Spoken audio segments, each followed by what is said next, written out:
Hare Krishna, Krishna Krishna, Hare Hare, Hare Rama, Hare Rama, Rama Rama, Hare Hare, Hare Krishna, Hare Krishna, Krishna Krishna, Hare Hare, Hare Rama, Hare Rama, Rama Rama, Hare Hare, Hare Krishna, Hare Krishna, Krishna Krishna, Hare Hare, Hare Rama, Hare Rama, Rama Rama, Hare Hare, Hare Krishna, Hare Krishna, Krishna Krishna, Hare Hare,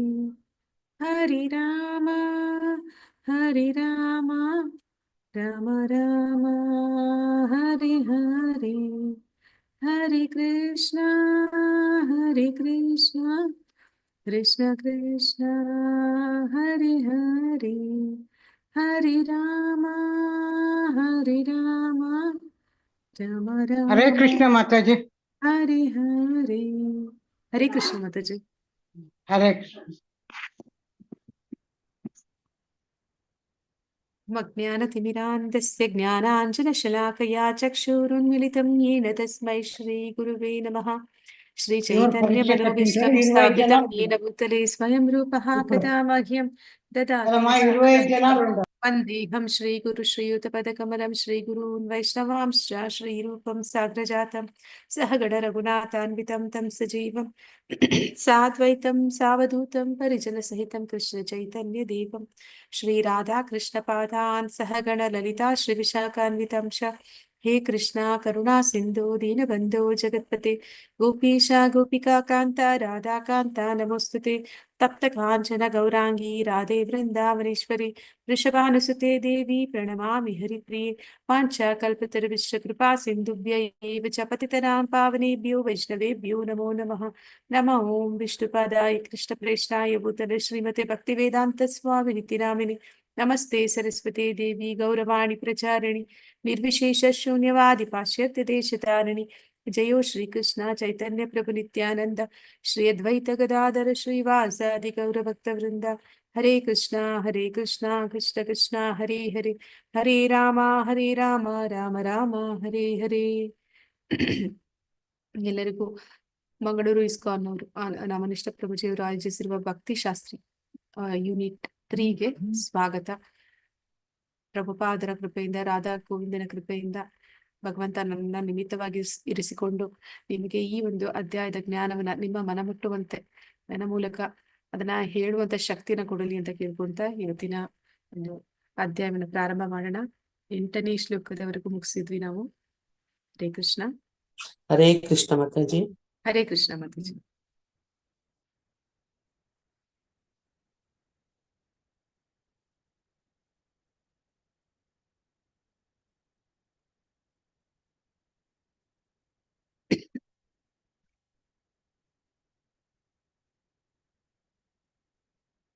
ಹಿಂದಿನ ತರಗತಿಯಲ್ಲಿ ನಾವ್ ಏನೆಲ್ಲ ತಿಳ್ಕೊಂಡಿದ್ವಿ ಒಂದ್ಸಲಿ ಅದನ್ನ ನೋಡ್ಬಿಟ್ಟು ಮುಂದೆ ಹೋಗೋಣ.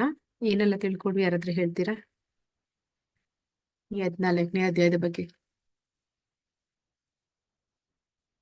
ಮೊದಲಿಗೆ ಈ ಅಧ್ಯಾಯದ ಹೆಸರು ಏನು ಅಂತ ಹೇಳಿ ಯಾರಾದ್ರೂ. ಹರೇ ಕೃಷ್ಣ.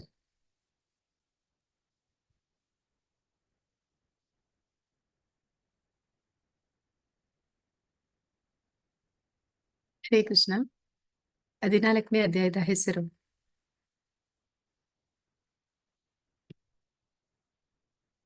ದಯವಿಟ್ಟು ಎಲ್ಲರೂ ವಿಡಿಯೋ ಆನ್ ಮಾಡ್ಕೊಳ್ಳಿ.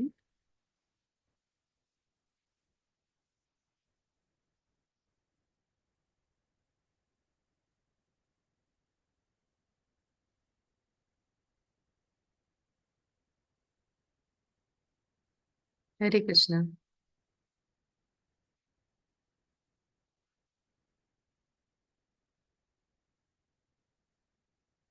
ನಾವು 14ನೇ ಅಧ್ಯಾಯ ಗುಣತ್ರಯ ವಿಭಾಗ ಯೋಗದ ಬಗ್ಗೆ ತಿಳ್ಕೊಂತಾ ಇದ್ವಿ. 3 ಗುಣಗಳು ಗುಣತ್ರಯ ವಿಭಾಗ ಯೋಗ. ಧನ್ಯವಾದಗಳು ಮಾತಾಜಿ. ಮೂರು ಗುಣಗಳ ಬಗ್ಗೆ ತಿಳ್ಕೊಳ್ತಾ ಇದ್ವಿ. ಸತ್ವಗುಣ, ರಜೋಗುಣ ಮತ್ತೆ ತಮೋ ಗುಣದ ಬಗ್ಗೆ ಈ ಅಧ್ಯಾಯದಲ್ಲಿ ನಾವು ತಿಳ್ಕೊಳ್ಳಿಕ್ಕಿದ್ದೀವಿ. ಅದರಲ್ಲಿ ಮೊದಲಿಗೆ ಕೃಷ್ಣ ಅವನು ಏನ್ ಹೇಳ್ತಾನೆ, ಪರಮಾತ್ಮ ಅಂದ್ರೆ ಭಗವಂತ ಹೇಳ್ತಾನೆ, ಈ ಒಂದು ಆ ಜ್ಞಾನ ಇದು ಒಂದು ಗುಹ್ಯತರವಾದ ಅಂದ್ರೆ ಗುಹ್ಯತಮವಾದ ಜ್ಞಾನವನ್ನ ತಿಳಿಸ್ತಾ ಇದ್ದೀನಿ ನಾನು ನಿನಗೆ. ಈ ಜ್ಞಾನವನ್ನ ತಿಳ್ಕೊಂಡಂತ ಅನೇಕ ಋಷಿಮುನಿಗಳು ಅವರು ಈ ಒಂದು ಭವಬಂಧನದಿಂದ ಹೇಗೆ ಬಿಡುಗಡೆನ ಹೊಂದಿದ್ರು ಅಂತದಕ್ಕೆ ಒಂದು ಉದಾಹರಣೆಯಾಗಿ ನವಯುಗೇಂದ್ರರ ಬಗ್ಗೆ ನಾವು ನೋಡ್ತೀವಿ. ನಂತರ ವೃಷಭದೇವನ ಮಕ್ಕಳವರು ಅದರ ಬಗ್ಗೆ ತಿಳ್ಕೊತೀವಿ. ಹಾಗೆ ಈ ಗುಣಗಳ ಬಗ್ಗೆ ಮತ್ತೆ ಈ ಜ್ಞಾನವನ್ನ ಪಡೆಯುವ ಮೂಲಕ ನಾವು ಕೂಡ ಹೇಗೆ ಈ ಒಂದು ಭವಸಾಗರವನ್ನ ದಾಟ್ಲಿಕ್ಕೆ ಸಾಧ್ಯ ಅನ್ನೋದನ್ನ ಭಗವಂತ ಮೊದಲನೇ ಶ್ಲೋಕದಿಂದ ಪ್ರಾರಂಭಿಸ್ತಾನೆ. ಮತ್ತೆ ಹೇಗೆ ಎಲ್ಲಾ ಜೀವಿಗಳ ಒಂದು ಸೃಷ್ಟಿಗೆ ಮೂಲ ಕಾರಣ ಭಗವಂತ ಅಹಂ ಬೀಜ ಪ್ರದಾಪಿತ ಅಂತ ಹೇಳ್ತಾನೆ. ಹಾಗೆ ಭಗವಂತ ಎಲ್ಲಾ ಒಂದು ಜೀವಿಗಳ ಒಂದು ಇರುವಿಕೆಗೆ ಅವನು ಹೇಗೆ ಕಾರಣ ಅನ್ನೋದನ್ನ ನಾವು ನೋಡಿದ್ವಿ. ನಂತರ ಈ ಮೂರು ತ್ರಿಗುಣಗಳು ಆ ಒಂದು ಜೀವಿಯನ್ನ ಹೇಗೆ ಬಂಧಿಸುತ್ತೆ, ಆ ಜೀವಿಯನ್ನ ಅವನು ಯಾವಾಗ ಭಗವಂತನಿಗೆ ಅವನನ್ನು ಧಿಕ್ಕರಿಸಿ ಅವನು ತಾನೇ ಸ್ವತಃ ಭೋಗಿಸಬೇಕು, ಒಡೆತನವನ್ನ ಸಾಧಿಸಬೇಕು ಅಂತ ಭೂಮಿಗೆ ಬಂದಾಗ ಅವನೇನ್ ಮಾಡ್ತಾನೆ, ಇಲ್ಲಿ ಒಂದು ಬಂಧನದಲ್ಲಿ ಸಿಲುಕೊಳ್ತಾನೆ. ಈ ಒಂದು ಪ್ರಕೃತಿಯಿಂದ ಆದಂತಹ ಒಂದು ದೇಹ ಅನ್ನುವಂಥದ್ದು ಸಿಕ್ಕಿದ ಕೂಡಲೇ ಅವನು ಏನಾಗುತ್ತೆ ಅಂದ್ರೆ ಅವನು ಈ ತ್ರಿಗುಣಗಳ ಒಂದು ಪರಿಣಾಮಕ್ಕೆ ಸಿಕ್ಕಾಕೊಳ್ತಾನೆ. ಮೂರು ಗುಣಗಳು, ಸತ್ವಗುಣ, ರಜೋಗುಣ ಮತ್ತೆ ತಮೋ ಗುಣಗಳು. ಸತ್ವಗುಣ ಅನ್ನುವಂಥದ್ದು ಅದು ಹೇಗೆ ಬಂಧಿಸುತ್ತೆ ಅಂದ್ರೆ ಅದು ಜ್ಞಾನ ಮತ್ತೆ ಸುಖದಿಂದ ಬಂಧಿಸುತ್ತೆ ಅಂತ ಹೇಳ್ತಾರೆ. ಹರೇ ಕೃಷ್ಣ ಮಾತಾಜಿ.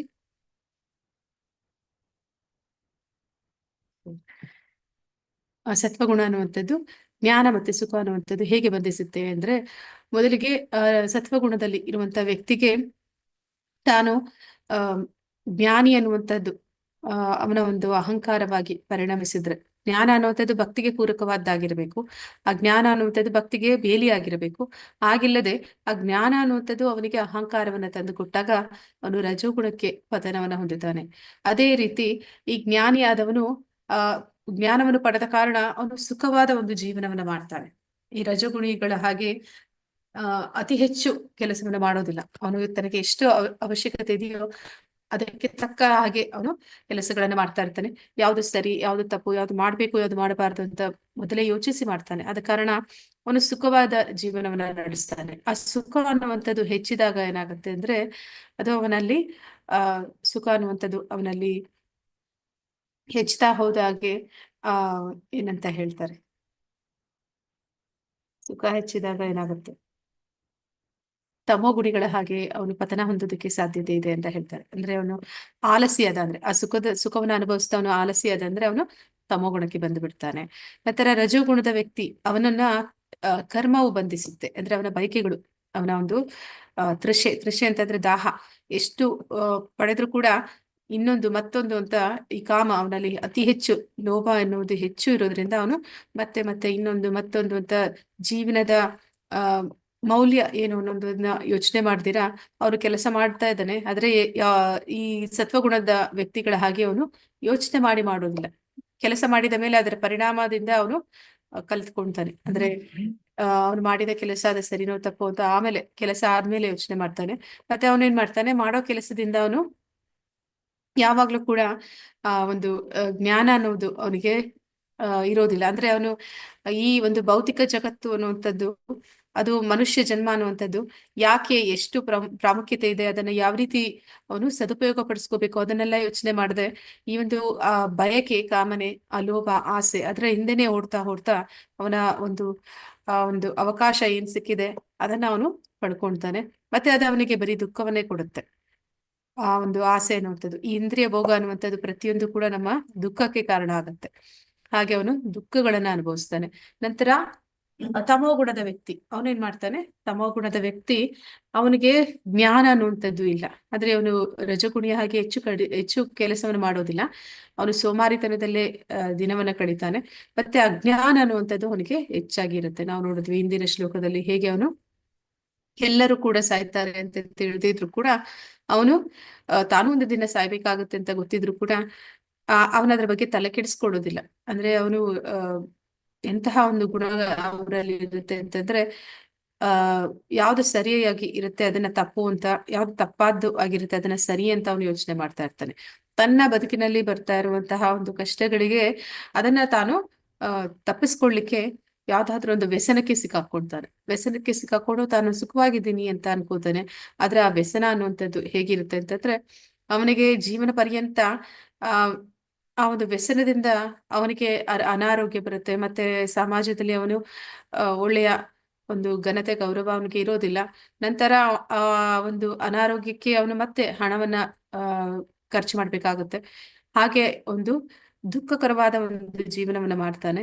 ನಂತರ ಅವನು ನರಕಲೋಕಗಳಿಗೆ ಹೋಗ್ತಾನೆ. ಅಲ್ಲಿ ಕೂಡ ಅವನು ವೇದನೆಯನ್ನೇ ಅನುಭವಿಸ್ಬೇಕಾಗುತ್ತೆ. ಹೀಗೆ ಈ 3 ಗುಣಗಳ ಬಗ್ಗೆ ನಾವು ತಿಳ್ಕೊಂಡಿದ್ವಿ. ಈಗ ಮುಂದಿನ ಶ್ಲೋಕ 9. ಗೀತಾ ಮಾತಾಜಿ ಓದ್ತೀರಾ? ಹರೇ ಕೃಷ್ಣ.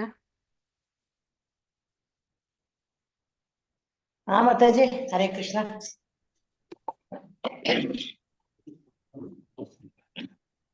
9ನೇ ಶ್ಲೋಕ ಅಲ್ಲ ಮಾತಾಜಿ? ಹಾ ಮಾತಾಜಿ. ಶ್ಲೋಕ 9. ಸತ್ವಂ ಸುಖೇ ಸಂಜಯತಿ ರಜಂ ಕರ್ಮಣಿ ಭಾರತ ಜ್ಞಾನಾಮವೃತ್ಯತು ತಮಃ ಪ್ರಮಾದೇ ಸಂಜಯುತ್ಯತೆ. ಅನುವಾದ: ಭರತವಂಶನಾದ ಅರ್ಜುನನೇ, ಸತ್ವಗುಣವು ಮನುಷ್ಯನನ್ನು ಸುಖಕ್ಕೆ ಬದ್ಧಗೊಳಿಸುತ್ತದೆ, ರಜೋಗುಣವು ಕಾಮ್ಯಕರ್ಮಕ್ಕೆ ಬದ್ಧಗೊಳಿಸುತ್ತದೆ, ತಮಸ್ಸು ಮನುಷ್ಯನ ಜ್ಞಾನವನ್ನು ಆವರಿಸಿ ಅವನನ್ನು ಹುಚ್ಚಿಗೆ ಬದ್ಧಗೊಳಿಸುತ್ತದೆ. ಹರೇ ಕೃಷ್ಣ ಮಾತಾಜಿ. ಧನ್ಯವಾದಗಳು ಮಾತಾಜಿ. ಈಗ ಭಗವಂತ ಹೇಳ್ತಾ ಇದ್ದಾರೆ ಸತ್ವಗುಣ ಅನ್ನುವಂಥದ್ದು ಅವನನ್ನ ಬದ್ಧಗೊಳಿಸುತ್ತೆ ಅಂತಂದ್ರೆ ಅವನನ್ನ ಬಂಧಿಸುತ್ತೆ ಅಂತ. ಈ 3 ಗುಣಗಳು ಕೂಡ ಬಂಧಿಸುತ್ತೆ. ಆ 3 ಗುಣಗಳ ಒಂದು ಗುಣ ಅನ್ನುವಂಥದ್ದೇ ಬಂಧನಕ್ಕೆ ಸಿಕ್ಕಿಸುವಂಥದ್ದು. ಯಾರು ಸತ್ವಗುಣದಲ್ಲಿದ್ದಾನೆ ಅವನನ್ನ ಸುಖವಾಗಿರೋದಕ್ಕೆ ಅವನು ಬಯಸ್ತಾನೆ. ಅದರಿಂದ ಅವನೇನ್ ಮಾಡ್ತಾನೆ, ಇಲ್ಲಿ ಮುಂದೆ ಕೊಡ್ತಾ ಇದ್ದಾರೆ ಭಾವಾರ್ಥದಲ್ಲಿ ಪ್ರಭುಪಾದರಿಗೆ ಜಯವಾಗಲಿ. ಒಬ್ಬ ತತ್ವಶಾಸ್ತ್ರಜ್ಞಾನಿ ಮತ್ತು ಅಥವಾ ವಿಜ್ಞಾನಿ ಅಥವಾ ಶಿಕ್ಷಣ ತಜ್ಞ ಒಂದು ಜ್ಞಾನದ ಕ್ಷೇತ್ರದಲ್ಲಿ ಕೆಲಸ ಮಾಡಿ ಹಾಗೆ ತೃಪ್ತನಾಗಬಹುದು. ಹೀಗೆಯೇ ಸತ್ವಗುಣವಿರುವವನು ತನ್ನ ಕೆಲಸದಲ್ಲಿ ಅಥವಾ ಭೌತಿಕ ಅನ್ವೇಷಣೆಯಲ್ಲಿ ತೃಪ್ತಿ ಪಡೆಯುತ್ತಾನೆ. ರಜೋಗುಣದ ಮನುಷ್ಯನು ಅಂದ್ರೆ ಯಾರು ಸತ್ವಗುಣದಲ್ಲಿದ್ದಾರೆ ಅವ್ರೇನ್ ಮಾಡ್ತಾರೆ ಅಂದ್ರೆ ಇಲ್ಲಿ ಸತ್ವಗುಣದಲ್ಲಿರುವಂತಹ ವ್ಯಕ್ತಿ ಅವನು ಭಕ್ತಿ ಆಧ್ಯಾತ್ಮಿಕವಾಗಿ ಮುನ್ನಡೆಯೋದಕ್ಕೆ ಸತ್ವಗುಣ ಅನ್ನುವಂಥದ್ದು ಕೂಡ ಬಹಳ ಮುಖ್ಯ ಆಗುತ್ತೆ. ಅಂದ್ರೆ ಅದು ಹೇಗೆ ಅಂತ ಹೇಳ್ತಾರೆ ಅಂದ್ರೆ ಈ ಫ್ಲೈಟ್ ಅದು ಟೇಕ್ ಆಫ್ ಆಗ್ಬೇಕಂದ್ರೆ ಅದಕ್ಕೆ ರನ್ವೇ ಬೇಕು ಅಂತ ಹೇಳ್ತಾರೆ. ಅಂದ್ರೆ ಅದೊಂದು ಸ್ವಲ್ಪ ದೂರದವರೆಗೆ ನೆಲದ ಮೇಲೆ ಅದು ಓಡುತ್ತೆ. ನೆಲದ ಮೇಲೆ ಓಡಿ ಆಮೇಲೆ ಅದು ಟೇಕ್ ಆಫ್ ತಗೊಳುತ್ತೆ. ಆಧ್ಯಾತ್ಮಿಕ ಗಗನಕ್ಕೆ ಸತ್ವಗುಣ ನಾವು ಹೋಗ್ಬೇಕು ಅಂದ್ರೆ ಜೀವಾತ್ಮ ಅವನು ಸತ್ವಗುಣದಲ್ಲಿ ಇರ್ಬೇಕಾಗುತ್ತೆ. ಆದ್ರೆ ಯಾರು ಅಭಕ್ತ ಇರ್ತಾನೆ ಅವನು ಕೂಡ ಸತ್ವಗುಣದಲ್ಲಿದ್ದಾಗ ಏನ್ ಮಾಡ್ತಾನೆ ಅಂತ ಹೇಳಿ ಹೇಳ್ತಾ ಇದ್ದಾರೆ. ಅಭಕ್ತರು ಜ್ಞಾನ ಕ್ಷೇತ್ರದಲ್ಲಿ ಕೆಲಸ ಮಾಡ್ತಾರೆ. ಮತ್ತೆ ಅವರು ಸತ್ವಗುಣದಲ್ಲಿ ಇರೋದ್ರಿಂದ ಭೌತಿಕ ಅನ್ವೇಷಣೆಯನ್ನ ಮಾಡುವಂಥದ್ದು ಅಂದ್ರೆ ವಿಜ್ಞಾನಿಗಳು, ಶಿಕ್ಷಣ ತಜ್ಞರು, ತತ್ವಶಾಸ್ತ್ರಜ್ಞಾನಿಗಳು ಇವರೆಲ್ಲರೂ ಕೂಡ ಸತ್ವಗುಣದಲ್ಲಿ ಇರುವಂತಹ ವ್ಯಕ್ತಿಗಳು. ಅವರು ಅದರಲ್ಲೇ ಸುಖವನ್ನ ಕಾಣ್ತಾರೆ, ಅದರಲ್ಲೇ ಅವರು ಸಂತೋಷವನ್ನ ಪಡಿತಾರೆ. ರಜೋಗುಣದ ಮನುಷ್ಯನು ಫಲದಾಸೆ ಇರುವ ಕರ್ಮದಲ್ಲಿ ನಿರತನಾಗಿರಬಹುದು. ಅಂದ್ರೆ ರಜೋಗುಣದಲ್ಲಿ ಯಾರಿದ್ದಾರೆ ಅವರು ಅವರ ಒಂದು ಬಯಕೆಗಳನ್ನ ಈಡೇರಿಸ್ಕೊಳ್ಳುವಂತ ಕೆಲಸಗಳು ಅದನ್ನ ಈಡೇರಿಸ್ಕೊಳ್ಳೋದಕ್ಕೆ ಅವನು ಅತಿಯಾಗಿ ಕೆಲಸ ಮಾಡ್ತಾನೆ. ಅಂದ್ರೆ ಒಬ್ಬ ವ್ಯಕ್ತಿ 8 ಗಂಟೆ ಕಾಲ ಕೆಲಸ ಮಾಡ್ಬೇಕು, ಆದ್ರೆ ಅವನು ಅದಕ್ಕಿಂತ ಹೆಚ್ಚು ಸಮಯ ಓವರ್ ಟೈಮ್ ಮಾಡ್ತಾನೆ. ಆತನು ಸಾಧ್ಯವಾದಷ್ಟು ಸ್ವತ್ತನ್ನು ಪಡೆಯುತ್ತಾನೆ ಮತ್ತು ಒಳ್ಳೆಯ ಕೆಲಸಗಳಿಗಾಗಿ ಖರ್ಚು ಮಾಡುತ್ತಾನೆ. ಅಂದ್ರೆ ಒಮ್ಮೊಮ್ಮೆ ಆತನು ಆಸ್ಪತ್ರೆಗಳನ್ನು ಪ್ರಾರಂಭಿಸುವುದು, ಸಂಸ್ಥೆಗಳಿಗೆ ದಾನವನ್ನು ಕೊಡುವುದು, ಇಂತಹ ಕೆಲಸಗಳನ್ನು ಮಾಡಲು ಪ್ರಯತ್ನಿಸುತ್ತಾನೆ. ಅಂದ್ರೆ ರಜೋಗುಣಿಗಳು ಕೂಡ ಕೆಲವೊಮ್ಮೆ ಅಂದ್ರೆ ಈ ರಜೋಗುಣ ಅನ್ನುವಂಥದ್ದು ಸತ್ವಗುಣ ಮತ್ತೆ ತಮೋ ಗುಣಗಳ ಮಧ್ಯದಲ್ಲಿ ಬರುತ್ತೆ. ಕೆಲವೊಂದು ಸಲ ಸತ್ವಗುಣದ ಒಂದು ಏನಂತ ಹೇಳ್ತಾರೆ ಅದರದ್ದು ಸ್ವಲ್ಪ ರಜೋಗುಣಿಗಳಲ್ಲಿ ಇದ್ರೆ ಅವ್ರೇನ್ ಮಾಡ್ತಾರೆ, ಅವ್ರು ಸಂಪಾದನೆ ಮಾಡಿದ್ದನ್ನ ಈ ರೀತಿ ಒಂದು ಸಮಾಜ ಕಲ್ಯಾಣ ಸೇವೆ ಅಂತ ಹೇಳಿ ಅದನ್ನ ಖರ್ಚು ಮಾಡ್ತಾರೆ. ರಜೋಗುಣದವರು ತಮೋ ಗುಣದ ಜೊತೆ ಅವರು ಸೇರ್ಕೊಂಡ್ರು ಅಂದ್ರೆ ಅದರ ಒಂದು ಪ್ರಭಾವ ಕೂಡ ಇತ್ತು ಅಂದ್ರೆ ಅವ್ರೇನ್ ಮಾಡ್ತಾರೆ, ರಜೋಗುಣಿಗಳು ಅವರ ಒಂದು ಹಣವನ್ನ ಒಂದು ಇಂದ್ರಿಯ ಭೋಗದಲ್ಲಿ ಅದನ್ನ ಖರ್ಚು ಮಾಡ್ತಾರೆ. ಇವು ರಜೋಗುಣವಿರುವ ಮನುಷ್ಯನ ಲಕ್ಷಣಗಳು. ತಮೋ ಗುಣವು ಜ್ಞಾನವನ್ನು ಮುಚ್ಚಿಬಿಡುತ್ತದೆ. ಯಾರು ತಮೋ ಗುಣದಲ್ಲಿದ್ದಾರೆ ಅವರು ಪರಿಪೂರ್ಣವಾಗಿ ಅಜ್ಞಾನದಲ್ಲಿ ಇರ್ತಾರೆ.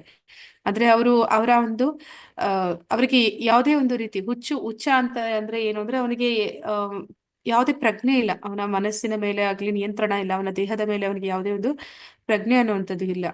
ಏನ್ ಮಾಡ್ತಾ ಇದ್ದೀನಿ, ನಾನು ಏನ್ ಮಾಡ್ಬೇಕು, ಇದು ಮಾಡ್ತಾ ಇರೋದು ಸರಿನಾ ತಪ್ಪಾ ಅಂತ ತಿಳಿಯೋದಿಲ್ಲ. ಆ ರೀತಿ ಒಂದು ಮನಸ್ಥಿತಿನಲ್ಲಿ ತಮೋ ಗುಣಿಗಳು ಇರ್ತಾರೆ. ಅವರು ತಮೋಗುಣ ಮನುಷ್ಯರು ಏನನ್ನೇ ಮಾಡಿದರೂ ಅದರಿಂದ ಅವನಿಗೂ ಒಳ್ಳೇದಾಗುವುದಿಲ್ಲ, ಯಾರಿಗೂ ಒಳ್ಳೇದಾಗುವುದಿಲ್ಲ. ಅಂದ್ರೆ ತಮೋಗುಣಿಗಳು ಅವ್ರೇನ್ ಮಾಡ್ತಾರೆ, ಅವರು ಒಂದು ಯಾವುದೇ ರೀತಿ ಜ್ಞಾನ ಇರುವುದಿಲ್ಲ. ಅದರಿಂದ ಅವರು ಎಲ್ಲ ಬೇಡದ ಹವ್ಯಾಸಗಳನ್ನೇ ಬೆಳೆಸ್ಕೊಂಡಿರ್ತಾರೆ. ಅಂದ್ರೆ ಮಾಂಸ ಭಕ್ಷಣೆ ಮಾಡುವಂಥದ್ದು, ಮದ್ಯಪಾನ ಮಾಡುವಂಥದ್ದು, ಮಾದಕ ದ್ರವ್ಯ ತಗೊಳ್ಳುವಂಥದ್ದು, ಎಲ್ಲ ಇಂದ್ರಿಯ ಭೋಗ ಮಾಡುವಂತಹ ಕೆಲಸಗಳಲ್ಲಿ ಸದಾ ತೊಡಗಿರ್ತಾರೆ. ಆದ ಕಾರಣ ಅದು ಅವರ ಒಂದು ಆತ್ಮದ ಉನ್ನತಿಗೂ ಕೂಡ ಸಹಾಯ ಮಾಡೋದಿಲ್ಲ. ಅದರಿಂದ ಸಮಾಜದಲ್ಲೂ ಕೂಡ ಯಾವುದೇ ಒಂದು ಒಳ್ಳೆದು ಆಗೋದಿಲ್ಲ. ಶ್ಲೋಕ 10. ಹರಿಣಿ ಮಾತಾಜಿ. ಹರೇ ಕೃಷ್ಣ. ಹರೇ ಕೃಷ್ಣ ಮಾತಾಜಿ. ರಜಸ್ತಮಶ್ಚಾಭಿಭೂಯ ಸತ್ವಂ ಭವತಿ ಭಾರತ. ರಜಃ ಸತ್ವಂ ತಮಶ್ಚೈವ ತಮಃ ಸತ್ವಂ ರಜಸ್ತಥಾ. ಅನುವಾದ. ಒಂದು ನಿಮಿಷ ಮಾತಾಜಿ, ತೆಗಿತಾ ಇದ್ದೀನಿ. ಅನುವಾದ. ಭರ್ತ ವಂಶಜನಾದ ಅರ್ಜುನನೇ, ಒಮ್ಮೊಮ್ಮೆ ಸತ್ವಗುಣವು ರಜೋಗುಣವನ್ನು ತಮೋಗುಣವನ್ನು ಸೋಲಿಸಿ ತಾನು ಪ್ರಧಾನವಾಗುತ್ತದೆ. ಕೆಲವೊಮ್ಮೆ ರಜೋಗುಣವು ಸತ್ವ ಮತ್ತು ತಮೋಗುಣಗಳನ್ನು ಸೋಲಿಸುತ್ತದೆ. ಇನ್ನೂ ಕೆಲವು ಬಾರಿ ತಮೋಗುಣವು ಸತ್ವ ಮತ್ತು ರಜೋಗುಣಗಳನ್ನು ಸೋಲಿಸುತ್ತದೆ. ಈ ರೀತಿಯಲ್ಲಿ ಮೇಲುಗೈಯಾಗಲು ಸದಾ ಸ್ಪರ್ಧೆ ಇರುತ್ತದೆ. ಹರೇ ಕೃಷ್ಣ ಮಾತಾಜಿ, ಧನ್ಯವಾದಗಳು. ಹರೇ ಕೃಷ್ಣ ಮಾತಾಜಿ. ಅಂದ್ರೆ ಇಲ್ಲಿ ಹಗ್ಗ ಜಗ್ಗಾಟ ಅಂತ ಹೇಳ್ತಾರೆ. ಹಗ್ಗ ಜಗ್ಗಾಟ ಅಂದ್ರೆ ಒಂದು ಹಗ್ಗವನ್ನ ಎರಡು ಕೊನೆಗಳಲ್ಲಿ ಹಿಡಿದು ಎಳೆದಾಡುವಂಥದ್ದು, ಯಾರು ಗೆಲ್ತಾರೆ ಅನ್ನೋ ಹಾಗೆ. ಆದ್ರೆ ಇಲ್ಲಿ ಈ ಒಂದು ಗುಣಗಳ ಒಂದು ಹಗ್ಗ ಜಗ್ಗಾಟ ಯಾವ ರೀತಿ ಇರುತ್ತೆ ಅಂದ್ರೆ ಅದು ಮನಸ್ಸಿನ ಮೇಲೆ ನಡೆಯುವಂಥದ್ದು. ಆ ಮನಸ್ಸನ್ನ ಮೂರು ಕಡೆಗಳಿಂದ, ಅಂದ್ರೆ ಆ ಹಗ್ಗಕ್ಕೆ ಇನ್ನೊಂದು ಮೂರು ಕಡೆಯಿಂದ ಹಗ್ಗ ಜಗ್ಗಾಟ ಆದ್ರೆ ಹೇಗಿರುತ್ತೆ ಹಾಗೆ. ಆ ರೀತಿ ಎರಡು ಕೂಡ, ಅಂದ್ರೆ ಮೂರು ಕೂಡ ಎಳೆದಾಡ್ತವೆ ಆ ಮನಸ್ಸನ್ನ, ಆ ವ್ಯಕ್ತಿಯನ್ನ ಆ ಒಂದು ಗುಣದಲ್ಲಿ. ಅಂದ್ರೆ ಎಲ್ಲರೂ ಕೂಡ ಸದಾ ಕಾಲ ಒಂದೇ ಗುಣದಲ್ಲಿ ಇರ್ತಾನೆ ಅಂತ ಹೇಳೋದಕ್ಕೆ ಸಾಧ್ಯ ಇಲ್ಲ. ಯಾವ ಒಂದು ಗುಣ ಅದರ ಪ್ರಾಬಲ್ಯವನ್ನ ಸಾಧಿಸುತ್ತೆ, ಆ ಗುಣದ ಒಂದು ಪ್ರಭಾವಕ್ಕೆ ಮನುಷ್ಯ ಬರ್ತಾನೆ. ಅಂದ್ರೆ ನಾವು ಮುಂದಿನ ಅಧ್ಯಾಯಗಳಲ್ಲಿ ನೋಡ್ತೀವಿ, ವ್ಯಕ್ತಿ ಆ ಒಂದು ಗುಣವನ್ನ ಗೆಲ್ಲಿಸೋದಕ್ಕೆ ಪ್ರಯತ್ನ ಪಡ್ಬೋದು, ಅದನ್ನ ಪ್ರಬಲ ಮಾಡೋದಕ್ಕೆ ಪ್ರಯತ್ನ ಪಡ್ಬೋದು, ಅದಕ್ಕೆ ತಕ್ಕಂತ ಆಹಾರವನ್ನ ಕೊಡುವ ಮೂಲಕ. ಅಂದ್ರೆ ಅದೇನ ಶಕ್ತಿಶಾಲಿಯನ್ನ ಪ್ರಬಲಗೊಳಿಸ್ಬೇಕು ಅಂತಂದ್ರೆ, ಅದಕ್ಕೆ ಶಕ್ತಿ ಬರಿಸ್ಬೇಕು ಅಂದ್ರೆ ಅದಕ್ಕೆ ತಕ್ಕಂತ ಒಂದು ಆಹಾರವನ್ನು ಕೊಡುವಂಥದ್ದು, ಅದಕ್ಕೆ ತಕ್ಕಂತಹ ಒಂದು ಜೀವನ ಕ್ರಮವನ್ನ ಮಾಡುವಂಥದ್ದು.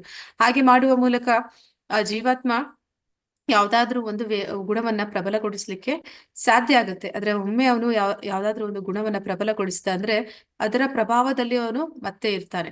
ಅದರ ಪ್ರಭಾವದಲ್ಲಿ ಇರುವ ಕಾರಣ ಅದರಿಂದ ಆಗುವಂತಹ ಏನೆಲ್ಲ ವಿಷಯಗಳು ಜರುಗುತ್ತೆ, ಅದರ ಮೇಲೆ ಅವನಿಗೆ ಯಾವುದೇ ನಿಯಂತ್ರಣ ಅನ್ನೋದು ಇರೋದಿಲ್ಲ. ಇಲ್ಲಿ ಆ ರೀತಿ ಸತ್ವಗುಣ ಮತ್ತೆ ರಜೋಗುಣ ತಮೋಗುಣ ಅದ್ರ ಯಾವುದು ಪ್ರಬಲ ಆಗುತ್ತೆ, ಆ ಪ್ರಬಲ ಆದಂತದ್ದು ಒಂದು ಜೀವಾತ್ಮನ ಮೇಲೆ ತನ್ನ ನಿಯಂತ್ರಣವನ್ನ ಸಾಧಿಸುತ್ತೆ ಅನ್ನೋದನ್ನ ನಾವು ನೋಡ್ತಾ ಇದ್ವಿ. ಭಾವಾರ್ಥ. ಪ್ರಭುಪಾದರಿಗೆ ಜಯವಾಗಲಿ.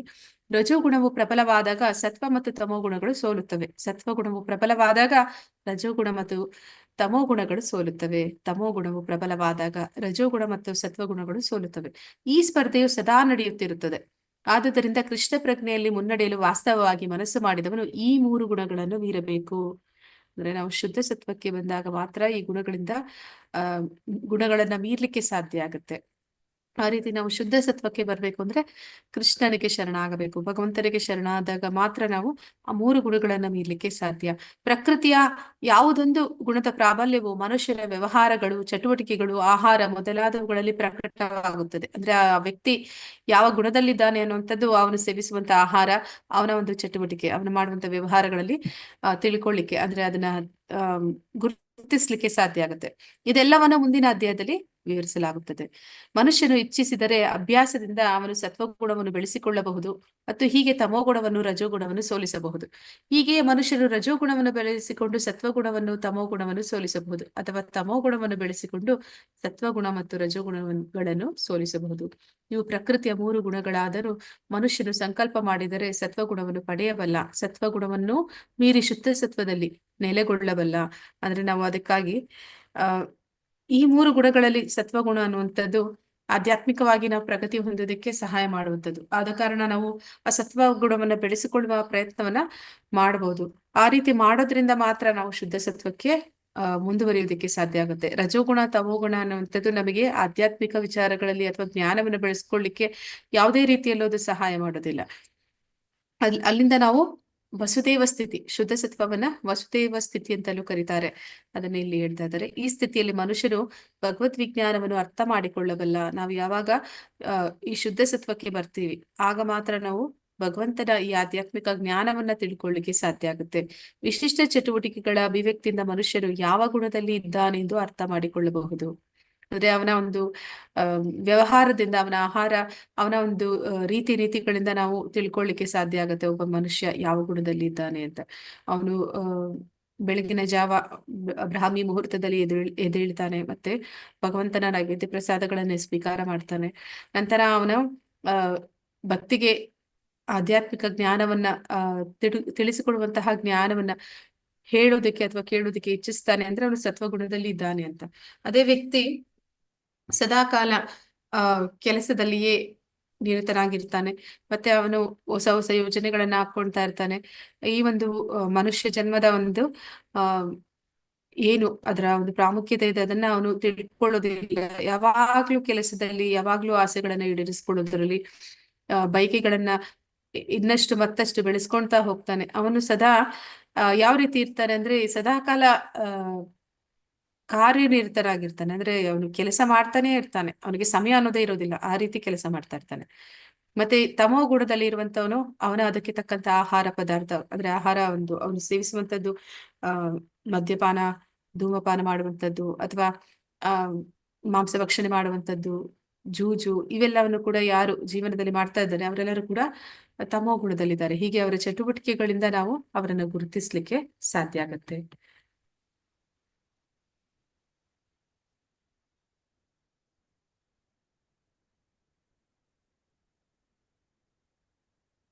ಹರೇ ಕೃಷ್ಣ. ಲಕ್ಷ್ಮೀ ಮಾತಾಜಿ ಓದ್ತೀನಿ. ಶ್ಲೋಕ 11. ಸರ್ವದ್ವಾರೇಷು ದೇಹೇ ಅಸ್ಮಿನ್ ಪ್ರಕಾಶ ಉಪಜಾಯತೆ ಜ್ಞಾನಂ ಯದಾ ತದಾ ವಿದ್ಯಾತ್ ವಿವೃದ್ಧಂ ಸತ್ತು ಮಿತ್ಯುತ. ಅನುವಾದ: ದೇಹದ ಎಲ್ಲಾ ದ್ವಾರಗಳನ್ನು ಜ್ಞಾನವು ಬೆಳಗಿದಾಗ ಸತ್ವಗುಣದ ಅಭಿವ್ಯಕ್ತಿಯನ್ನು ಅನುಭವಿಸಬಹುದು. ಹರೇ ಕೃಷ್ಣ ಮಾತಾಜಿ. ಧನ್ಯವಾದಗಳು ಮಾತಾಜಿ. ಅಂದ್ರೆ ಈ ದೇಹದ ದ್ವಾರಗಳು ನವದ್ವಾರಗಳು ಅಂತ ಹೇಳ್ತಾರೆ. ಹರೇ ಕೃಷ್ಣ. ಯಾವ್ದೆಲ್ಲ ದೇಹದ ನವದ್ವಾರಗಳು ಹೇಳ್ತೀರಾ? 2 ಕಣ್ಣು, 2 ಕಿವಿ, ಬಾಯಿ ಮತ್ತು ಗುದದ್ವಾರ ಮತ್ತು ಸಂತಾನ ದ್ವಾರ. ಮೂಗು 9. ಮೂಗಿನ ಮೂಗು 2 ಮೂಗು ಹೊಳ್ಳೆಗಳು. ಒಂದ್ ಬಿಟ್ರೆ. ಈ ನವದ್ವಾರಗಳನ್ನ ಅವನು ಸತ್ವಗುಣದಲ್ಲಿ ಇರುವಂತವನು ಅವನು ಏನ್ ಮಾಡ್ತಾನೆ ಅಂದ್ರೆ ಅದನ್ನ ಉತ್ತಮವಾದ ವಿಷಯಗಳಿಗಾಗಿ ಮಾತ್ರ ಬಳಸ್ತಾನೆ. ಅದರ ಉತ್ತಮವಾದದ್ದನ್ನೇ ನೋಡ್ತಾನೆ, ಉತ್ತಮವಾದದ್ದನ್ನೇ ಕೇಳ್ತಾನೆ, ಉತ್ತಮವಾದದ್ದನ್ನೇ ಹೇಳ್ತಾನೆ, ಉತ್ತಮವಾದದ್ದನ್ನೇ ಸ್ವೀಕಾರ ಮಾಡ್ತಾನೆ. ಹೀಗೆ ಉತ್ತಮವಾದ ವಿಚಾರಗಳಿಗೆ ಅವನು ಯಾರು ಬಳಸ್ತಾನೆ ಅವನು ಸತ್ವಗುಣದಲ್ಲಿ ಇದ್ದಾನೆ ಅನ್ನೋದನ್ನ ನಾವು ನೋಡ್ತೀವಿ. ಭಾವಾರ್ಥ ಪ್ರಭುಪಾದರಿಗೆ ಜಯವಾಗಲಿ. ಪ್ರಭುಪಾದರು ಈಗ ನವದ್ವಾರಗಳ ಬಗ್ಗೆ ಹೇಳ್ತಾ ಇದ್ದಾರೆ. ಪ್ರತಿಯೊಂದು ದ್ವಾರಕ್ಕೂ ಸತ್ವಗುಣದ ಲಕ್ಷಣಗಳಿಂದ ಬೆಳಕು ಬಂದಾಗ ಮನುಷ್ಯನು ಸತ್ವಗುಣವನ್ನು ಬೆಳೆಸಿಕೊಂಡಿದ್ದಾನೆ ಎಂದು ಅರ್ಥ ಮಾಡಿಕೊಳ್ಳಬೇಕು. ಸತ್ವಗುಣದಲ್ಲಿ ಮನುಷ್ಯನು ವಸ್ತುಗಳನ್ನು ಸರಿಯಾದ ಸ್ಥಿತಿಯಲ್ಲಿ ಕಾಣಬಲ್ಲ, ವಸ್ತುಗಳನ್ನು ಸರಿಯಾದ ಸ್ಥಿತಿಯಲ್ಲಿ ಕೇಳಬಲ್ಲ, ವಸ್ತುಗಳನ್ನು ಸರಿಯಾದ ಸ್ಥಿತಿಯಲ್ಲಿ ರುಚಿ ನೋಡಬಲ್ಲ. ಅಂತರಂಗ ಮತ್ತು ಬಹಿರಂಗಗಳಲ್ಲಿ ಮನುಷ್ಯನು ಪರಿಶುದ್ಧನಾಗುತ್ತಾನೆ. ಪ್ರತಿಯೊಂದು ದ್ವಾರದಲ್ಲಿಯೂ ಸುಖದ ಲಕ್ಷಣಗಳು ಇರುತ್ತವೆ. ಅದು ಸತ್ವದ ಸ್ಥಿತಿ. ಅಂದ್ರೆ ಅವನು ಪ್ರತಿಯೊಂದನ್ನು ಕೂಡ ಏನನ್ನ ಮಾಡ್ತಾನೆ ಅದು ಸರಿಯಾದ ರೀತಿಯಲ್ಲಿ, ಅಂದ್ರೆ ಅದು ಹೇಗೆ ಇದೆ ಅದು ಇದ್ದ ಹಾಗೆ ಅದನ್ನ ತಿಳ್ಕೊಳ್ಳೋದಕ್ಕೆ ಅವನಿಂದ ಸಾಧ್ಯ ಆಗುತ್ತೆ, ಅವನು ಸತ್ವಗುಣದಲ್ಲಿ ಇರುವಾಗ. ಹರೇ ಕೃಷ್ಣ. ವಿಮಂಗಳ ಮಾತಾಜಿ.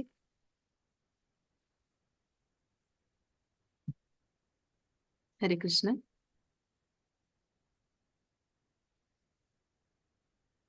ಲಕ್ಷ್ಮೀ ಮಾತಾಜಿ. ಓದಿ ಮಾತಾಜಿ. ಹರೇ ಕೃಷ್ಣ ಮಾತಾಜಿ. ಲೋಭಃ ಪ್ರವೃತ್ತಿರಾರಂಭಃ ಕರ್ಮಣಾಂ ಶಮಃ ಸ್ಪೃಹಃ ರಜಸ್ಯೇತಾನಿ ಜಾಯಂತೆ ವಿವೃದ್ಧೆ ಭರತರ್ಷಭ. ಅನುವಾದ: ಭರತ ವಂಶದಲ್ಲಿ ಮುಖ್ಯನಾದ ಅರ್ಜುನನೇ, ರಜೋಗುಣವು ಹೆಚ್ಚಿದಾಗ ಅತಿ ಮೋಹ, ಫಲಾಪೇಕ್ಷೆ ಇರುವ ಕರ್ಮ, ಅಧಿಕ ಕರ್ಮ, ತಡೆಯಲಾಗದ ಬಯಕೆ ಮತ್ತು ಹಂಬಲ, ಈ ಲಕ್ಷಣಗಳು ಹೆಚ್ಚುತ್ತವೆ. ಧನ್ಯವಾದ ಮಾತಾಜಿ. ಹರೇ ಕೃಷ್ಣ. ಹರೇ ಕೃಷ್ಣ ಮಾತಾಜಿ.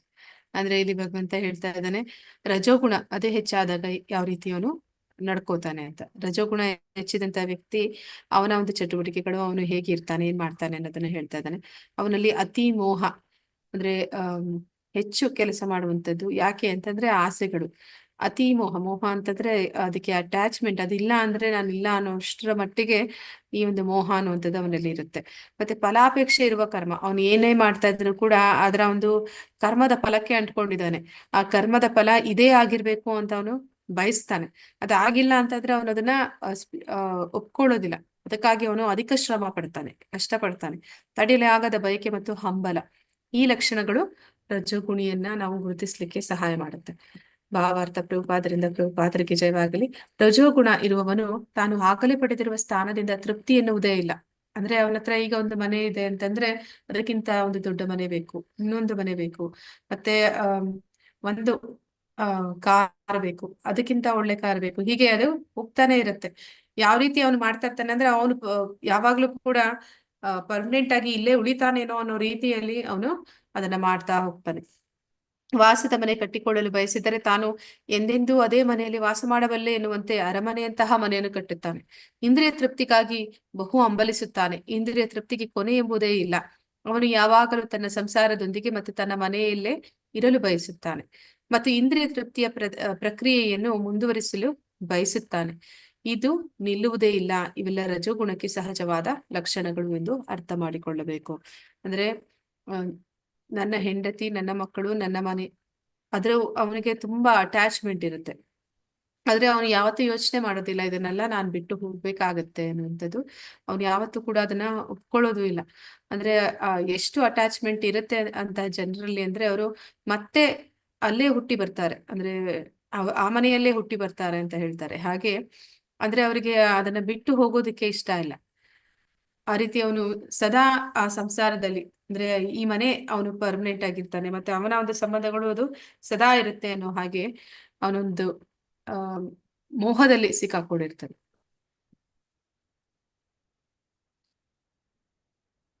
ಹರೇ ಕೃಷ್ಣ. ಈ ಮಂಗಳ ಮಾತಾಜಿ ಇದ್ರೆ ಓದ್ಬೋದು ನೀವು. ಹರೇ ಕೃಷ್ಣ ಮಾತಾಜಿ. ಹರೇ ಕೃಷ್ಣ ಮಾತಾಜಿ. ಹರೇ ಕೃಷ್ಣ ಮಾತಾಜಿ, ಕೇಳಿಸ್ತಾ ಇದೆಯಾ ಮಾತಾಜಿ? ಹಾ, ಕೇಳಿಸ್ತಿದೆ ಮಾತಾಜಿ. ಶ್ಲೋಕ 13. ಅಪ್ರಕಾಶ ಅಪ್ರವೃತ್ತಿ ಚ ಪ್ರಮಾದಂ ಯೇ ಮೋಹಂ ಏವ ಚ ತಮಸಿ ಏತೆ ನಿಜಾಯಂತೆ ವಿವೃತ್ತೆ ಕುರು ನಂದನ. ಅನುವಾದ ಓದ್ಬೇಕಾ ಮಾತಾಜಿ? ಇಲ್ಲ ಮಾತಾಜಿ, ಅನುವಾದ ಓದ್ತೀರಾ ಮಾತಾಜಿ? ಓದಿ ಮಾತಾಜಿ.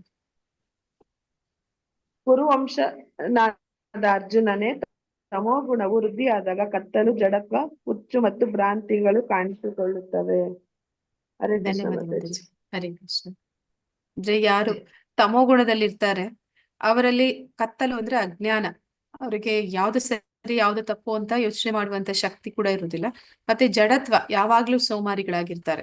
ಸೋಮಾರಿಗಳು ಮತ್ತೆ ಅವರು ಯಾವಾಗ್ಲೂ ಒಂದು ಭ್ರಮೆಯಲ್ಲಿ ಇರ್ತಾರೆ. ಭ್ರಮೆಯಲ್ಲಿ ಹೇಗೆ ಇರ್ತಾರೆ ಅಂತ ನಾವು ಹಿಂದಿನ ಒಂದು ಶ್ಲೋಕದಲ್ಲಿ ನೋಡಿದ್ವಿ.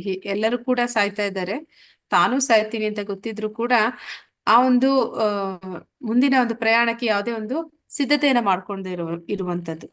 ಅವರಿಗೆ ಆ ಒಂದು ಸಿದ್ಧತೆ ಮಾಡ್ಕೊಳ್ಳುವಂತಹ ಒಂದು ಜ್ಞಾನ ಕೂಡ ಅವರಲ್ಲಿ ಇರೋದಿಲ್ಲ. ಅವರು ಏನ್ ಅನ್ಕೊಳ್ತಾರೆ ಅಂದ್ರೆ ಇಂದ್ರಿಯ ಭೋಗ ಅನ್ನುವಂಥದ್ದೇ ಜೀವನದ ಮೂಲ ಉದ್ದೇಶ ಅಂತ ತಿಳ್ಕೊಳ್ತಾರೆ. ಮತ್ತೆ ಅದನ್ನ ಮಾಡ್ತಾ ಇದ್ದಾಗ್ಲೂ ಕಷ್ಟಪಡ್ತಾರೆ, ಮಾಡಿದ ಮೇಲೆ ಕೂಡ ಕಷ್ಟಪಡ್ತಾರೆ. ಅಂದ್ರೆ ಅವರು ಮಾಡ್ತಾ ಇರ್ಬೇಕಾದಾಗ್ಲೇ ಅವ್ರು ಅನ್ಕೊಳ್ತಾರೆ, ನಾನು ಒಂದು ಮದ್ಯಪಾನ ಧೂಮಪಾನ ಮಾಡ್ತೀನಿ ಅಂತಂದ್ರೆ ನನಗೆ ಅದರಲ್ಲಿ ಏನೋ ಒಂದು ಇಂದ್ರಿಯ ಸುಖ ಸಿಗ್ತಿದೆ ಅಂತ ಅನ್ಕೊಳ್ತಾರೆ. ಆದ್ರೆ ಅದು ವಾಸ್ತವದಲ್ಲಿ ಅವರನ್ನ ದೈಹಿಕವಾಗಿ ಕೂಡ ಅವರಲ್ಲಿ ಅನಾರೋಗ್ಯವನ್ನ ತರುವಂತದ್ದು, ಮಾನಸಿಕವಾಗಿ ಕೂಡ ಅವರಿಗೆ ಒಂದು ಖಿನ್ನತೆಯನ್ನ ತರುವಂತದ್ದು. ಮುಂದೆ ಅವರು ಆ ಒಂದು ಯಾರು ಏನು ತಪ್ಪು ಮಾಡ್ತಾರೆ ಅವರಿಗೆ ಒಂದು ಶಿಕ್ಷೆ ಅನ್ನುವಂಥದ್ದು ಇರುತ್ತೆ. ಅಂದ್ರೆ ಅವರು ದೇಹತ್ಯಾಗ ಆದ ಮೇಲೆ ಅವರು ನರಕಲೋಕಗಳಿಗೆ ಹೋಗಿ ಮದ್ಯಪಾನ ಮಾಡುವಂತವರಿಗೆ ಆ ಒಂದು ಕಾದ ಸೀಸವನ್ನ ಕುಡಿಸ್ತಾರೆ ಅಂತ ಹೇಳ್ತಾರೆ. ಹಾಗೆ ಅವರಿಗೆ ಶಿಕ್ಷೆ ಅನ್ನುವಂಥದ್ದು ಇರುತ್ತೆ. ಅವರು ಇಲ್ಲಿರುವಾಗ್ಲೂ ಕೂಡ ದುಃಖದಲ್ಲೇ ಇರ್ತಾರೆ. ಈ ದೇಹತ್ಯಾಗ ಆದ ಮೇಲೂ ಕೂಡ ನರಕಲೋಕಗಳಿಗೆ ಹೋಗಿ ಅವರು ಕಷ್ಟವನ್ನ ಅನುಭವಿಸ್ತಾರೆ. ಮುಂದೆ ಅವರು ಪ್ರಾಣಿಯ ಒಂದು ಜನ್ಮವನ್ನ ಪಡಿತಾರೆ. ಹೀಗೆ ಅವರ ಒಂದು ಜೀವನ ಅನ್ನುವಂಥದ್ದು ಅದು ಕತ್ತಲಿನಲ್ಲಿಯೇ ಇರುವಂತದ್ದು. ಅಂದ್ರೆ ನರಕ ಅಂತಂದ್ರೆ ಅದು ಕತ್ತಲು ಅಂತಲ್ಲಿ ಹೇಳ್ತಾ ಇದ್ದಾರೆ. ಭಾವಾರ್ಥ. ಪ್ರಭುಪಾದರಿಂದ ಪ್ರಭುಪಾದರಿಗೆ ಜಯವಾಗಲಿ. ಪ್ರಕಾಶವು ಇಲ್ಲದಿದ್ದಾಗ ಜ್ಞಾನವೂ ಇರುವುದಿಲ್ಲ. ಅಂದ್ರೆ ಪ್ರಕಾಶ, ಬೆಳಕು ಅನ್ನುವಂಥದ್ದು, ಜ್ಞಾನ ಅನ್ನುವಂಥದ್ದು ಭಗವಂತನಿಗೆ ಸಮಾನ ಅಂತ ಹೇಳ್ತಾರೆ. ಅಂದ್ರೆ ಭಗವಂತ ಎಲ್ಲಿದ್ದಾನೆ ಅಲ್ಲಿ ಜ್ಞಾನ ಇರುತ್ತೆ, ಅಲ್ಲಿ ಬೆಳಕಿರುತ್ತೆ ಅಂತ. ತಮೋ ಗುಣದಲ್ಲಿ ಇರುವವನು ಒಂದು ನಿಯಂತ್ರಕ ತತ್ವಕ್ಕೆ ಅನುಗುಣವಾಗಿ ಕೆಲಸ ಮಾಡುವುದಿಲ್ಲ. ಅಂದ್ರೆ ಅವನಿಗೆ ನಿಯಂತ್ರಕ ತತ್ವಗಳು ಅನ್ನೋದೇ ಇಲ್ಲ. ಯಾವ್ದು ಮಾಡ್ಬೇಕು ಯಾವ್ದು ಮಾಡಬಾರ್ದು ಅಂತ ಏನಿಲ್ಲ. ಅವನ ಮನಸ್ಸೋ ಇಚ್ಛೆ ನಡ್ಕೊಳ್ಳುವಂಥದ್ದು. ಅಂದ್ರೆ ಯಾವ್ದು ಸರಿ ಅಂತ ಹೇಳ್ತಾರೆ ಅದನ್ನೇ ಮಾಡ್ಬೇಕು ಅಂತ ಏನಿಲ್ಲ. ಅವನಿಗೆ ಏನ್ ಮಾಡ್ಬೇಕು ಅಂತ ತೋಚುತ್ತೆ, ಹುಚ್ಚರ ಹಾಗೆ ಅವನ ಮನಸ್ಸೋ ಇಚ್ಛೆ ಅವನಿಗೆ ತೋಚಿದ್ದನ್ನೆಲ್ಲ ಮಾಡ್ತಾನೆ. ಅವನಿಗೆ ವ್ಯರ್ಥವಾಗಿ ಮನಸ್ಸೋ ಇಚ್ಛೆ ಕೆಲಸ ಮಾಡುವ ಬಯಕೆ. ಅವನಿಗೆ ಕೆಲಸ ಮಾಡುವ ಶಕ್ತಿ ಇದ್ದರೂ ಪ್ರಯತ್ನ ಮಾಡುವುದಿಲ್ಲ. ಆದ್ರೆ ಅವನಲ್ಲಿ ಶಕ್ತಿ ಇದೆ ಮಾಡೋದಕ್ಕೆ, ಅವನಲ್ಲಿ ಶಕ್ತಿ ಇದ್ರೂ ಕೂಡ ಅವನದನ್ನ ಮಾಡುವುದಿಲ್ಲ. ಇದಕ್ಕೆ ಭ್ರಾಂತಿ ಅಂತ ಹೇಳಿ ಹೇಳ್ತಾ ಇದ್ದಾರೆ. ಪ್ರಜ್ಞೆಯು ಕೆಲಸ ಮಾಡುತ್ತಿದ್ದರೂ ಬದುಕಿನಲ್ಲಿ ಚಟುವಟಿಕೆ ಇರುವುದಿಲ್ಲ. ತಮೋಗುಣದಲ್ಲಿ ಇರುವವನ ಲಕ್ಷಣಗಳು ಇವು. ಅಂದ್ರೆ ಪ್ರಜ್ಞೆ, ಒಂದು ದೇಹದಲ್ಲಿ ಆತ್ಮ ಇದೆ ಅಂತಂದ್ರೆ ಅಲ್ಲಿ ಪ್ರಜ್ಞೆ ಇದೆ ಅಂತ. ಅಂದ್ರೆ ಆತ್ಮ ದೇಹದಲ್ಲಿ ಇರುವಾಗ ನಾವು ಚಟುವಟಿಕೆಯಿಂದ ಕೂಡಿರ್ತೀವಿ, ಲವಲವಿಕೆಯಿಂದ ಇರ್ತೀವಿ. ಆದ್ರೆ ಈ ಒಂದು ವ್ಯಕ್ತಿ ಯಾವ ರೀತಿ ಇರ್ತಾನೆ ಅಂದ್ರೆ ಅವನ ದೇಹದಲ್ಲಿ ಆತ್ಮ ಇದೆ, ಅವನಿಗೆ ಜೀವ ಇನ್ನೂ ಇದೆ, ಆದ್ರೂ ಅವನು ಹೆಣದ ಹಾಗೆ, ಅಂದ್ರೆ ಒಂದು ಸೋಮಾರಿತನ ಅನ್ನುವಂಥದ್ದು ಅವನ ಒಂದು ಜೀವಂತ ಹೆಣದ ಹಾಗೆ ಅವನು ಚಟುವಟಿಕೆನೇ ಇಲ್ಲದಿರಾ ಇರ್ತಾನೆ. ಇದು ತಮೋಗುಣದ ಲಕ್ಷಣ ಅಂತ ಹೇಳಿ ಹೇಳ್ತಾ ಇದ್ದಾರೆ. ಹರಿ ಕೃಷ್ಣ. ಮಾತಾಜಿ, ರಜೋಗುಣದವರು ನಿಯಂತ್ರಕ ತತ್ವ ಅನುಸರಿಸಲ್ಲ ಅಲ್ಲ ಮಾತಾಜಿ? ಹರೇ ಕೃಷ್ಣ.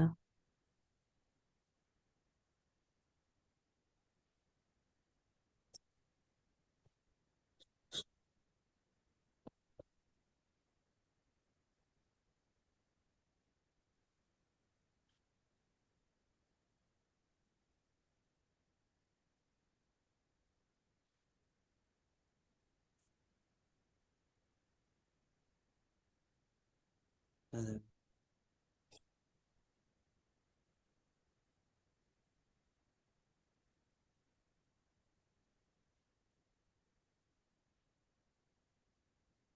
ಹರೇ ಕೃಷ್ಣ ಮಾತಾಜಿ. ಗೀತಾ ಮಾತಾಜಿ, ನಿಮ್ಗೆ ಕೇಳಿಸ್ತಾ ಇದೆಯಾ? ಹರೇ ಕೃಷ್ಣ. ಇಲ್ಲ, ಇವಾಗ ಸ್ಕ್ರೀನ್ ಹಾಕ್ತಿದ್ದಾರೆ, ನೋಡ್ಬೇಕು ಮಾತಾಜಿ. ಅಂದ್ರೆ ಕಾಣಿಸ್ತಾ ಇಲ್ಲ, ಸ್ಟಕ್ ಆಗೋಯ್ತು.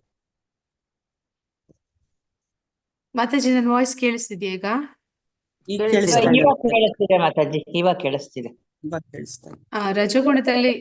ರಜೋಗುಣದಲ್ಲಿ ಇರುವಂತ ವ್ಯಕ್ತಿ ಅವನೇನ್ ಮಾಡ್ತಾನೆ ಅಂತಂದ್ರೆ ಅವನು ಯೋಚನೆನೇ ಮಾಡೋದಿಲ್ಲ. ಅಂದ್ರೆ ಸರಿ ತಪ್ಪನ್ನ ತಿಳ್ಕೊಂಡು ಮಾಡೋದಿಲ್ಲ. ಅಂದ್ರೆ ಜ್ಞಾನಿ ಸತ್ವಗುಣದಲ್ಲಿರುವವನು ಏನ್ ಮಾಡ್ತಾನೆ, ನಾನು ಇದನ್ನ ಮಾಡೋದು ಸರಿನಾ ತಪ್ಪ ಅಂತ ಯೋಚನೆ ಮಾಡಿ ಕೆಲಸ ಮಾಡ್ತಾನೆ. ಆದ್ರೆ ರಜೋಗುಣದಲ್ಲಿರುವವನು ಅವನು ಒಂದು ಕಾಮನೆಯನ್ನ ಈಡೇರಿಸ್ಕೊಳ್ಳೋದಕ್ಕೆ ಕೆಲಸವನ್ನ ಮಾಡ್ಬಿಡ್ತಾನೆ. ಆಮೇಲೆ ಅದರಿಂದ ದುಃಖ ಬಂದಾಗ ಆಮೇಲೆ ಯೋಚನೆ ಮಾಡ್ತಾನೆ. ಅಂದ್ರೆ ಮೊದಲೇ ಅವನಿಗೆ ಇದು ಸರಿನಾ ತಪ್ಪ ಅಂತ ಅವನು ಅನ್ಕೊಳ್ಳೋದಿಲ್ಲ. ಅಂದ್ರೆ ಅವನ ಒಂದು ರಜೋಗುಣದ ಒಂದು ಪ್ರಾಬಲ್ಯ ಎಷ್ಟಿರುತ್ತೆ ಅಂತಂದ್ರೆ ಅದು ಅವನನ್ನ ಆಗ ಏನೋ ಒಂದು ಕೆಲಸ, ಇಂದ್ರಿಯ ಭೋಗವನ್ನ ಮಾಡೋದಕ್ಕೆ ಅವನನ್ನ ಈಡು ಮಾಡ್ತಾ ಇರುತ್ತೆ, ಅವನನ್ನ ಪ್ರೋತ್ಸಾಹ ಕೊಡ್ತಾ ಇರುತ್ತೆ. Mataji, thank Hare you Krishna. ಮಾತಾಜಿ. ಹರೇ ಕೃಷ್ಣ ಮಾತಾಜಿ, ಧನ್ಯವಾದಗಳು. ಇದು ಯಾರು ಅಂತ ಇದ್ದಿದ್ದು? ಗೀತಾ ಮಾತಾಜಿ. ಹರೇ ಕೃಷ್ಣ ಮಾತಾಜಿ. ಶ್ಲೋಕ 14.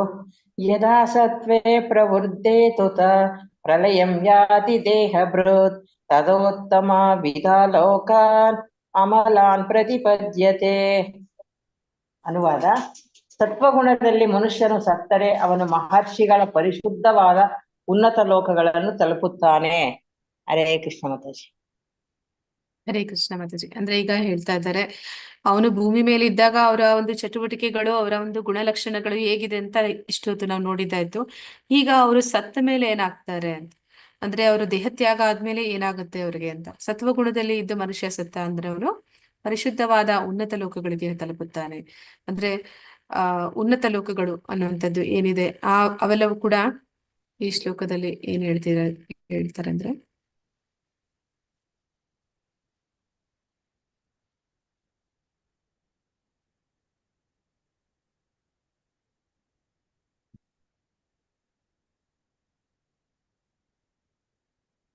ಎಲ್ಲಿ ರಜೋಗುಣ ತಮೋಗುಣಗಳು ಇರುವುದಿಲ್ಲವೋ ಅಂತಹ ಒಂದು ಲೋಕಕ್ಕೆ ಅವರು ಹೋಗ್ತಾರೆ. ಇಲ್ಲಿ ಅಮಲಾನ್ ಅಂತ ಹೇಳ್ತಾ ಇದ್ದಾರೆ. ಸತ್ವಗುಣದಲ್ಲಿರುವಂತವರು ಬ್ರಹ್ಮಲೋಕ ಮತ್ತೆ ಜನಲೋಕಗಳು, 7 ಊರ್ಧ್ವ ಲೋಕಗಳು, 7 ಅಧೋಲೋಕಗಳು ಇವೆ. ಹಾಗೆ ಆ 7 ಊರ್ಧ್ವ ಲೋಕಗಳು ಏನಿದೆ ಅವುಗಳನ್ನ ಸ್ವರ್ಗ ಅಂತ ಹೇಳ್ತಾರೆ, ಸ್ವರ್ಗ ಲೋಕಗಳು. ಅಲ್ಲಿಗೆ ಹೋಗಿ ಅವನು ಸುಖವನ್ನ ಅನುಭವಿಸ್ತಾನೆ. ಅಂದ್ರೆ ಈ ಒಂದು ಸತ್ವಗುಣದ ಒಂದು ಲಕ್ಷಣ ಏನು ಅಂತಂದ್ರೆ ಅವನು ಸುಖವಾಗಿ ಇರುವಂತದ್ದು. ಅವನು ಹೆಚ್ಚು ಹೆಚ್ಚು ಸತ್ವಗುಣದಲ್ಲಿ ಇದ್ದಷ್ಟು ಅವನು ಇನ್ನ ಹೆಚ್ಚು ಹೆಚ್ಚು ಸುಖವನ್ನ ಅನುಭವಿಸ್ತಾನೆ. ಅಮಲಾನ್ ಅಂತಂದ್ರೆ ಇಲ್ಲಿ ಮಲ ಅಂತಂದ್ರೆ ರಜೋಗುಣ ತಮೋಗುಣವನ್ನ, ಅದರಿಂದ ಅಮಲ ಅಂದ್ರೆ ಅದರಿಂದ ಮುಕ್ತವಾದಂಥದ್ದು ಸತ್ವಗುಣ. ಎಲ್ಲಿ ಈ ಸತ್ವಗುಣ ಹೆಚ್ಚಿರುತ್ತೆ, ಅಮಲಾನ್ ಅಂತ ಹೇಳಿದ ಪದದ ಅರ್ಥವನ್ನ ಮಹತ್ವವನ್ನ ತಿಳಿಸ್ತಾ ಇದ್ದಾರೆ. ಅಲ್ಲಿ ಅಂತಹ ಒಂದು ಲೋಕಗಳಿಗೆ ಈ ಸತ್ವಗುಣಿಗಳು ಹೋಗ್ತಾರೆ. ಐಹಿಕ ಜಗತ್ತಿನ ಕಲ್ಮಶಗಳಿವೆ, ಐಹಿಕ ಜಗತ್ತಿನಲ್ಲಿ ಕಲ್ಮಶಗಳಿವೆ, ಆದರೆ ಸತ್ವಗುಣವು ಐಹಿಕ ಜಗತ್ತಿನ ಅಸ್ತಿತ್ವದ ಅತ್ಯಂತ ಪರಿಶುದ್ಧ ರೂಪ. ಬೇರೆ ಬೇರೆ ರೀತಿಗಳ ಜೀವಿಗಳಿಗೆ ಬೇರೆ ಬೇರೆ ರೀತಿಯ ಲೋಕಗಳಿವೆ. ಸತ್ವಗುಣದಲ್ಲಿ ಮರಣ ಹೊಂದಿರುವವರು ಮಹರ್ಷಿಗಳು, ಮಹಾಭಕ್ತರು ಇರುವ ಲೋಕಗಳಿಗೆ ಏರುತ್ತಾರೆ. ಅಂದ್ರೆ ಯಾರು ಸದಾ ಸತ್ವಗುಣದಲ್ಲಿ ಜೀವನವನ್ನ ನಡೆಸಿರ್ತಾರೆ, ಆ ಒಂದು ಸತ್ವಗುಣದಲ್ಲಿ ಅವರು ದೇಹತ್ಯಾಗವನ್ನ ಮಾಡಿರ್ತಾರೆ, ಅಂತವರು ಈ ರಜೋಗುಣ ಮತ್ತೆ ತಮೋಗುಣಗಳಿಂದ ಮುಕ್ತವಾದಂತಹ ಊರ್ಧ್ವ ಲೋಕಗಳಿಗೆ ಹೋಗ್ತಾರೆ.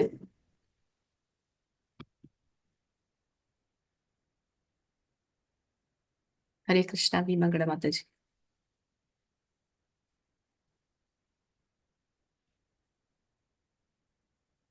ಹರೇ ಕೃಷ್ಣ ಮಾತಾಜಿ. ಹರೇ ಕೃಷ್ಣ ಮಾತಾಜಿ.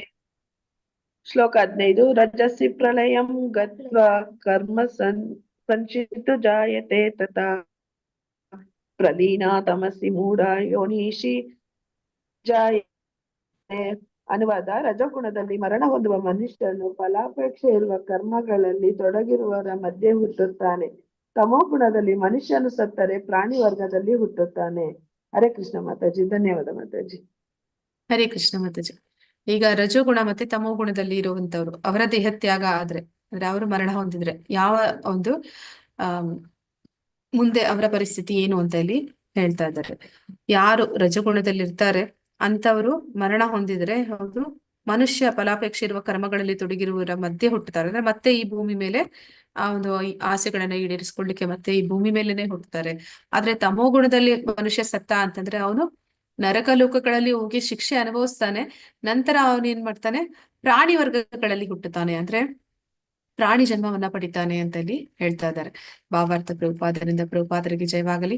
ಆತ್ಮವು ಮನುಷ್ಯ ಜೀವನದ ನೆಲೆಯನ್ನು ತಲುಪಿದರೆ ಅದಕ್ಕೆ ಮತ್ತೆ ಅಧಪತನ ಆಗುವುದೇ ಇಲ್ಲ ಎಂದು ಕೆಲವರ ಭಾವನೆ. ಅಂದ್ರೆ ಎಲ್ಲರೂ ಏನ್ ಅನ್ಕೊಂತಾರೆ ಅಂತಂದ್ರೆ, ಸಾಧಾರಣವಾಗಿ ಯಾರು ಕೃಷ್ಣ ಪ್ರಜ್ಞೆಯಲ್ಲಿ ಇಲ್ಲ ಅಂತವ್ರ ಹತ್ರ ಹೋಗಿ ನಾವು ಅವರ ತಪ್ಪು ಮಾಡ್ತಾ ಇರೋದಕ್ಕೆ ಮೂಲ ಕಾರಣನೇ ಅದಾಗಿರುತ್ತೆ. ಅವ್ರೇನ್ ಅನ್ಕೊಳ್ತಾ ಇದ್ರೆ, ನಾನೀಗ ಮನುಷ್ಯನಾಗಿ ಹುಟ್ಟಿದ್ದೀನಿ, ಮುಂದೆ ಇನ್ನೊಂದು ಜನ್ಮ ಅನ್ನೋದಿದ್ರೆ ನಾನು ಮತ್ತೆ ಮನುಷ್ಯನಾಗೇ ಹುಟ್ಟುತ್ತೀನಿ ಅಂತ ಅನ್ಕೊಂತಾರೆ ಹೊರತು ನನಗೆ ಒಂದು ಆತ್ಮಕ್ಕೆ ಪತನ ಇದೆ, ಮತ್ತೆ ಅದು ಬೇರೆ ಪ್ರಾಣಿಗಳಾಗಿ, ಗಿಡ ಮರಗಳಾಗಿ, ಬೇರೆ ಜೀವಿಗಳಾಗಿ ಹುಟ್ಟುತ್ತೆ ಅನ್ನುವಂಥದ್ದನ್ನ ಅವರು ಒಪ್ಪೋದಿಲ್ಲ. ಆದ್ರೆ ಇದು ವಾಸ್ತವ ಅಲ್ಲ. ಈ ಶ್ಲೋಕದಲ್ಲಿ ಹೇಳಿರುವ ಪ್ರಕಾರ ಮನುಷ್ಯನು ತಮೋಗುಣವನ್ನು ಬೆಳೆಸಿಕೊಂಡರೆ ಅವನು ಸತ್ತ ನಂತರ ಪ್ರಾಣಿ ರೂಪಕ್ಕೆ ಇಳಿಯುತ್ತಾನೆ. ಅದನ್ನ ಅವ್ರು ಹೇಳ್ತಾರೆ. ಅಂದ್ರೆ ನಮ್ಮಲ್ಲಿ ತಮೋಗುಣ ಇದ್ದಾಗ ನಾವೇನ್ ಮಾಡ್ತೀವಿ, ಬೇಡದ ಹವ್ಯಾಸಗಳನ್ನ ಬೆಳೆಸ್ಕೊಳ್ತೀವಿ. ಮಾಂಸಭಕ್ಷಣೆ ಮಾಡುವಂತವ್ರು ಕ್ರೂರ ಪ್ರಾಣಿಗಳಾಗಿ ಒಂದು ಜನ್ಮವನ್ನ ಪಡಿತಾರೆ. ಮತ್ತೆ ಅತಿ ಹೆಚ್ಚು ಸೋಮಾರಿಗಳು ಅದಕ್ಕೆ ತಕ್ಕಂತಹ ಒಂದು ಕರಡಿ, ಹಿಮಕರಡಿಯಾಗಿಯೋ ಅಥವಾ ಹೆಬ್ಬಾವಾಗಿಯೋ ಅವರು ಜನ್ಮವನ್ನ ಪಡಿತಾರೆ. ಹೀಗೆ ನಾವು ಬೇಡದ ಯಾವುದು ನಿಷಿದ್ಧ ಅಂತ ಹೇಳ್ತಾರೆ ಅದನ್ನೇ ಸೇವನೆ ಮಾಡ್ತಾರೆ ಅಂತಂದ್ರೆ ಅಂತವ್ರು ಒಂದು ಹಂದಿಯ ಜನ್ಮವನ್ನು, ನಾಯಿಯ ಜನ್ಮವನ್ನು ಪಡಿತಾರೆ. ಹೀಗೆ ಈ ಒಂದು ವ್ಯವಸ್ಥೆ ಈ ರೀತಿ ಇದೆ. ತಮೋಗುಣದಲ್ಲಿ ಇರುವಂತವ್ರು ಅಂತಹ ಒಂದು ಪ್ರಾಣಿ ರೂಪಕ್ಕೆ ಇಳಿತಾರೆ. ಆದ್ರೆ ಜನ ಸಾಮಾನ್ಯರು ಏನ್ ಅನ್ಕೊಳ್ತಾರೆ, ಪುನರ್ಜನ್ಮ ಅನ್ನುವಂಥದ್ದು ಇಲ್ಲ, ಆಗೊಂದು ವೇಳೆ ಇದ್ರೆ ನಾ ಮತ್ತೆ ಮನುಷ್ಯನಾಗಿಯೇ ಹುಟ್ಟುತ್ತೀನಿ ಅನ್ನುವಂಥದ್ದು ಅವರ ಭ್ರಮೆಯಾಗಿರುತ್ತೆ. ಮತ್ತೆ ಮನುಷ್ಯ ಜೀವನಕ್ಕೆ ಬರಲು ಅವನು ವಿಕಾಸ ಪ್ರಕ್ರಿಯೆಯಿಂದ ತನ್ನನ್ನು ಮೇಲಕ್ಕೆ ಎತ್ತಿಕೊಳ್ಳಬೇಕಾಗುತ್ತದೆ. ಅಂದ್ರೆ 84 ಲಕ್ಷ ದಾಟಿ ಮತ್ತೆ ತಿರುಗಿ ವಾಪಸ್ ಬರ್ಬೇಕು. 80 ಲಕ್ಷ ಏನಿದೆ ಆ ಒಂದು ಬೇರೆ ಬೇರೆ ಯೋನಿಗಳು, ಅದನ್ನ ದಾಟಿ ಅವನು ಬರ್ಬೇಕಾಗತ್ತೆ. ಆದುದರಿಂದ ಮನುಷ್ಯನು ಜೀವನದ ವಿಷಯದಲ್ಲಿ ಗಂಭೀರವಾದ ಆಸಕ್ತಿ ಇರುವವರು ಸತ್ವಗುಣವನ್ನು ಆರಿಸಿಕೊಳ್ಳುತ್ತಾರೆ. ಅಂದ್ರೆ ಮನುಷ್ಯ ಜೀವನ ಸಿಕ್ಕಾಗ ಅದರ ಒಂದು ಇಂಪಾರ್ಟೆನ್ಸ್ ಗೊತ್ತಾದಾಗ ಏನ್ ಮಾಡ್ತಾನೆ ಅಂತಂದ್ರೆ ಆ ವ್ಯಕ್ತಿ ಸತ್ವಗುಣವನ್ನ ಬೆಳೆಸ್ಕೊಳ್ಳುವುದಕ್ಕೆ ಪ್ರಯತ್ನ ಪಡ್ತಾನೆ. ಒಳ್ಳೆಯ ಸಹವಾಸದಲ್ಲಿ ಗುಣಗಳನ್ನು ಮೀರಬೇಕು, ಕೃಷ್ಣ ಪ್ರಜ್ಞೆಯಲ್ಲಿ ನೆಲೆಸಬೇಕು. ಇದು ಮನುಷ್ಯನ ಜೀವನದ ಗುರಿ. ಇಲ್ಲವಾದರೆ ಮನುಷ್ಯನು ಮತ್ತೆ ಮನುಷ್ಯನ ಅಂತಸ್ತಿಗೆ ಬರುತ್ತಾನೆ ಎನ್ನುವುದು ಖಚಿತವಿಲ್ಲ. ಅಂದ್ರೆ ನಾವು ಒಂದೇ ಸತಿ ಈ ಒಂದು ಏನು ಜನ್ಮ ಸಿಕ್ಕಿದೆ, ಮನುಷ್ಯ ಜನ್ಮ, ಅದರ ಒಂದು ಮಹತ್ವವನ್ನ ತಿಳ್ಕೊಂಡಿರ ನಾವದನ್ನ ಇಂದ್ರಿಯ ಭೋಗದಲ್ಲಿ ಅಥವಾ ಅಜ್ಞಾನದಲ್ಲಿ ಕಳೆದು ಬಿಟ್ವಿ ಅಂತಂದ್ರೆ ಮತ್ತೆ ನಮಗೆ ಈ ಚಾನ್ಸ್ ಸಿಗುತ್ತೆ ಅನ್ನೋದು ಅಷ್ಟು ಕಡಾಖಂಡಿತವಾಗಿ ಹೇಳಲಿಕ್ಕೆ ಸಾಧ್ಯ ಇಲ್ಲ. ಅದನ್ನ ಇಲ್ಲಿ ಪ್ರಭುಪಾದರು ಹೇಳ್ತಾ ಇದ್ದಾರೆ, ಅದು ಖಚಿತವಿಲ್ಲ. ಅದಕ್ಕಾಗಿ ಮನುಷ್ಯ ಜನ್ಮ ಸಿಕ್ಕಾಗ ಒಳ್ಳೆಯ ಸಹವಾಸದಲ್ಲಿ, ಅಂದ್ರೆ ವೈಷ್ಣವರ ಸಹವಾಸದಲ್ಲಿ ಇರಬೇಕು, ಭಕ್ತರ ಸಹವಾಸದಲ್ಲಿ ಇರಬೇಕು.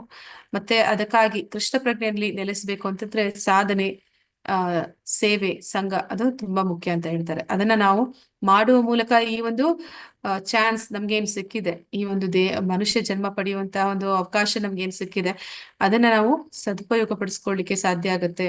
ಆಗೊಂದ್ ವೇಳೆ ಸದುಪಯೋಗ ಪಡಿಸ್ಕೊಳ್ಳಿಲ್ಲ ಅಂತಂದ್ರೆ ಎಂತೆಲ್ಲ ಕಷ್ಟಗಳು ಬರುತ್ತೆ ಅನ್ನೋದನ್ನ ಇಲ್ಲಿ ಹೇಳ್ತಾ ಇದ್ದಾರೆ. ಅಂದ್ರೆ ನಾವು ಮತ್ತೆ ಒಂದು ಪ್ರಾಣಿ ಜನ್ಮವನ್ನ ಒಂದು ಇಂದ್ರಿಯ ಭೋಗ ಮಾಡಿ ಮತ್ತೆ ಆ ಪ್ರಾಣಿಗಳನ್ನ ಕೊಂದು ಅದನ್ನ ತಿಂದು ಮತ್ತೆ ಆ ಪ್ರಾಣಿ ಜನ್ಮವನ್ನ ನಾವು ಪಡೆದ್ವಿ ಅಂದ್ರೆ 80 ಲಕ್ಷ ಯೋನಿ ಮತ್ತೆ ನಾವು ಅದು ಮುಗಿಸ್ಕೊಂಡು ಬರ್ಬೇಕಾಗತ್ತೆ. ಅದಕ್ಕೆ ಎಷ್ಟೋ ಕಾಲಗಳನ್ನ ಕಳೆದು ಬಿಡ್ತೇವೆ.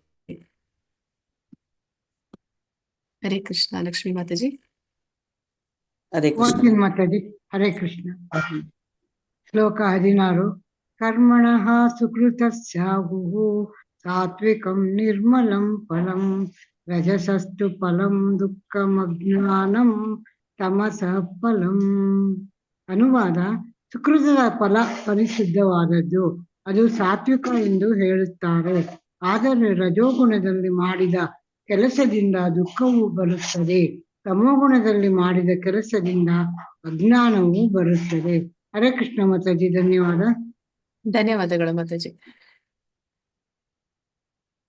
ಇಲ್ಲಿ ಏನ್ ಹೇಳ್ತಾ ಇದ್ದಾರೆ, ಯಾರು ಸಾತ್ವಿಕ ಗುಣದಲ್ಲಿರ್ತಾರೆ ಅವರು ಮಾಡುವಂತಹ ಒಂದು ಕೆಲಸ ಕಾರ್ಯ ಯಾವ ರೀತಿ ಇರುತ್ತೆ ಅಂದ್ರೆ ಅದರಿಂದ ಅವ್ರಿಗೆ ಪುಣ್ಯ ಸಿಗುತ್ತೆ, ಪುಣ್ಯವನ್ನ ಸಂಪಾದನೆ ಮಾಡ್ತಾರೆ. ಅವರು ಜ್ಞಾನದಲ್ಲಿರುವ ಕಾರಣ ಅವರು ಮಾಡುವಂತ ಕೆಲಸಗಳು ಎಲ್ಲವೂ ಕೂಡ ಸರಿಯಾದ ಆಗಿರುವ ಕಾರಣ ಅವರು ಪುಣ್ಯವನ್ನ ಸಂಪಾದಿಸ್ತಾರೆ. ಪುಣ್ಯವನ್ನ ಸಂಪಾದಿಸಿ ಊರ್ಧ್ವ ಲೋಕಗಳಿಗೆ ಹೋಗ್ತಾರೆ. ಆ ಪುಣ್ಯದ ಫಲವನ್ನ ಅನುಭವಿಸ್ಲಿಕ್ಕೆ ಸುಕೃತ ಅದು ಅವರು ಮಾಡುವಂತಹ ಒಂದು ಕಾರ್ಯ ಆಗಿರುತ್ತೆ. ಮತ್ತೆ ರಜೋಗುಣದಲ್ಲಿ ಇರುವಂತವ್ರು ಮಾಡೋ ಕೆಲಸ ಅದು ಅವರನ್ನ ದುಃಖಕ್ಕೆ ಈಡು ಮಾಡುತ್ತೆ. ಅಂದ್ರೆ ಅವರ ಒಂದು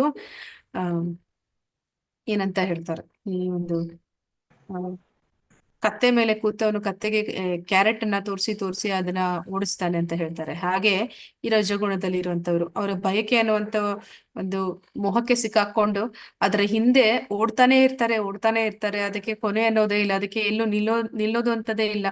ಆ ಒಂದು ಶ್ರಮ ಏನು ಅವರು ಪಡ್ತಾ ಇದ್ದಾರೆ, ಮತ್ತೆ ಆ ಶ್ರಮ ಪಡುವಾಗ ಒಂದು ಅಮೂಲ್ಯವಾದ ಒಂದು ಜೀವನವನ್ನ ಅವರು ಏನು ಪೋಲ್ ಮಾಡ್ತಾ ಇದ್ದಾರೆ ಅದು ಅವರಿಗೆ ದುಃಖಕ್ಕೆ ಕಾರಣ ಆಗುತ್ತೆ. ಅಂದ್ರೆ ಅವರು ಏನನ್ನ ಬಯಸ್ತಾ ಇದ್ದಾರೆ ಅದನ್ನ ಪಡ್ಕೊಂಡ್ರೆ ಅಲ್ಲಿಗೆ ಅವರದು ಆಸೆ ಈಡೇರೋದಿಲ್ಲ. ಅದಕ್ಕಿಂತ ಉನ್ನತವಾದದ್ದನ್ನ ಅವರು ಜೀವನದ ಗುರಿಯನ್ನಾಗಿ ಇರಿಸ್ಕೊಂಡು ಅದಕ್ಕಾಗಿ ಮತ್ತೆ ಓಡ್ತಾನೆ ಇರ್ತಾರೆ.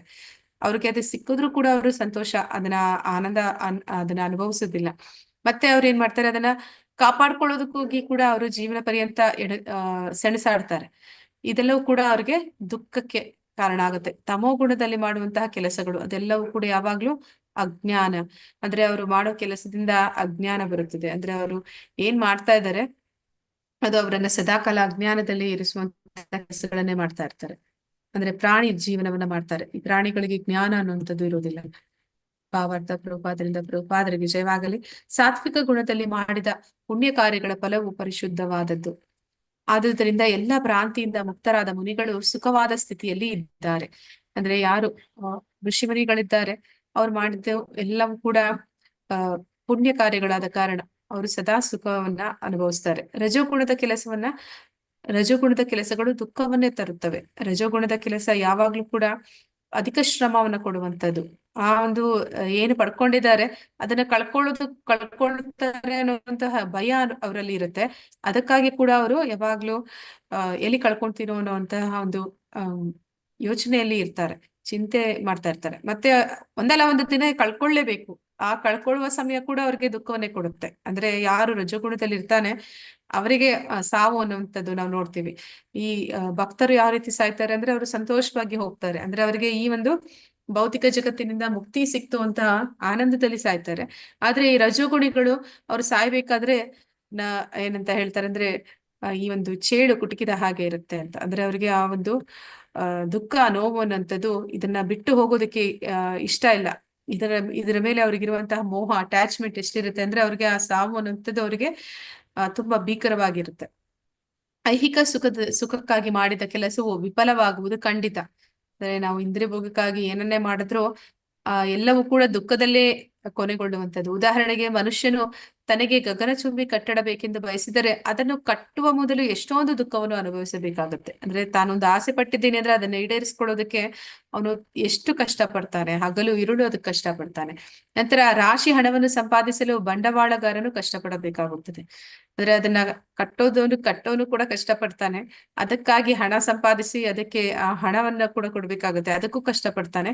ಮತ್ತೆ ಕಟ್ಟಡವನ್ನು ಕಟ್ಟಲು ಗುಲಾಮರಂತೆ ಶ್ರಮಿಸುವವರು ದೈಹಿಕ ಶ್ರಮವನ್ನು ಪಡಬೇಕಾಗುತ್ತದೆ. ಅಂದ್ರೆ ಯಾರು ಅದನ್ನ ಕಟ್ಟುವಂತಹ ಒಂದು ಗಾರೆ ಕೆಲಸ ಮಾಡುವಂತವ್ರು ಕೂಡ ಗುಲಾಮರ ಒಂದು ಕೆಲಸ, ಅವರ ಒಂದು ದೈಹಿಕ ಶ್ರಮ ಕೂಡ ಅದಕ್ಕೆ ಬೇಕಾಗುತ್ತೆ. ಹೀಗೆ ಈ ದುಃಖಗಳು ಇದ್ದೇ ಇರುತ್ತದೆ. ಯಾವ ಒಂದು ಇಂದ್ರಿಯ ಭೋಗದಲ್ಲಿ ನಾವು ತೊಡಗಿದ್ರು ಕೂಡ ಅದು ದುಃಖದಲ್ಲಿಯೇ ಕೊನೆಗೊಳ್ಳುವಂಥದ್ದು. ಹೀಗೆ ಭಗವದ್ಗೀತೆಯು ರಜೋಗುಣದ ಪ್ರಭಾವದಿಂದ ಮಾಡಿದ ಯಾವುದೇ ಕೆಲಸದಿಂದ ಖಂಡಿತವಾಗಿಯೂ ಬಹಳ ದುಃಖವಾಗುತ್ತದೆ ಎಂದು ಹೇಳುತ್ತದೆ. ಮಾನಸಿಕ ಸುಖ ಎಂದು ಕರೆಸಿಕೊಳ್ಳುವ ಸುಖವು ನನಗೆ ಈ ಮನೆ ಇದೆ ಅಥವಾ ಹಣ ಇದೆ ಎನ್ನುವ ಸುಖವು ಒಂದಿಷ್ಟು ಇರಬಹುದು. ಅಂದ್ರೆ ಅವರಿಗೆ ಅವರೇ ಒಂದು ಅನ್ಕೊಳ್ತಾ ಇರಬಹುದು, ನನಗೆ ಮನೆ ಇದೆ, ನನಗೆ ಹಣ ಇದೆ, ಅದು ಅವರ ಒಂದು ಭ್ರಮೆ ಇದ್ದ ಹಾಗೆ. ಆದರೆ ವಾಸ್ತವ ಸುಖವಲ್ಲ, ಅದು ನಿಜವಾದ ಸುಖ ಅಲ್ಲ, ಅದು ನಿರಂತರವಾಗಿ ಇರುವಂತಹ ಸುಖ ಅಲ್ಲ. ಮತ್ತೆ ತಮೋ ಗುಣದ ವಿಷಯ ಹೇಳುವುದಾದರೆ ಕರ್ತ್ಯುವಿಗೆ ಜ್ಞಾನವಿಲ್ಲ, ಆದುದರಿಂದ ಅವರ ಚಟುವಟಿಕೆಗಳಿಂದ ತತ್ಕಾಲಕ್ಕೆ ದುಃಖ. ಅಂದ್ರೆ ಯಾರು ತಮೋಗುಣದಲ್ಲಿದ್ದಾರೆ ಅವರದು ಪ್ರಾರಂಭದಿಂದ ಕೊನೆಯವರೆಗೂ ಬರೀ ದುಃಖನೇ. ಸತ್ವಗುಣದಲ್ಲಿ ಇರುವಂತವ್ರು ಸ್ವಲ್ಪ ಶ್ರಮ ಪಡ್ತಾರೆ. ಅಂದ್ರೆ ಯಾರು ಸತ್ವಗುಣದಲ್ಲಿದ್ದಾರೆ ಅವರಿಗೆ ಪ್ರಾರಂಭದಲ್ಲಿ ಸ್ವಲ್ಪ ಕಷ್ಟ ಅನ್ಸುತ್ತೆ. ಅಂದ್ರೆ ನಮ್ಗೆ ಇವಾಗ ಒಂದು ಭಕ್ತಿಯಲ್ಲಿ ಬಂದಾಗ ನಿಯಂತ್ರಿತ ತತ್ವಗಳನ್ನ ಪಾಲಿಸ್ಬೇಕು, ಒಂದು ಬ್ರಾಹ್ಮಿ ಮುಹೂರ್ತದಲ್ಲಿ ಎದುರಬೇಕು, ಏಕಾದಶಿ ವ್ರತಗಳನ್ನ ಮಾಡ್ಬೇಕು ಅಂತಂದ್ರೆ ಪ್ರಾರಂಭದಲ್ಲಿ ಕಷ್ಟ ಅಂತ ಅನ್ಸ್ಬೋದು. ಆದ್ರೆ ಅದರ ಒಂದು ಫಲ ಅನ್ನುವಂಥದ್ದು ನಮ್ಮನ್ನ ಸುಖಕ್ಕೆ ಕೊಂಡೋಗುವಂಥದ್ದು, ಅಂದ್ರೆ ನಮ್ಮನ್ನ ಭಗವಂತನ ಧಾಮಕ್ಕೆ, ಈ ಒಂದು ದುಃಖಾಲಯದಿಂದ ಬಿಡುಗಡೆಯನ್ನ ನೀಡುವಂಥದ್ದು. ಆದ್ರೆ ಈ ರಜೋಗುಣದಲ್ಲಿ ಇರುವಂತಹ ವ್ಯಕ್ತಿಗಳಿಗೆ ಆ ಒಂದು ಭ್ರಮೆ ಇದೆ, ನನ್ನ ಹತ್ರ ಮನೆ ಇದೆ, ನನ್ನ ಹತ್ರ ಒಂದು ಹಣ ಇದೆ, ಇದೆಲ್ಲವೂ ಕೂಡ ಅವರಿಗೆ ಒಂದು ಭ್ರಮೆ. ಅವ್ರಿಗೆ ಪ್ರಾರಂಭದಲ್ಲಿ ಅದು ಮಾಡ್ತಾ ಇರುವಾಗ ಅವರ ಒಂದು ಭ್ರಮೆಯಿಂದ ಅವ್ರ ಸುಖ ಅಂತ ಅವ್ರು ಏನ್ ಅನ್ನಿಸ್ತಾ ಇರುತ್ತೆ. ಆದ್ರೆ ಅದನ್ನ ಕೊನೆಯಲ್ಲಿ ಅದು ಎಲ್ಲಿ ಹೋಗಿ ಕರ್ಕೊಂಡು ಹೋಗುತ್ತೆ ಅಂದ್ರೆ ಅದು ದುಃಖಕ್ಕೆ ಕರ್ಕೊಂಡು ಹೋಗುತ್ತೆ. ಆದ್ರೆ ಈ ತಮೋಗುಣದಲ್ಲಿರುವಂತವ್ರದ್ದು ಆ ರೀತಿಯಲ್ಲ, ಅವ್ರದ್ದು ಪ್ರಾರಂಭದಿಂದ ಕೊನೆವರೆಗೂ ಬರೀ ದುಃಖನೇ ಇರುತ್ತೆ. ಇಲ್ಲಿ ಅವನು ಅಜ್ಞಾನದಲ್ಲಿ ಇರೋದ್ರಿಂದ ಅವನ ಒಂದು ಚಟುವಟಿಕೆಗಳು ಕೂಡ ಯಾವಾಗ್ಲೂ ಅದು ದುಃಖದಲ್ಲೇ ಇರುತ್ತೆ. ಅನಂತರ ಅವನು ಪ್ರಾಣಿಯ ಜೀವನದತ್ತ ಹೋಗುತ್ತಾನೆ. ಅಂದ್ರೆ ಅವನು ಮಾಡುವಂತ ಕೆಲಸಗಳು ದುಃಖ ಕೊಡುವಂಥದ್ದು. ಅಂದ್ರೆ ಅವನು ಏನು ಬೇಡದ ಕಾರ್ಯಗಳಲ್ಲಿ ತೊಡಗ್ತಾನೆ ಅದು ದುಃಖಕ್ಕೆ ಅವನನ್ನು ಈಡು ಮಾಡುತ್ತೆ. ಮತ್ತೆ ಅನಂತರ ಅಂದ್ರೆ ಈ ಒಂದು ವ್ಯಸನಿಗಳು ಏನಿರ್ತಾರೆ, ಒಂದು ಮಾದಕ ದ್ರವ್ಯ ವ್ಯಸನಿಗಳೇನಿರ್ತಾರೆ, ಅಂದ್ರೆ ಅವರ ಒಂದು ಪ್ರಸ್ತುತ ಸ್ಥಿತಿಯನ್ನ ಅವರು ಮರೆಯೋದಕ್ಕೋಸ್ಕರ ಆ ಒಂದು ವ್ಯಸನಕ್ಕೆ ಬೀಳ್ತಾರೆ. ಅಂದ್ರೆ ಆ ಒಂದು ಪ್ರಭಾವ, ಆ ಒಂದು ಏನಂತಾರೆ ಮಾದಕ ದ್ರವ್ಯದ ಪ್ರಭಾವ ಅದು ಕೆಲ ಸಮಯದ ನಂತರ ಇರೋದಿಲ್ಲ. ಆಗ ಅವ್ರು ಮತ್ತೆ ವಾಸ್ತವ ಒಂದು ಜೀವನಕ್ಕೆ ಬಂದಾಗ ಅವರಿಗೆ ಮತ್ತೆ ಅದು ಬೇಕು ಅಂತಂದಾಗ ಅವ್ರು ಏನ್ ಮಾಡ್ತಾರೆ, ಅವ್ರ ಹತ್ರ ಹಣ ಇದ್ರೆ ಅವರು ಮತ್ತೆ ಹೋಗಿ ಪಡ್ಕೊಳ್ತಾರೆ, ಹಣ ಇಲ್ಲ ಅಂತಂದ್ರೆ ಅದಕ್ಕೆ ಬೇರೆ ಬೇಡದ ಮಾರ್ಗಗಳನ್ನ ಹುಡುಕ್ತಾರೆ. ಈ ರೀತಿ ಅವರ ಜೀವನ ಪರ್ಯಂತ ಅವ್ರದ್ದು ದುಃಖನೇ ಇರುತ್ತೆ. ಕೊನೆಗೆ ಹೋಗೋದು ಕೂಡ ನರಕಲೋಕಗಳಿಗೆ, ಅಲ್ಲಿ ಕೂಡ ಅವರು ಬಾಧೆನೆ ಅನುಭವಿಸ್ತಾರೆ. ಈ ರೀತಿ ಅವರು ಸದಾ ಕಾಲ ದುಃಖದಲ್ಲಿ ಇರ್ತಾರೆ. ಅನಂತರ ಅವನ ಪ್ರಾಣಿ ಜೀವನದತ್ತ ಹೋಗುವನು. ಅವನು ಮುಂದೆ ಪ್ರಾಣಿಯ ಒಂದು ಜನ್ಮವನ್ನು ಪಡಿಬೇಕಾಗುತ್ತೆ. ಪ್ರಾಣಿ ಜೀವನವು ಎಂದೂ ದುಃಖಕರವಾದದ್ದೇ. ಆದರೆ ಮಾಯೆ ಪ್ರಭಾವದಿಂದ ಪ್ರಾಣಿಗಳಿಗೆ ಇದು ತಿಳಿಯುವುದಿಲ್ಲ. ಅಂದ್ರೆ ಪ್ರಾಣಿಗಳ ಜೀವನ ಯಾವ ರೀತಿ ಇರುತ್ತೆ ಅಂತಂದ್ರೆ ಅದು ದುಃಖಕರವಾದದ್ದು, ಆದ್ರೆ ಅವನಿಗೆ ಆ ಪ್ರಾಣಿ ಜನ್ಮದಲ್ಲಿ ಇರುವಂತವನಿಗೆ ಅದು ಗೊತ್ತಾಗೋದಿಲ್ಲ. ಒಬ್ಬ ಬಡ ಪ್ರಾಣಿಗಳನ್ನು ಕೊಲ್ಲುವುದು ತಮೋಗುಣದ ಪರಿಣಾಮವೇ. ಅಂದ್ರೆ ಯಾರು ಈ ಮಾಂಸ ಭಕ್ಷಣೆ ಮಾಡ್ತಾರೆ ಅವರೆಲ್ಲರೂ ಕೂಡ ತಮೋಗುಣದಲ್ಲಿರುವ ಕಾರಣ ಅವರು ಅಂತ ಕಾರ್ಯಗಳನ್ನು ಮಾಡ್ತಾರೆ. ಪ್ರಾಣಿಯನ್ನು ಕೊಲ್ಲುವವರಿಗೆ ಮುಂದೆ ತಮ್ಮನ್ನು ಕೊಲ್ಲುವುದಕ್ಕೆ ಅಗತ್ಯವಾದ ದೇಹವು ಪ್ರಾಣಿಗೆ ದೊರೆಯುತ್ತದೆ ಎನ್ನುವುದು ತಿಳಿಯದು. ಅಂದ್ರೆ ಆ ರೀತಿ ಅವರು ಆ ಪ್ರಾಣಿಯನ್ನ ಕೊಲ್ಲೋದ್ರಿಂದ ಮುಂದೆ ಅವರು ಪ್ರಾಣಿ ಆಗ್ತಾರೆ, ಮತ್ತೆ ಅವರನ್ನ ಕೊಂದು ತಿನ್ನೋದಕ್ಕೆ ಆ ಪ್ರಾಣಿಗೆ ಒಂದು ಅವಕಾಶ ಸಿಗುತ್ತೆ ಅನ್ನೋದು ಅವ್ರಿಗೆ ಗೊತ್ತಿರೋದಿಲ್ಲ. ಇದು ಪ್ರಕೃತಿ ನಿಯಮ. ಮನುಷ್ಯರ ಸಮಾಜದಲ್ಲಿ ಮನುಷ್ಯನೊಬ್ಬನು ಇನ್ನೊಬ್ಬನನ್ನು ಕೊಂದರೆ ಅವರನ್ನು ನೇಣು ಹಾಕಬೇಕು. ಇದು ರಾಜ್ಯದ ನಿಯಮ. ಅಜ್ಞಾನದಿಂದಾಗಿ ಜನರಿಗೆ ಪರಮಪ್ರಭು ನಿಯಂತ್ರಿಸುವ ಸಂಪೂರ್ಣ ರಾಜ್ಯ ಹೊಂದಿದೆ ಎನ್ನುವುದು ತಿಳಿಯದು. ಅಂದ್ರೆ ಎಲ್ಲರೂ ಏನ್ ಅನ್ಕೊಳ್ತಾರೆ ಅಂತಂದ್ರೆ, ನಾವು ಒಬ್ಬ ಮನುಷ್ಯ ಇನ್ನೊಬ್ಬನನ್ನ ಕೊಂದ್ರೆ ಅವನಿಗೆ ಅಂದ್ರೆ ಗಲ್ಲು ಶಿಕ್ಷೆ ಆಗತ್ತೆ, ಅದು ರಾಜ್ಯದ ನಿಯಮ. ಅಂದ್ರೆ ರಾಜ ಒಬ್ಬ ವ್ಯಕ್ತಿಗೆ ಗಲ್ಲು ಶಿಕ್ಷೆ ಕೊಡ್ತಾ ಇದ್ದಾನೆ ಅಂತಂದ್ರೆ ಅವನ ಮೇಲೆ ಅವನು ಕರುಣೆಯನ್ನ ತೋರಿಸ್ತಾ ಇದ್ದಾನೆ ಅಂತ ಹೇಳ್ತಾರೆ. ಅಂದ್ರೆ ಅವನಿಗೆ ಆ ಗಲ್ಲು ಶಿಕ್ಷೆ ಕೊಟ್ಟಿಲ್ಲ ಅಂತಂದ್ರೆ ಅವನು ಮುಂದೆ ಆ ಒಂದು ಇನ್ನೊಂದು ಜನ್ಮದಲ್ಲಿ ಮತ್ತೆ ಆ ವ್ಯಕ್ತಿಯಿಂದ ಸಾಯ್ಬೇಕಾಗಿ ಬರುತ್ತೆ. ಅದನ್ನ ಕಡಿಮೆ ಮಾಡಿಸೋದಿಕ್ಕೆ, ಅವನ ಒಂದು ತಪ್ಪಿಗೆ ಕೂಡಲೇ ಶಿಕ್ಷೆ ಕೊಡ್ಬೇಕು ಅಂತ ಹೇಳಿ ಆ ಗಲ್ಲು ಶಿಕ್ಷೆನ ಕೊಡ್ತಾರೆ. ಮತ್ತೆ ಇದು ರಾಜ್ಯದ ನಿಯಮ ಅಂತ ಹೇಳಿ ಹೇಳ್ತಾ ಇದ್ದಾರೆ. ಅದೇ ರೀತಿ ನಾವು ಇನ್ನೊಂದು ಪ್ರಾಣಿಯನ್ನ ಕೊಲ್ಲುವಂಥದ್ದು, ಅದು ಕೂಡ ಇನ್ನೊಂದು ವ್ಯಕ್ತಿಯನ್ನ ಕೊಲ್ಲುವ ಹಾಗೆ. ಅಂದ್ರೆ ಯಾರೆಲ್ಲ ಒಂದು ದೇಶದಲ್ಲಿ ಹುಟ್ಟಿದ್ದಾರೆ ಅವರೆಲ್ಲರೂ ಕೂಡ ಆ ದೇಶದ ಪ್ರಜೆಗಳು ಅಂತ ಹೇಳಿದ್ರೆ, ಈ ಒಂದು ದೇಶದಲ್ಲಿ ಹುಟ್ಟಿರುವಂತಹ ಒಂದು ಇರುವೆಯಿಂದ ಹಿಡಿದು ಕ್ರಿಮಿಕೀಟಗಳಿಂದ ಹಿಡಿದು ಪ್ರತಿಯೊಂದು ಕೂಡ ಈ ಭೂಮಿ ಮೇಲೆ ಹುಟ್ಟಿರುವ ಕಾರಣ ಅವುಗಳು ಕೂಡ ಆ ಒಂದು ದೇಶದ ಪ್ರಜೆಗಳೇ ಆಗ್ತಾರೆ. ಆ ರೀತಿ ನಾವು ಅವುಗಳಿಗೆ ನೋವು ಕೊಡುವಂಥದ್ದು, ಅವುಗಳಿಗೆ ತೊಂದರೆ ಕೊಡುವಂಥದ್ದು, ಅವುಗಳನ್ನ ಕೊಲ್ಲುವಂಥದ್ದು ಮಾಡಿದಾಗ ಇಂಥದೇ ಒಂದು ಪರಿಣಾಮ ಇದೆ. ಇಲ್ಲಿ ನಾವು ತಪ್ಪಿಸ್ಕೊಳ್ತೀವಿ ಅಂತ ಅನ್ಕೊಂತೀವಿ, ಆದ್ರೆ ಭಗವಂತನ ಒಂದು ಜಡ್ಜ್ಮೆಂಟ್ ಅನ್ನೋದಿದೆ. ಅಲ್ಲಿ ಅವನ ಒಂದು ಏನೋ ಅವನ ಒಂದು ಕೋರ್ಟಿನಲ್ಲಿ ಅದಕ್ಕೆ ಒಂದು ಏನಂತಾರೆ ಪ್ರಕೃತಿ ನಿಯಮ ಅಂತ ಹೇಳ್ತಾರೆ. ಅದು ಯಾರ ಮೇಲೂ ಕೂಡ ಆ ಏನಂತ ಹೇಳ್ತಾರೆ ಕರುಣೆನ ತೋರಿಸೋದಿಲ್ಲ. ಅದರ ಒಂದು ನಿಯಮ ಅನ್ನುವಂಥದ್ದು ಆ ರೀತಿ ಇರುತ್ತೆ. ಅದು ರಾಜ್ಯದ ನಿಯಮ. ಅಜ್ಞಾನದಿಂದ ಜನರಿಗೆ ಪರಮಪ್ರಭು ನಿಯಂತ್ರಿಸುವ ಸಂಪೂರ್ಣ ರಾಜ್ಯ ಹೊಂದಿದೆ ಎನ್ನುವುದು ತಿಳಿಯೋದು. ಅಂದ್ರೆ ಭಗವಂತನ ನಿಯಂತ್ರಣದಲ್ಲಿ ಇನ್ನೊಂದು ರಾಜ್ಯ ಇದೆ. ಆ ರಾಜ್ಯದಲ್ಲಿ ಏನಾಗುತ್ತೆ ಅಂದ್ರೆ ಜೀವಂತವಾದ ಪ್ರತಿಯೊಂದು ಪ್ರಾಣಿಯು ಭಗವಂತನ ಮಗು. ಅಂದ್ರೆ ಎಲ್ಲಾ ಜೀವಿಗಳು ಭಗವಂತನ ಮಕ್ಕಳು. ಒಂದು ಇರುವೆಯನ್ನು ಕೊಲ್ಲುವುದನ್ನು ಅವನು ಸಹಿಸಲಾರ. ಭಗವಂತ ಅದನ್ನ ಯಾವತ್ತೂ ಸಹಿಸೋದಿಲ್ಲ. ಅದಕ್ಕೆ ತಕ್ಕಂತೆ ಮನುಷ್ಯನು ಅನುಭವಿಸಲೇಬೇಕಾಗತ್ತೆ. ಅಂದ್ರೆ ನಾವ್ ಅನ್ಕೊಳ್ತೀವಿ ನಾನೀಗ ಒಂದನ್ನ ಕೊಂದ್ರೆ ನನ್ಗೇನಾಗುತ್ತೆ ಅಂತ, ಆದ್ರೆ ಎಲ್ಲವೂ ಕೂಡ ಭಗವಂತನ ಲೆಕ್ಕಾಚಾರದಲ್ಲಿ ಅಲ್ಲಿ ಇರುತ್ತೆ. ಮತ್ತೆ ಆದುದರಿಂದ ನಾಲಿಗೆಯ ರುಚಿಗಾಗಿ ಪ್ರಾಣಿಯನ್ನು ಕೊಲ್ಲುವುದು ಅತ್ಯಂತ ಕೀಳು ಅಜ್ಞಾನ. ಭಗವಂತನು ಎಷ್ಟೋ ಸೊಗಸಾದ ವಸ್ತುಗಳನ್ನು ಕೊಟ್ಟಿದ್ದಾನೆ. ಆದುದರಿಂದ ಮನುಷ್ಯನು ಪ್ರಾಣಿಗಳನ್ನು ಕೊಲ್ಲುವ ಅಗತ್ಯವೇ ಇಲ್ಲ. ಏನೇ ಆಗಲಿ ಮನುಷ್ಯನ ಮಾಂಸವನ್ನು ತಿನ್ನುವ ಚಪಲವನ್ನು ತೀರಿಸಿಕೊಂಡರೆ ಅವನ ಅಜ್ಞಾನದಿಂದ ಹಾಗೆ ನಡೆಯುತ್ತಿದ್ದಾನೆ. ತನ್ನ ಭವಿಷ್ಯವನ್ನು ತುಂಬಾ ಕತ್ತಲನ್ನಾಗಿ ಮಾಡಿಕೊಳ್ಳುತ್ತಿದ್ದಾನೆ ಎಂದು ತಿಳಿಯಬೇಕು. ಎಲ್ಲಾ ವಧೆಗಳಲ್ಲಿ ಗೋವಧೆ ಅತ್ಯಂತ ಕೆಟ್ಟದ್ದು, ಏಕೆಂದರೆ ಹಸುವು ಹಾಲನ್ನು ಕೊಟ್ಟು ನಮಗೆ ಎಲ್ಲ ಬಗೆಯ ಸಂತೋಷ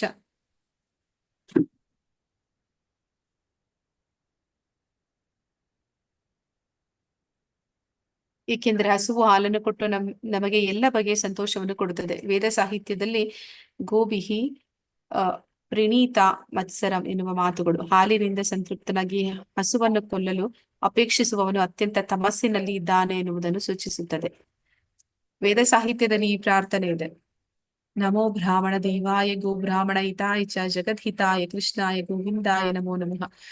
ಪ್ರಾಣಿಯನ್ನ ಕೊಲ್ಲುವಂಥದ್ದು, ಒಂದು ಇರುವೆಯನ್ನ ಕೊಲ್ಲುವಂಥದ್ದು ಕೂಡ ಮಹಾಪಾಪ. ಭಗವಂತ ಅದನ್ನು ಸಹಿಸೋದಿಲ್ಲ.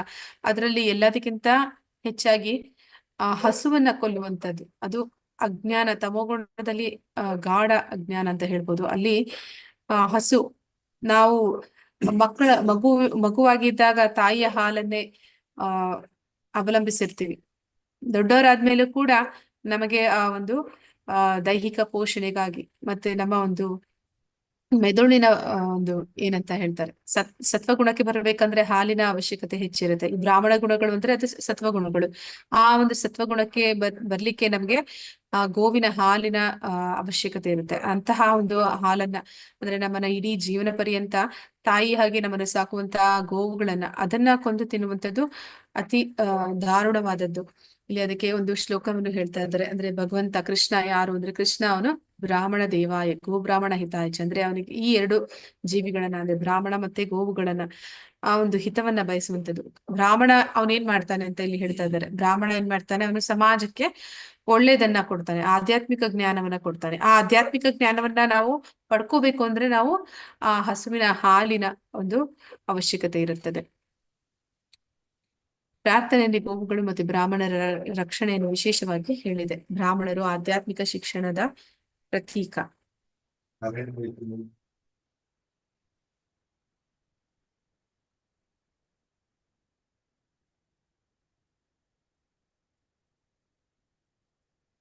ಹರೇ ಕೃಷ್ಣ. ಕೇಳಿಸಿ ಕಟ್ ಆಗ್ತು ಮಾತಾಜಿ.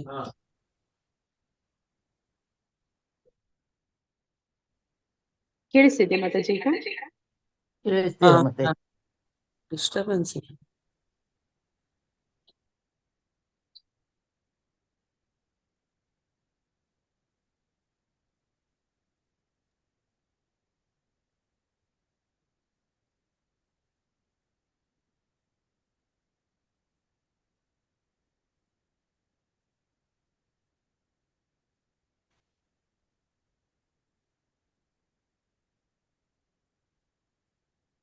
ಸ್ಕ್ರೀನ್ ಕಾಣಿಸ್ತಿದ್ಯಾ ಮಾತಾಜಿ? ಕಾಣಿಸ್ತಿದೆ ಮಾತಾಜಿ.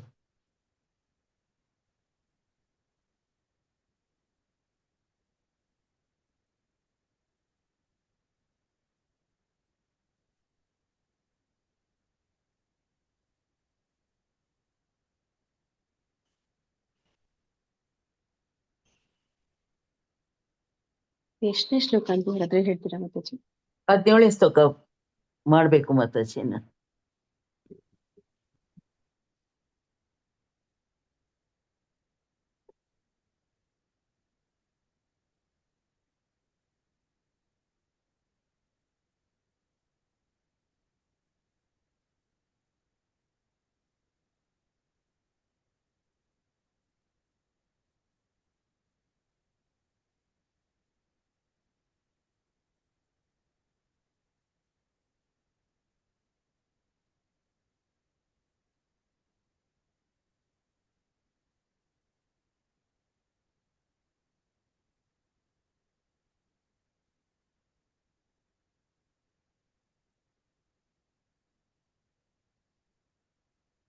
ಹರೇ ಕೃಷ್ಣ.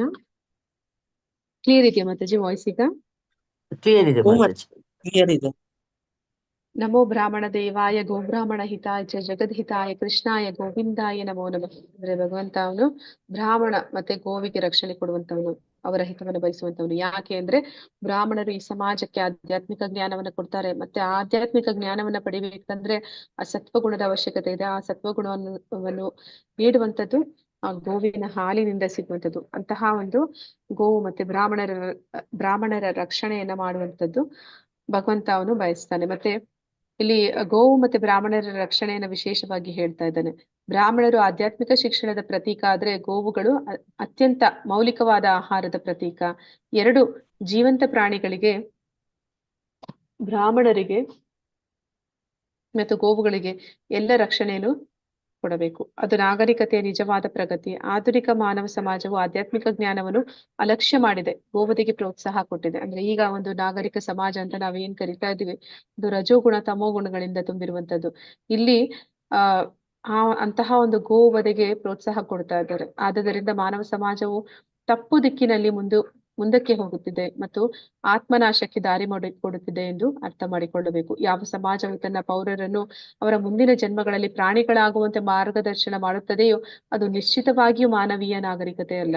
ಅಂದ್ರೆ ಈಗಿನ ಒಂದು ಸಮಾಜ ಮತ್ತೆ ಇಲ್ಲಿನ ಒಂದು ರಾಜ್ಯಾಡಳಿತ ಅದು ಯಾವ ರೀತಿ ನಡೀತಿದೆ ಅಂದ್ರೆ ಮನುಷ್ಯರನ್ನ ಮುಂದಿನ ಜನ್ಮದಲ್ಲಿ ಪ್ರಾಣಿಗಳಾಗುವಂತೆ ಅವರನ್ನ ನಿರ್ದೇಶಿಸ್ತಾ ಇದೆ. ಇಂತಹ ಒಂದು ಏನು ರಾಜ್ಯಭಾರ ನಡೀತಿದೆ, ಅದು ನಿಜವಾಗ್ಲೂ ಕೂಡ ಒಂದು ಒಳ್ಳೆಯ ರಾಜ್ಯಭಾರ ಅಲ್ಲ ಅಂತ ಹೇಳಿ ಹೇಳ್ತಾ ಇದ್ದಾನೆ ಭಗವಂತ. ಈಗಿನ ಮಾನವೀಯ ನಾಗರಿಕತೆಯು ರಜೋಗುಣ ಮತ್ತೆ ತಮೋಗುಣಗಳಿಂದ ತುಂಬಿ ಕೆಳಗಿಳಿದು ದಾರಿ ತಪ್ಪುತ್ತಿದೆ. ಇದೊಂದು ಬಹು ಅಪಾಯಕಾರಿಯಾದ ಯುಗ. ಮಾನವ ಕುಲದಲ್ಲಿ ದೊಡ್ಡ ವಿಪತ್ತಿನಿಂದ ಉಳಿಸಲು ಅತ್ಯಂತ ಸುಲಭವಾದ ಪ್ರಕ್ರಿಯೆಯಾದ ಕೃಷ್ಣ ಪ್ರಜ್ಞೆಯು ಲಭ್ಯ ಮಾಡಿಕೊಡಲು ಎಲ್ಲಾ ರಾಷ್ಟ್ರಗಳು ಎಚ್ಚರಿಕೆ ವಹಿಸಬೇಕು. ಅಂದ್ರೆ ಇಲ್ಲಿ ಪ್ರಭುಪಾದರು ಹೇಳ್ತಾ ಇದ್ದಾರೆ, ಎಲ್ಲರನ್ನೂ ಕೂಡ ಈ ಒಂದು ಈಗಿರುವಂತಹ ಒಂದು ಸಿವಿಲೈಸೇಷನ್ ಅನ್ನುವಂಥದ್ದು ಏನಿದೆ ಅದು ಅವರನ್ನ ತಮೋ ಗುಣ ಮತ್ತೆ ರಜೋಗುಣಗಳಿಗೆ ಪ್ರೋತ್ಸಾಹ ನೀಡ್ತಾ ಇದೆ. ಆ ಮೂಲಕ ಅವರ ಒಂದು ಆಧ್ಯಾತ್ಮಿಕ ಉನ್ನತಿಯನ್ನ ಅಂದ್ರೆ ಆ ಒಂದು ಆತ್ಮದ ಒಂದು ಉನ್ನತಿಗೆ ಯಾವುದೇ ರೀತಿಯ ಒಂದು ಸಹಾಯವನ್ನು ಮಾಡ್ತಿಲ್ಲ. ಅದು ಉಲ್ಟಾ ಏನ್ ಮಾಡ್ತಿದೆ, ಅವರನ್ನ ಪ್ರಾಣಿ ಜನ್ಮ ಪಡೆಯುವಂತೆ ಮಾಡ್ತಿದೆ. ಆದ್ರೆ ಈ ಎಲ್ಲರೂ ಕೂಡ ಎಲ್ಲಾ ರಾಷ್ಟ್ರಗಳಲ್ಲೂ ಕೂಡ ಜನ ಈ ಒಂದು ಕೃಷ್ಣ ಪ್ರಜ್ಞೆಯನ್ನ ಪಡ್ಕೊಳ್ಳುವ ಮೂಲಕ, ಅಂದ್ರೆ ಪ್ರಭುಪಾದರು ಹೇಳ್ತಾರೆ ಕೃಷ್ಣ ಪ್ರಜ್ಞೆ ಇಸ್ಕಾನ್ ಅವರು ಸಾವಿರಾರು ಜನ ಬ್ರಾಹ್ಮಣರನ್ನ ಅವರು ಸಮಾಜಕ್ಕೆ ಕೊಡ್ತಾ ಇದ್ದಾರೆ ಅಂತ. ಅಂದ್ರೆ ಎಲ್ಲರೂ ಕೂಡ ಕೃಷ್ಣ ಪ್ರಜ್ಞೆಗೆ ಬಂದಾಗ ಸತ್ವಗುಣದಲ್ಲಿ ಬಂದು ಶುದ್ಧ ಸತ್ವಕ್ಕೆ ಏರ್ಲಿಕ್ಕೆ ಸಾಧ್ಯ ಆಗುತ್ತೆ. ಆ ಒಂದು ನಿಯಂತ್ರಕ ತತ್ವಗಳು, ಅವರು ಕೊಡುವಂತಹ ಒಂದು ನಿಯಮಗಳು, ಆ ಅನುಷ್ಠಾನಗಳು ಏನಿದೆ ಅವೆಲ್ಲವೂ ಕೂಡ ವ್ಯಕ್ತಿಯನ್ನು ಮುಂದಿನ ಜನ್ಮಕ್ಕೆ ಅವನಿಗೆ ಒಂದು ಒಳ್ಳೆಯ ಜನ್ಮ ಸಿಗುವಂತೆ ಅಥವಾ ಅವನು ಮತ್ತೆ ಈ ಒಂದು ಬಂಧನದಿಂದ ಬಿಡುಗಡೆ ಹೊಂದಲಿಕ್ಕೂ ಕೂಡ ಸಹಾಯ ಮಾಡುವಂಥದ್ದು. ಆದ ಕಾರಣ ಕೃಷ್ಣ ಪ್ರಜ್ಞೆಯ ಮಹತ್ವವನ್ನಲ್ಲಿ ಪ್ರಭುಪಾದರು ತಿಳಿಸ್ತಾ ಇದ್ದಾರೆ. ಶ್ಲೋಕ 17. ಹರೇ ಕೃಷ್ಣ. ಯಾರಾದ್ರೂ ಓದಿ. ಓದ್ಲಾ ಮಾತಾಜಿ? ನಾನು ಅವಾಗ್ಲೇ ನಾನು ಕರೆದ್ರೆ ಓದ್ಲಾ ಮಾತಾಜಿ? ಹಾ ಮಾತಾಜಿ. ಶ್ಲೋಕ 17. ಸತ್ವತಾತ್ ಸಂಗಯತೆ ಜ್ಞಾನಂ ರಜಸೋ ಲೋಭ ಏವ ಚ ಪ್ರಮಾದ ಮೋಹೋ ತಮಸೋ ಭವತೋ ಜ್ಞಾನಮೇವ ಚ ಅನುವಾದ: ಸತ್ವಗುಣದಿಂದ ನಿಜವಾದ ಜ್ಞಾನವು ಬೆಳೆಯುತ್ತದೆ, ರಜೋಗುಣದಿಂದ ಲೋಭವು ಬೆಳೆಯುತ್ತದೆ, ತಮೋಗುಣದಿಂದ ಅಜ್ಞಾನ, ಬಹುಮೂರ್ಖತನ, ಹುಚ್ಚು ಮತ್ತು ಭ್ರಾಂತಿಗಳು ಬೆಳೆಯುತ್ತವೆ. ಹರೇ ಕೃಷ್ಣ ಮಾತಾಜಿ, ಧನ್ಯವಾದಗಳು. ಹರೇ ಕೃಷ್ಣ ಮಾತಾಜಿ. ಅಂದ್ರೆ ಇಲ್ಲಿ ಸತ್ವಗುಣದಿಂದ ವ್ಯಕ್ತಿ ಯಾರು ಸತ್ವಗುಣದಲ್ಲಿದ್ದಾನೆ ಅವನಲ್ಲಿ ಜ್ಞಾನ ಅನ್ನುವಂಥದ್ದನ್ನ ಬೆಳೆಸ್ಕೊಳ್ತಾನೆ. ಈ ಸತ್ವಗುಣ ಅನ್ನುವಂಥದ್ದು ಆ ಜ್ಞಾನವನ್ನು ಬೆಳೆಸ್ಕೊಳ್ಳಿಕ್ಕೆ ಸರಿಯಾದ ಒಂದು ಪ್ರಚೋದನೆಯನ್ನು ನೀಡುವಂತಹ ಒಂದು ಗುಣ ಆಗಿರುತ್ತೆ. ಅಂದ್ರೆ ನಾವು ಜ್ಞಾನವನ್ನು ಬೆಳೆಸ್ಕೋಬೇಕು ಅಂದ್ರೆ ಸತ್ವಗುಣದಲ್ಲಿರ್ಬೇಕು. ಆ ಸತ್ವಗುಣದಲ್ಲಿರುವಂತಹ ವ್ಯಕ್ತಿ ಎಲ್ಲವನ್ನು ಕೂಡ ಸರಿಯಾದ ರೀತಿಯಲ್ಲಿ ತಿಳ್ಕೊಳ್ಳಿಕ್ಕೆ, ಸರಿಯಾದ ರೀತಿಯಲ್ಲಿ ಅರ್ಥ ಮಾಡ್ಕೊಳ್ಳಿಕ್ಕೆ, ನೋಡ್ಲಿಕ್ಕೆ ಅದು ಅವನಿಗೆ ಸಹಾಯ ಮಾಡುತ್ತೆ. ಮತ್ತೆ ರಜೋಗುಣದಲ್ಲಿ ಯಾರಿದ್ದಾನೆ ಅದು ಅವನ ಲೋಭವನ್ನ ಬೆಳೆಸುತ್ತೆ. ಅಂದ್ರೆ ಅವನಲ್ಲಿ ಇನ್ನಷ್ಟು ಮತ್ತಷ್ಟು ಬಯಕೆಗಳು ಅದು ಹೆಚ್ಚಿಸ್ತಾ ಹೋಗುತ್ತೆ. ತಮೋಗುಣದಲ್ಲಿರುವಂತವನು ಅವನು ಭ್ರಾಂತಿ, ಹುಚ್ಚುತನ ಮತ್ತೆ ಮೂರ್ಖತನದಲ್ಲಿ ಇರ್ತಾನೆ. ಭಾವಾರ್ಥ ಪ್ರಭುಪಾದರಿಂದ ಪ್ರಭುಪಾದರಿಗೆ ಜಯವಾಗಲಿ. ಈಗಿನ ನಾಗರಿಕತೆಯು ಜೀವಿಗಳಿಗೆ ಬಹು ಹಿತಕರವಾದದ್ದಲ್ಲ. ಆದುದರಿಂದ ಕೃಷ್ಣ ಪ್ರಜ್ಞೆಯನ್ನು ಸಲಹೆ ಮಾಡಿದೆ. ಕೃಷ್ಣ ಪ್ರಜ್ಞೆಯ ಮೂಲಕ ಸಮಾಜವು ಸತ್ವಗುಣವನ್ನು ಬೆಳೆಸಿಕೊಳ್ಳಬಹುದು. ಸತ್ವಗುಣವು ಬೆಳೆದಾಗ ಜನರು ಸಂಗತಿಗಳನ್ನು ಅವು ವಾಸ್ತವವಾಗಿ ಇರುವಂತೆ ಕಾಣುವರು. ತಮೋಗುಣದಲ್ಲಿ ಮನುಷ್ಯರು ಪ್ರಾಣಿಗಳಂತೆಯೇ ಇರುತ್ತಾರೆ, ಸಂಗತಿಗಳನ್ನು ಸ್ಪಷ್ಟವಾಗಿ ನೋಡಲಾರರು. ಉದಾಹರಣೆಗೆ ಅವರು ಒಂದು ಪ್ರಾಣಿಯನ್ನು ಕೊಲ್ಲುವುದರಿಂದ ಮುಂದಿನ ಜನ್ಮದಲ್ಲಿ ಅದೇ ಪ್ರಾಣಿಯು ಅವರನ್ನು ಕೊಲ್ಲುವ ಸಂಭವವನ್ನು ಸೃಷ್ಟಿಸುತ್ತಿದ್ದಾರೆ, ಆದರೆ ಅದು ಅವರಿಗೆ ಕಾಣುವುದಿಲ್ಲ. ಜನರಿಗೆ ನಿಜವಾದ ಜ್ಞಾನದಲ್ಲಿ ಶಿಕ್ಷಣವಿಲ್ಲ, ಆದ್ದರಿಂದ ಅವರು ಹೊಣೆಗೇಡಿಗಳಾಗುತ್ತಾರೆ. ಈ ಹೊಣೆಗೇಡಿತನವನ್ನು ತಡೆಯಲು ಜನಸಾಮಾನ್ಯರಿಗೆ ಸತ್ವಗುಣವನ್ನು ಬೆಳೆಸಿಕೊಳ್ಳಲು ಶಿಕ್ಷಣ ಇರಬೇಕು. ಸತ್ವಗುಣದಲ್ಲಿ ವಾಸ್ತವವಾಗಿ ಅವರಿಗೆ ಶಿಕ್ಷಣವು ದೊರೆತಾಗ ಅವರು ಎಲ್ಲ ವಾಸ್ತವ ಸ್ಥಿತಿಯನ್ನು ಸಂಪೂರ್ಣವಾಗಿ ತಿಳಿದುಕೊಂಡು ಸಮಾಧಾನ ಬುದ್ಧಿಯಲ್ಲಿ ಇರುತ್ತಾರೆ. ಆಗ ಜನರು ಸುಖವಾಗಿ ಅಭಿವೃದ್ಧಿ ಸ್ಥಿತಿಯಲ್ಲಿ ಇರುತ್ತಾರೆ. ಜನರಲ್ಲಿ ಬಹು ಸಂಖ್ಯಾತರು ಸುಖವಾಗಿ ಅಭಿವೃದ್ಧಿ ಸ್ಥಿತಿಯಲ್ಲಿ ಇಲ್ಲದಿದ್ದರೂ ಜನತೆಯ ಒಂದು ಭಾಗ ಕೃಷ್ಣ ಪ್ರಜ್ಞೆಯನ್ನು ಬೆಳೆಸಿಕೊಂಡು ಸತ್ವಗುಣದಲ್ಲಿ ಅಚಲರಾದರೆ ಈ ಪ್ರಪಂಚದಲ್ಲಿ ಶಾಂತಿ ಸಮೃದ್ಧಿಗಳು ಸಾಧ್ಯವಾಗಬಹುದು. ಹಾಗಲ್ಲದೆ ಜಗತ್ತು ರಜೋಗುಣ ತಮೋಗುಣಗಳಿಗೆ ಮುಡಿಪಾದರೆ ಶಾಂತಿಯಾಗಲಿ ಸಮೃದ್ಧಿಯಾಗಲಿ ಸಾಧ್ಯವಿಲ್ಲ. ರಜೋಗುಣದಲ್ಲಿ ಜನರು ಲೋಭಿಗಳಾಗುತ್ತಾರೆ. ಅವರ ಇಂದ್ರಿಯಗಳ ಸುಖದ ಹಂಬಲಕ್ಕೆ ಮಿತಿಯೇ ಇರುವುದಿಲ್ಲ. ಮನುಷ್ಯನಿಗೆ ಇಂದ್ರಿಯ ತೃಪ್ತಿಗಾಗಿ ಸಾಕಷ್ಟು ಹಣವು ತಕ್ಕಷ್ಟು ವ್ಯವಸ್ಥೆಯು ಇದ್ದರೂ ಸುಖವೂ ಇರುವುದಿಲ್ಲ, ಮನಃಶಾಂತಿಯೂ ಇರುವುದಿಲ್ಲ ಎನ್ನುವುದನ್ನು ಕಾಣಬಹುದು. ಮನುಷ್ಯನು ರಜೋಗುಣದಲ್ಲಿ ನೆಲೆಯಾಗಿರುತ್ತಾನೆ, ಆದುದರಿಂದ ಇದು ಸಾಧ್ಯವಿಲ್ಲ. ಮನುಷ್ಯನಿಗೆ ಸುಖವೇ ಬೇಕಾಗಿದ್ದರೆ ಅವನ ಹಣ ಸಹಾಯ ಮಾಡಲಾರದು. ಕೃಷ್ಣ ಪ್ರಜ್ಞೆಯ ಅಭ್ಯಾಸದಿಂದ ಅವನು ಸತ್ವಗುಣಕ್ಕೆ ಏರಬೇಕು. ರಜೋಗುಣದಲ್ಲಿ ತೊಡಗಿರುವಾಗ ಮನುಷ್ಯನು ಮಾನಸಿಕವಾಗಿ ಅಸುಖಿಯಾಗಿರುತ್ತಾನೆ. ಮಾತ್ರವಲ್ಲ, ಅವನ ವೃತ್ತಿಯು ಕಷ್ಟದಾಯಕವಾಗುತ್ತದೆ. ತಾನು ಇದ್ದ ಸ್ಥಿತಿಯಲ್ಲೇ ಇರಲು ಸಾಕಷ್ಟು ಹಣವನ್ನು ಸಂಪಾದಿಸಲು ಮನುಷ್ಯನು ಎಷ್ಟೋ ಯೋಜನೆಗಳನ್ನು ಹಂಚಿಕೆಗಳನ್ನು ಮಾಡಬೇಕಾಗುತ್ತದೆ. ಇದೆಲ್ಲ ದುಃಖಕರವೇ. ತಮೋಗುಣದಲ್ಲಿ ಮನುಷ್ಯರು ಹುಚ್ಚರಾಗುತ್ತಾರೆ. ತಮ್ಮ ಪರಿಸ್ಥಿತಿಯಿಂದ ಯಾತನೆ ಪಟ್ಟು ಮಾದಕ ವಸ್ತುಗಳ ಆಶ್ರಯ ಪಡೆಯುತ್ತಾರೆ. ಇದರಿಂದ ಇನ್ನಷ್ಟು ಅಜ್ಞಾನದಲ್ಲಿ ಮುಳುಗುತ್ತಾರೆ. ಅವರ ಭವಿಷ್ಯವು ತುಂಬಾ ಕತ್ತಲಾಗಿರುತ್ತದೆ. ಅಂದ್ರೆ ಸತ್ವಗುಣ ಅನ್ನುವಂಥದ್ದು, ಆ ಜ್ಞಾನ ಅನ್ನುವಂಥದ್ದು ನಾವು ಬೆಳೆಸ್ಕೊಳ್ಬೇಕು. ಸತ್ವಗುಣವನ್ನ ಬೆಳೆಸ್ಕೊಳ್ಬೇಕು ಅಂದ್ರೆ ಎಲ್ಲರೂ ಕೃಷ್ಣ ಪ್ರಜ್ಞೆಯನ್ನ ಬೆಳೆಸ್ಕೋಬೇಕು ಅಂತ ಹೇಳಿ ಹೇಳ್ತಾ ಇದ್ದಾರೆ. ಪ್ರಭುಪಾದರು ಏನಂತ ಹೇಳ್ತಾ ಇದ್ದಾರೆ ಅಂದ್ರೆ, ಇಡೀ ಸಮಾಜದಲ್ಲಿ ಎಲ್ಲರೂ ಕೂಡ ಸತ್ವಗುಣಕ್ಕೆ ಬರ್ಲಿಕ್ಕೆ ಸಾಧ್ಯ ಆಗದೆ ಇರಬಹುದು. ಅಂದ್ರೆ ಈ 3 ಗುಣಗಳ ಒಂದು ಪ್ರಭಾವ ಅನ್ನುವಂಥದ್ದು ಹಗ್ಗ ಜಗ್ಗಾಟ ಅಂತ ಹೇಳ್ತಾ ಹಾಗೆ ಯಾವ್ದಾದ್ರು ಒಂದು ಪ್ರಬಲವಾಗಿ ಇರುತ್ತೆ. ಆದ್ರೆ ಇಡೀ ಸಮಾಜದಲ್ಲಿ ಕೊನೆ ಪಕ್ಷ 1% ಅಷ್ಟು, ಅಂದ್ರೆ ಈಗ ಒಂದು 6 ಲಕ್ಷ ಜನ ಇದ್ದಾರೆ ಅಂದ್ರೆ ಅದರಲ್ಲಿ ಒಂದು 6,000 ಜನನಾದ್ರೂ ಸತ್ವಗುಣದಲ್ಲಿ ಇದ್ದಾರೆ ಅಂದ್ರೆ ಸಮಾಜದಲ್ಲಿ ಶಾಂತಿ ನೆಲೆಸೋದಕ್ಕೆ ಸಾಧ್ಯ. ಅಂದ್ರೆ ಏನಂತ ಹೇಳ್ತಾರೆ ಅಂದ್ರೆ, ಕೆಲವರು ಹಿರಿಯರು ಕೂಡ ಹೇಳ್ತಾರೆ, ನಿಮ್ಮಂತ ಒಳ್ಳೆಯವರು ಇರೋ ಕಾರಣದಿಂದಲೇ ಇನ್ನು ಮಳೆ ಬೆಳೆ ಸರಿಯಾಗಿ ಆಗ್ತಿದೆ ಅಂತ. ಹಾಗೆ ಯಾರು ಸತ್ವಗುಣಿಗಳು ಅಥವಾ ಭಕ್ತರು ಇರ್ತಾರೆ ಅಲ್ಲಿವರೆಗೂ ಈ ಭೂಮಿ ತಾಯಿ ಕೂಡ ಆ ಒಂದು ಅವಶ್ಯಕತೆಗಳನ್ನ ಪೂರೈಸೋದಕ್ಕೆ ಅವಳು ಎಲ್ಲ ಒಂದು ಸಹಾಯವನ್ನು ಮಾಡ್ತಾಳೆ. ಈ ದೇವತೆಗಳು ಕೂಡ ಸಹಾಯ ಮಾಡ್ತಾರೆ. ಆದ್ರೆ ಯಾವಾಗ ಇಡೀ ಸಮಾಜ ರಜೋಗುಣ ಮತ್ತೆ ತಮೋಗುಣಗಳಿಂದ ತುಂಬಿ ಹೋಗುತ್ತೆ, ಆಗ ದೇವತೆಗಳಾಗಲಿ ಭೂಮಿಯಾಗಲಿ ಅವರೇ ಮನುಷ್ಯನಿಗೆ ಯಾವುದೇ ಒಂದು ಅವಶ್ಯಕತೆಗಳನ್ನ ಪೂರೈಸೋದಿಲ್ಲ. ಅಂದ್ರೆ ಕಲಿಯುಗದ ಮುಂದೆ ಬರುವಂತಹ ಒಂದು ಪರಿಸ್ಥಿತಿಗಳನ್ನ ಹೇಳ್ತಾರೆ ಭಾಗವತದಲ್ಲಿ. ಯಾವ ರೀತಿ ಇರುತ್ತೆ ಅಂದ್ರೆ, ಮನುಷ್ಯನನ್ನ ಕೊಂದು ತಿಂತಾನೆ. ಯಾಕಂದ್ರೆ ಅವನಿಗೆ ಬೇಕಾದ ಆಹಾರ ಪದಾರ್ಥಗಳು ಏನು ಧಾನ್ಯಗಳಿದೆ ಅದು ಭೂಮಿಯಲ್ಲಿ ಬೆಳೆಯೋದಕ್ಕೆ ಸಿಗೋದಿಲ್ಲ. ಮತ್ತೆ ಆ ಹಸುಗಳನ್ನ ಅವನು ಕೊಂದು ನಾಶ ಮಾಡಿದ್ದಾನೆ. ಇನ್ನು ಅವನಿಗೆ ಹಾಲು ಒಂದು ಪುಷ್ಟಿಯನ್ನು ಕೊಡುವಂತಹ ಹಾಲು ಕೂಡ ಅವನಿಗೆ ಸಿಗೋದಿಲ್ಲ. ಕೊನೆಗೆ ಏನ್ ಮಾಡ್ತಾರೆ, ಪ್ರಾಣಿಗಳನ್ನ ಉಳಿಸೋದಿಲ್ಲ, ಎಲ್ಲ ಪ್ರಾಣಿಗಳನ್ನ ಕೊಂದು ತಿಂದ ಮೇಲೆ ಕೊನೆಗೆ ಉಳಿಯುವಂತದ್ದು ಮನುಷ್ಯರನ್ನೇ ಕೊಂದು ತಿಂತಾರೆ ಅಂತ. ಹೀಗೆ ಸತ್ವಗುಣ ಅನ್ನುವಂಥದ್ದು ಅದರ ಒಂದು ಪ್ರಾಮುಖ್ಯತೆ ಬಗ್ಗೆ ಹೇಳ್ತಾ ಇದ್ದಾರೆ. ಅದನ್ನ ಎಲ್ಲರೂ ಕೂಡ ಕೃಷ್ಣ ಪ್ರಜ್ಞೆನ ಬೆಳೆಸ್ಕೊಳ್ಳುವ ಮೂಲಕ ಸತ್ವಗುಣವನ್ನು ಬೆಳೆಸ್ಕೊಳ್ಳೋದಕ್ಕೆ ಪ್ರಯತ್ನ ಮಾಡ್ಬೇಕು. ಆದ್ರೆ ತಮೋ ಗುಣದಲ್ಲಿ ಇರುವಂತವ್ರು ಏನ್ ಮಾಡ್ತಾರೆ, ಅವರು ಇತರ ಒಂದು ಜೀವಿಗಳಿಗೆ ನೋವನ್ನ ಕೊಟ್ಟು ತಮ್ಮ ಆತ್ಮಕ್ಕೂ ಕೂಡ ಪತನವನ್ನ ಮಾಡ್ಕೊತಾರೆ. ಅದೇ ರೀತಿ ರಜಗುಣಿಗಳು ಕೂಡ ಅವರು ಸದಾ ಕಾಲ ಆ ಒಂದು ಬಯಕೆಯನ್ನು ಬಿಸಿಲು ಕುದುರೆ ಮೇಲೆ ಹೋಗ್ತಾರೆ ಅಂತ ಹೇಳ್ತಾರೆ. ಅಂದ್ರೆ ಮರುಭೂಮಿಯಲ್ಲಿ ಇರುವಂತ ಮರೀಚಿಕೆ ಅವರ ಪಡುವಂತಹ ಸುಖ ಅನ್ನುವಂಥದ್ದು, ಅಲ್ಲಿ ಇರುವಂತದ್ದು ಬರೀ ಶ್ರಮ ಅಷ್ಟೇ, ಅಲ್ಲಿ ಸಿಗುವಂತದ್ದು ಬರೀ ಕಷ್ಟ ಅಷ್ಟೇ. ಆ ಒಂದು ಹಂಬಲ ಮತ್ತೆ ಅದಕ್ಕಾಗಿ ಅವನು ಮಾಡುವಂತಹ ಮಾನಸಿಕವಾಗಿ ಯೋಜನೆಗಳು ಇದೆಲ್ಲವೂ ಕೂಡ ಅವನನ್ನ ಸದಾ ಕಾಲ ದುಃಖದಲ್ಲಿಯೇ ಇರಿಸುವಂತದ್ದು. ಈ ರೀತಿ ರಜೋಗುಣ ತಮೋ ಗುಣಗಳು ಅನ್ನೋದು ಇರುತ್ತೆ. ಅದನ್ನ ಈ ಒಂದು ಮಾನವ ಸಮಾಜ ಈಗ ಇರುವಂತ ನಾಗರಿಕತೆ, ಈಗ ಇರುವಂತ ಒಂದು ಶಿಕ್ಷಣ ಪದ್ಧತಿ ಅದು ಅಂಥದೇ ಒಂದು ವ್ಯವಸ್ಥೆಯನ್ನ ಮಾಡಿ ಎಲ್ಲರನ್ನೂ ಕೂಡ ಅಂಥದೇ ಒಂದು ಇಲ್ಲಿನ ಶಿಕ್ಷಣ ಪದ್ಧತಿ ಏನನ್ನ ತಿಳಿಸ್ಕೊಡುತ್ತೆ ಅಂತಂದ್ರೆ, ನಾವು ಹೇಗೆ ಹಣವನ್ನ ಗಳಿಸ್ಬೇಕು ಮತ್ತೆ ಅದನ್ನ ಹೇಗೆ ಇಂದ್ರಿಯ ಭೋಗದಲ್ಲಿ ಬಳಸ್ಬೇಕು ಅನ್ನೋದಷ್ಟನ್ನೇ ತಿಳಿಸ್ಕೊಡುವ ಮೂಲಕ ನಮ್ಮನ್ನ ಮತ್ತೆ ಈ ಒಂದು ಅಂಧಕಾರದಲ್ಲಿ ತಳ್ತಾ ಇದೆ. ಆ ಒಂದು ಅಂಧಕಾರದಿಂದ ಈ ಮನುಷ್ಯ ಸಮಾಜವನ್ನ ಕಾಪಾಡಬೇಕು ಅಂತಂದ್ರೆ ಕೃಷ್ಣ ಪ್ರಜ್ಞೆಯನ್ನ ಬೆಳೆಸ್ಕೋಬೇಕು, ಸತ್ವಗುಣದಲ್ಲಿ ಮನುಷ್ಯನು ಜ್ಞಾನವನ್ನ ಬೆಳೆಸ್ಕೋಬೇಕು ಅನ್ನೋದನ್ನಲ್ಲಿ ಭಾವಾರ್ಥದಲ್ಲಿ ಪ್ರಭುಪಾದರು ಹೇಳ್ತಾ ಇದ್ದಾರೆ.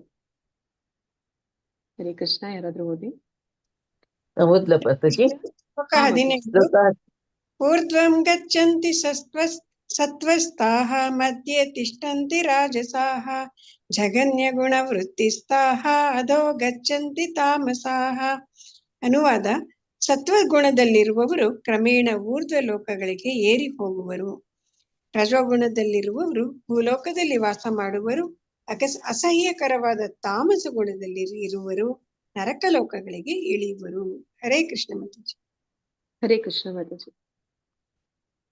ಸತ್ವಗುಣದಲ್ಲಿ ಇರುವಂತವರು ಅವರು ಊರ್ಧ್ವ ಲೋಕಗಳಿಗೆ, ಅಂದ್ರೆ ಅವರು ಮಾಡುವಂತಹ ಕಾರ್ಯಗಳು ಜ್ಞಾನಪೂರ್ಣವಾಗಿ ಮಾಡುವಂತಹ ಕಾರ್ಯಗಳು, ಅವರು ಸತ್ವಗುಣದಲ್ಲಿ ಇದ್ದಾಗ ಮಾಡುವಂತಹ ಕೆಲಸಗಳಿಂದ ಪುಣ್ಯ ಕಾರ್ಯಗಳನ್ನ ಅವರು ಮಾಡ್ತಾರೆ. ಆ ಪುಣ್ಯ ಕಾರ್ಯಗಳು ಅವರನ್ನ ಊರ್ಧ್ವ ಲೋಕಗಳಿಗೆ ಕೊಂಡೊಯ್ಯುತ್ತೆ. ಪುಣ್ಯವನ್ನ ಸಂಪಾದನೆ ಮಾಡಿದ್ರೆ ಅದನ್ನ ಅವರು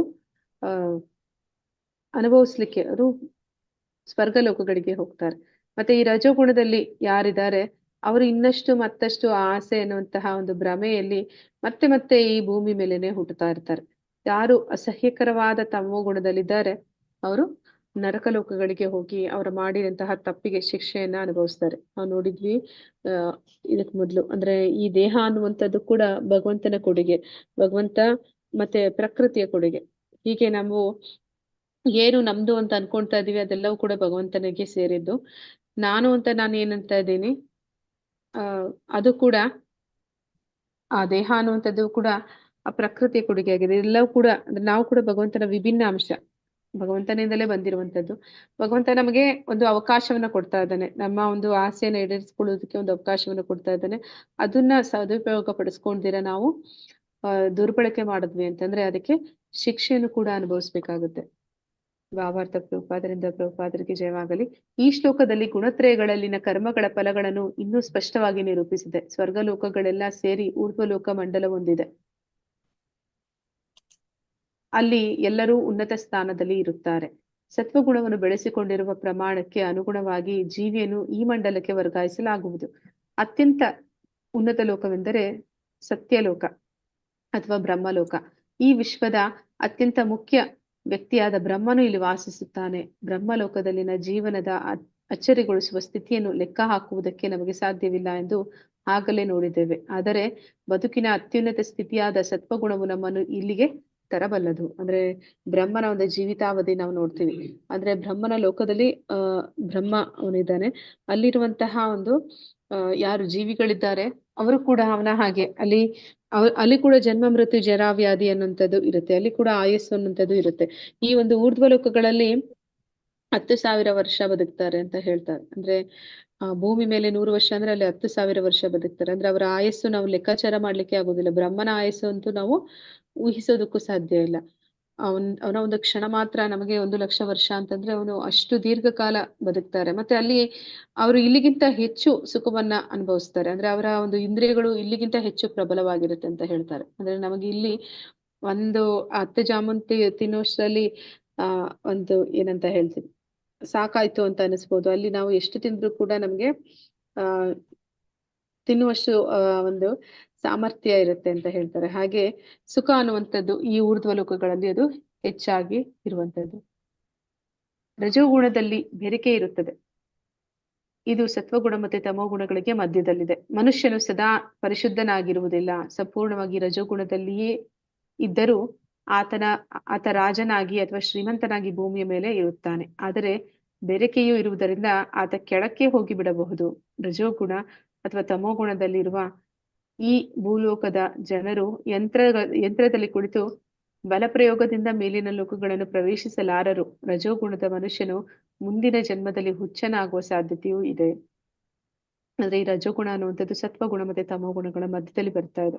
ಅದು ಒಂದು ಅದರ ಒಂದು ಗುಣಗಳು ಕೂಡ ಅವನ ಮೇಲೆ ಪ್ರಭಾವ ಮಾಡುತ್ತೆ. ಅಂದ್ರೆ ಸತ್ವಗುಣದಲ್ಲಿ ಇದ್ದ ಅಂದ್ರೆ ಸತ್ವಗುಣದ ಒಂದು ಪ್ರಭಾವ ರಜಗುಣದಲ್ಲಿರುವಂತ ವ್ಯಕ್ತಿ ಮೇಲೆ ಇತ್ತು ಅಂದ್ರೆ ಅವನು ಪುಣ್ಯ ಕಾರ್ಯಗಳನ್ನ ಮಾಡಿ, ಅಂದ್ರೆ ಸಮಾಜ ಕಲ್ಯಾಣದಲ್ಲಿ ಅಂದ್ರೆ ಅವನು ಏನು ಹಣವನ್ನ ಸಂಪಾದನೆ ಮಾಡ್ದ ಅದನ್ನ ಅವನು ಯಾವ್ದಾದ್ರು ಒಂದು ಉನ್ನತ ಕಾರ್ಯಗಳಿಗಾಗಿ ಬಳಸ್ದ ಅಂತಂದ್ರೆ ಅವನು ಮುಂದಿನ ಜನ್ಮದಲ್ಲಿ ಮನುಷ್ಯನಾಗಿಯೇ ಹುಟ್ಟಿದ್ರು ಕೂಡ ಅವನು ಶ್ರೀಮಂತನಾಗಿಯೋ ರಾಜನಾಗಿಯೋ ಹುಟ್ಟುವ ಸಾಧ್ಯತೆ ಇದೆ. ಆದ್ರೆ ತಮೋಗುಣಕ್ಕೆ ಇಳಿದು ಬಿಟ್ಟ ಅಂತಂದ್ರೆ, ತಮೋಗುಣದ ಪ್ರಭಾವ ಅವನ ಮೇಲೆ ಇತ್ತು ಅಂತಂದ್ರೆ ಅವನೇನ್ ಮಾಡ್ತಾನೆ, ಅವನು ಮತ್ತೆ ಈ ಒಂದು ಹುಚ್ಚು ಅಂತಂದ್ರೆ ಈ ತಮೋಗುಣದಲ್ಲಿ ಜನ್ಮ ಪಡೆಯುವಂಥದ್ದು. ಅಂದ್ರೆ ಪ್ರಾಣಿ ಜನ್ಮವನ್ನು ಕೂಡ ಪಡಿಲಿಕ್ಕೆ ಸಾಧ್ಯ ಇದೆ. ರಜೋಗುಣಿಗಳು ಕೂಡ ಇಂದ್ರಿಯ ಭೋಗವನ್ನು ಮಾಡ್ತಾರೆ. ರಜೋಗುಣಿಗಳು ಕೂಡ ಆ ಇಂದ್ರಿಯ ಭೋಗವನ್ನು ಮಾಡೋದಕ್ಕಾಗಿ ಹಣವನ್ನ ಸಂಗ್ರಹ ಮಾಡ್ತಾರೆ. ಆ ರೀತಿ ಅವರು ಮಾಡೋದ್ರಿಂದ ಅವರು ಕೂಡ ತಮೋಗುಣಕ್ಕೆ ಅಂದ್ರೆ ಪ್ರಾಣಿ ಜನ್ಮವನ್ನು ಕೂಡ ಪಡೆಯೋದಕ್ಕೆ ಸಾಧ್ಯತೆ ಇರುತ್ತೆ. ಆದ್ರೆ ಭೂಮಿಯ ಮೇಲೆ ಪ್ರಾಣಿಗಳಾಗಿ ಹುಟ್ಟುವಂಥದ್ದು. ಮತ್ತೆ ಇಲ್ಲಿ ಏನ್ ಹೇಳ್ತಾ ಇದಾರೆ ಅಂದ್ರೆ, ಅತ್ಯಂತ ಕೀಳಾದ ತಮೋಗುಣವನ್ನು ಇಲ್ಲಿ ಅಸಹ್ಯವಾದದ್ದು ಎಂದು ವರ್ಣಿಸಿದೆ. ತಮೋಗುಣವನ್ನು ಬೆಳೆಸಿಕೊಳ್ಳುವುದು ಅತ್ಯಂತ ಅಪಾಯಕಾರಿ. ಐಹಿಕ ಪ್ರಕೃತಿಯಲ್ಲಿ ಅದೇ ಅತ್ಯಂತ ಕೀಳು ಮಟ್ಟದ ಗುಣ. ಮನುಷ್ಯನ ಮಟ್ಟಕ್ಕಿಂತ ಕೆಳಗೆ ಪಕ್ಷಿಗಳು, ಪ್ರಾಣಿಗಳು, ಸಹಿಸ್ರಪಗಳು, ಮರಗಳು ಇತ್ಯಾದಿಗಳಾಗಿ 80 ಲಕ್ಷ ಜೀವವರ್ಗಗಳಿವೆ. ತಮೋಗುಣವನ್ನು ಬೆಳೆಸಿಕೊಂಡದ್ದಕ್ಕೆ ಅನುಗುಣವಾಗಿ ಜನರನ್ನು ಈ ಅಸಹ್ಯ ಸ್ಥಿತಿಗಳಿಗೆ ಇಳಿಸಲಾಗುತ್ತದೆ. ಇಲ್ಲಿ ತಾಮಸಃ ಎನ್ನುವ ಪದವು ಮುಖ್ಯವಾದದ್ದು. ತಾಮಸ ಪದವು ಮೇಲಿನ ಗುಣಕ್ಕೇರದೆ ನಿರಂತರವೂ ತಾಮಸ ಗುಣದಲ್ಲಿ ಉಳಿಯುವವರನ್ನು ಸೂಚಿಸುತ್ತದೆ. ಅವರ ಭವಿಷ್ಯವು ಬಹು ಭಯಂಕರವಾದದ್ದು. ತಮೋಗುಣಿಗಳು ಅವರು ಮತ್ತೆ ನರಕದಲ್ಲಿ ಯಾತನೆಯನ್ನು ಅನುಭವಿಸಿ ಮತ್ತೆ ಭೂಮಿ ಮೇಲೆ ಇನ್ನೊಂದು ಜನ್ಮ ಅಂದ್ರೆ ಕ್ಷೀಣಿ ಪುಣ್ಯ ಮರ್ತ್ಯಲೋಕ ವಿಶಂತಿ ಅಂತ ಹೇಳ್ತಾರೆ. ಅಂದ್ರೆ ಯಾರು ಊರ್ಧ್ವಲೋಕಗಳಿಗೆ ಹೋಗ್ತಾರೆ ಅವರ ಪುಣ್ಯ ಖರ್ಚಾದ ಮೇಲೆ ಅವರು ವಾಪಸ್ ಮನೆಗೆ ಬರ್ತಾರೆ, ಅಂದ್ರೆ ಭೂಲೋಕಕ್ಕೆ ಬರ್ತಾರೆ. ಆ ಭೂಲೋಕಕ್ಕೆ ಬಂದ ಮೇಲೆ ಅವರು ಪುಣ್ಯ ಹೆಚ್ಚು ಮಾಡಿದ್ರು ಅಂದ್ರೆ ಇಲ್ಲಿ ಕೂಡ ರಾಜರ ಹಾಗೆ ಅಥವಾ ಶ್ರೀಮಂತರ ಕುಟುಂಬದಲ್ಲಿ ಅವರು ಜನ್ಮವನ್ನು ಪಡಿತಾರೆ. ಆದ್ರೆ ಈ ನರಕವಾಸಿಗಳು ಅವ್ರೇನಾಗ್ತಾರೆ ಅಂದ್ರೆ ಸದಾ ಅಂಧಕಾರದಲ್ಲಿ ಇರ್ತಾರೆ. ಆ ಒಂದು ನರಕದ ಒಂದು ಶಿಕ್ಷೆಗಳನ್ನ ಅನುಭವಿಸಿದ ನಂತರ ಮತ್ತೆ ಭೂಮಿ ಮೇಲೆ ಅವರು ಜನ್ಮ ಪಡಿಬೇಕು ಅಂತಂದ್ರೆ ಮತ್ತೆ ಅವರು ಪ್ರಾಣಿಗಳ ಒಂದು ಜೀವನವನ್ನ ಪಡಿತಾರೆ. ತಮೋಗುಣ ಮತ್ತೆ ರಜೋಗುಣಗಳ ಮನುಷ್ಯರಿಗೆ ಸತ್ವಗುಣಕ್ಕೆ ಏರಲು ಒಂದು ಅವಕಾಶವಿದೆ. ಈ ಕ್ರಮಕ್ಕೆ ಕೃಷ್ಣ ಪ್ರಜ್ಞೆ ಎಂದು ಹೆಸರು. ಈ ಅವಕಾಶವನ್ನು ಬಳಸಿಕೊಳ್ಳದ ಮನುಷ್ಯನು ಖಂಡಿತವಾಗಿಯೂ ಕೆಳಮಟ್ಟದ ಗುಣಗಳಲ್ಲಿಯೇ ಉಳಿಯುತ್ತಾನೆ. ಶ್ಲೋಕ 19. ಹರೇ ಕೃಷ್ಣ. ಓದ್ಲ ಮಾತಾಜಿ. ಮಾತಾಜಿ. ಶ್ಲೋಕ 19. ನಾಣ್ಯಂ ಗುಣೇಭ್ಯ ಕರ್ತಾರಂ ಯದಾ ದುಷ್ಟಾನುಪಶ್ಯತಿ ಗುಣೇಭ್ಯಶ್ಚ ಪರಂ ವೇತ್ತಿ ಮದ್ಭಾವಂ ಸೋ ಅಧಿಗಚ್ಚತಿ. ಅನುವಾದ: ಎಲ್ಲಾ ಚಟುವಟಿಕೆಗಳಲ್ಲಿ ಈ ಗುಣಗಳಲ್ಲದೆ ಬೇರೆ ಕರ್ತೃವಿಲ್ಲ ಎನ್ನುವುದನ್ನು ಮನುಷ್ಯನು ಸರಿಯಾಗಿ ಅರ್ಥ ಮಾಡಿಕೊಂಡು ಈ ಎಲ್ಲಾ ಗುಣಗಳಿಗೆ ಅತೀತನಾದ ಪರಮ ಪ್ರಭುವನ್ನು ಅರಿತಾಗ ನನ್ನ ಆಧ್ಯಾತ್ಮಿಕ ಭಾವವನ್ನು ಪಡೆಯುತ್ತಾನೆ. ಹರೇ ಕೃಷ್ಣ ಮಾತಾಜಿ. ಧನ್ಯವಾದಗಳು. ಅಂದ್ರೆ ನಾವೇನು ಚಟುವಟಿಕೆ ಮಾಡ್ತಾ ಇದ್ರು, ಯಾವುದೇ ಚಟುವಟಿಕೆ ಕಾರ್ಯ ಚಟುವಟಿಕೆಗಳಲ್ಲಿ ನಾವು ತೊಡಗಿದ್ರು ನಾವ್ ಅನ್ಕೊಡ್ತೀವಿ ಇದನ್ನ ನಾನ್ ಮಾಡ್ತಾ ಇದ್ದೀನಿ ಅಂತ. ವಾಸ್ತವದಲ್ಲಿ ನಾವು ಏನನ್ನು ಮಾಡೋದಕ್ಕೆ ಜೀವಾತ್ಮನಿಗೆ ಒಂದು ಸಾಮರ್ಥ್ಯ ಅನ್ನೋದಿಲ್ಲ. ಅವನು ಬಯಕೆ ಪಡೋದ ಬಿಟ್ಟು ಬೇರೆ ಏನು ಅವನಿಂದ ಮಾಡ್ಲಿಕ್ಕೆ ಸಾಧ್ಯ ಇಲ್ಲ. ಅವನು ಏನನ್ನೇ ಮಾಡ್ತಿದ್ರು ಈ ಪ್ರಕೃತಿ ಅವನಿಂದ ಮಾಡಿಸ್ತಿರುವಂತದ್ದು. ಆ ಪ್ರಕೃತಿಯಲ್ಲಿ ಗುಣಗಳಿದೆ, ಆ ಗುಣಗಳು ಅವನ ಮೇಲೆ ಒಂದು ಪ್ರಭಾವದ ಪರಿಣಾಮವಾಗಿ ಅವನ ಕಾರ್ಯಗಳನ್ನ ಮಾಡ್ತಾ ಇರ್ತಾನೆ. ವಾಸ್ತವದಲ್ಲಿ ಆ ಗುಣಗಳು ಕೆಲಸ ಮಾಡ್ತಾ ಇರುವಂತದ್ದು.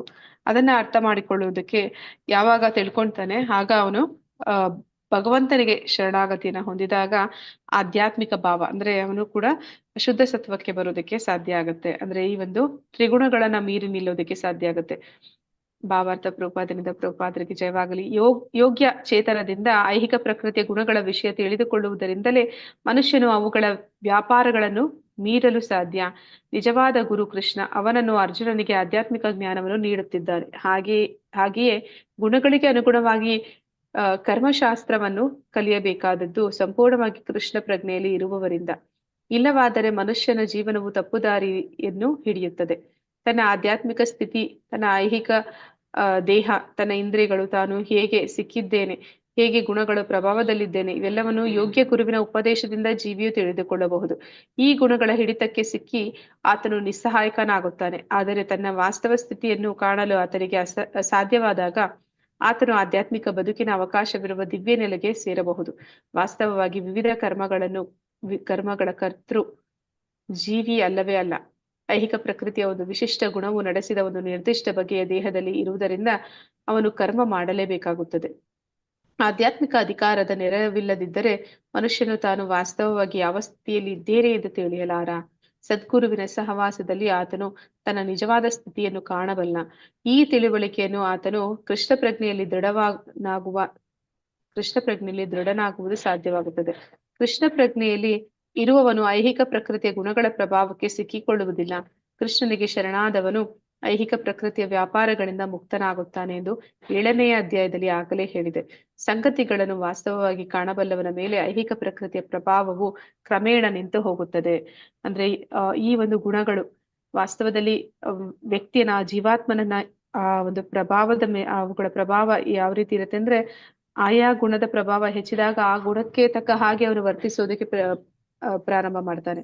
ಇದನ್ನ ಯಾವಾಗ ಒಬ್ಬ ವ್ಯಕ್ತಿ ತಿಳ್ಕೊಳ್ತಾನೆ, ಹೇಗೆ ಈ ಗುಣಗಳು ತನ್ನನ್ನ ಬಂಧಿಸ್ತಿದೆ, ಮತ್ತೆ ಈ ಗುಣಗಳು ವಾಸ್ತವದಲ್ಲಿ ತಾನೇನು ಮಾಡ್ತಿರುವಂತದ್ದೆಲ್ಲ ಈ ಗುಣದ ಒಂದು ಪ್ರಭಾವದಲ್ಲಿ ಅಂತ ಯಾವಾಗ ಗೊತ್ತಾಗತ್ತೆ, ಆಗ ಮನುಷ್ಯ ಅವನೇನ್ ಮಾಡ್ತಾನೆ ಅಂದ್ರೆ ಕೃಷ್ಣ ಪ್ರಜ್ಞೆಯ ಒಂದು ಸಹಾಯ ಪಡೆದು ಸರಿಯಾದ ಗುರುವಿನ ಮೂಲಕ ಜ್ಞಾನವನ್ನ ತಿಳ್ಕೊಳ್ಳುವ ಮೂಲಕ ಅವನು ತನ್ನ ಒಂದು ಆಧ್ಯಾತ್ಮಿಕ ಉನ್ನತಿಯನ್ನ ಮಾಡ್ಕೊಳ್ಳಿಕ್ಕೆ ಸಾಧ್ಯ ಆಗತ್ತೆ. ಆಗ ಅವನು ಭಗವಂತನಿಗೆ ಶರಣಾಗತನಾಗೋದಕ್ಕೆ ಸಾಧ್ಯ ಆಗುತ್ತೆ.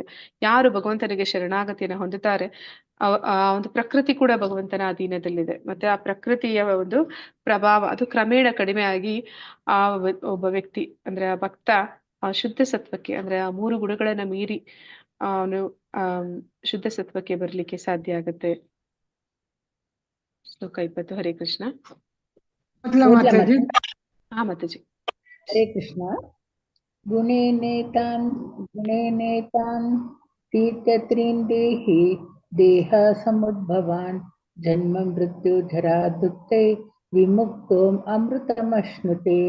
ಅನುವಾದ: ದೇಹಧಾರಿಯಾದ ಜೀವಿಯು ಐಹಿಕ ದೇಹದೊಂದಿಗೆ ಸಹಯೋಗವಿರುವ ಈ 3 ಗುಣಗಳನ್ನು ಮೀರಬಲ್ಲವನಾಗಬೇಕು. ಆಗ ಅವನು ಹುಟ್ಟು, ಸಾವು, ಮುಪ್ಪು ಮತ್ತು ಅವುಗಳ ದುಃಖಗಳಿಂದ ಬಿಡುಗಡೆ ಹೊಂದಿ ಈ ಜನ್ಮದಲ್ಲಿಯೇ ಅಮೃತವನ್ನು ಸವಿಯುತ್ತಾನೆ. ಹರೇ ಕೃಷ್ಣ ಮಾತಾಜಿ. ಧನ್ಯವಾದಗಳು ಮಾತಾಜಿ. ಅಂದ್ರೆ ಯಾವಾಗ ಈ ಒಂದು ಗುರುವಿನ ಮೂಲಕ ಆ ಒಂದು ಜ್ಞಾನ ತಿಳ್ಕೊಳ್ತಾನೆ, ಕೃಷ್ಣ ಪ್ರಜ್ಞೆಗೆ ಬಂದ್ರೆ ಅವನಿಗೆ ಗೊತ್ತಾಗುತ್ತೆ ಈ 3 ಗುಣಗಳನ್ನ ನಾನು ಮೀರಬೇಕು, ಈ 3 ಗುಣಗಳು ನನ್ನನ್ನ ಬಂಧಿಸ್ತಿದೆ ಅಂತ ಗೊತ್ತಾದಾಗ ಭಗವಂತನಿಗೆ, ಕೃಷ್ಣನಿಗೆ ಅವನು ಶರಣಾದಾಗ ಏನಾಗುತ್ತೆ ಅಂತ ಇಲ್ಲಿ ಹೇಳ್ತಾ ಇದ್ದಾರೆ. ಆಗ ಅವನು ಈ ಒಂದು ಹುಟ್ಟು ಸಾವುಗಳು ಏನಿದೆ, ಈ ಭವಸಾಗರ, ಜನ್ಮ ಮೃತ್ಯು ಜರಾವ್ಯಾಧಿ, ಈ ದುಃಖ ದೋಷಗಳಿಂದ ಅವನು ಈ ಜನ್ಮದಲ್ಲಿಯೇ, ಈ ಒಂದು ಈಗ ಸಿಕ್ಕಿರುವಂತಹ ಜನ್ಮದಲ್ಲಿಯೇ ಅವನು ಅಮೃತವನ್ನು ಸವಿತಾನೆ. ಅಮೃತವನ್ನ ಸವಿಯೋದು ಅಂತಂದ್ರೆ ಮೃತ್ಯುವಿಂದ ಪಾರಾಗುವಂಥದ್ದು. ಮೃತ್ಯುವಿಂದ ಪಾರಾಗ್ಬೇಕು ಅಂತಂದ್ರೆ ಅವನು ಈ ಭೌತಿಕ ಏನು ಒಂದು ಜಗತ್ತಿದೆ, ದುರ್ಗೆ ಮಾಡಿರುವಂತಹ ಈ ದುರ್ಗಾ, ಈ ಒಂದು ಕೋಟೆಯನ್ನ ಅವನು ದಾಟಿ ಹೊರಗಡೆ ಹೋಗಿ ಆ ಒಂದು ಆಧ್ಯಾತ್ಮಿಕ ಜಗತ್ತನ್ನ ಸೇರ್ಲಿಕ್ಕೆ ಸಾಧ್ಯ ಆಗತ್ತೆ. ಭಾವಾರ್ಥ ಪ್ರಭುಪಾದರಿಂದ ಪ್ರಭುಪಾದರಿಗೆ ಜಯವಾಗಲಿ. ಈ ದೇಹದಲ್ಲಿಯೂ ಸಹ ಸಂಪೂರ್ಣ ಕೃಷ್ಣ ಪ್ರಜ್ಞೆಯಲ್ಲಿ ಆಧ್ಯಾತ್ಮಿಕ ಸ್ಥಿತಿಯಲ್ಲಿ ಇರುವುದು ಹೇಗೆ ಸಾಧ್ಯ ಎನ್ನುವುದು ಈ ಶ್ಲೋಕ ಹೇಳಿದೆ. ದೇಹಿ ಎನ್ನುವ ಸಂಸ್ಕೃತ ಪದಕ್ಕೆ ದೇಹವಿರುವ ಎಂದರ್ಥ. ಈ ಐಹಿಕ ದೇಹದಲ್ಲಿ ದೇಹದಲ್ಲಿದ್ದರೂ ಆಧ್ಯಾತ್ಮಿಕ ಜ್ಞಾನದ ತನ್ನ ಮುನ್ನಡೆಯಿಂದ ಮನುಷ್ಯನು ಪ್ರಕೃತಿಯ ಗುಣಗಳ ಪ್ರಭಾವದಿಂದ ಮುಕ್ತನಾಗಬಲ್ಲ. ಈ ದೇಹದಲ್ಲಿಯೇ ಆಧ್ಯಾತ್ಮಿಕ ಜೀವನದ ಸುಖವನ್ನು ಅನುಭವಿಸಬಲ್ಲ. ಏಕೆಂದರೆ ಈ ದೇಹವನ್ನು ಬಿಟ್ಟ ನಂತರ ನಿಶ್ಚಯವಾಗಿಯೂ ಅವನು ಆಧ್ಯಾತ್ಮಿಕ ಗಗನಕ್ಕೆ ಹೋಗುವನು. ಆದರೆ ಈ ದೇಹದಲ್ಲಿಯೂ ಅವನು ಆಧ್ಯಾತ್ಮಿಕ ಸುಖವನ್ನು ಸವಿಯಬಲ್ಲ. ಬೇರೆ ಮಾತುಗಳಲ್ಲಿ ಹೇಳುವುದಾದರೆ ಕೃಷ್ಣ ಪ್ರಜ್ಞೆಯಲ್ಲಿ ಮಾಡುವ ಭಕ್ತಿ ಸೇವೆಯ ಐಹಿಕ ಬಂಧನದಿಂದ ಬಿಡುಗಡೆಯಾದದ್ದರ ಗುರುತು. ಇದನ್ನು 18ನೇ ಅಧ್ಯಾಯದಲ್ಲಿ ವಿವರಿಸಲಾಗುವುದು.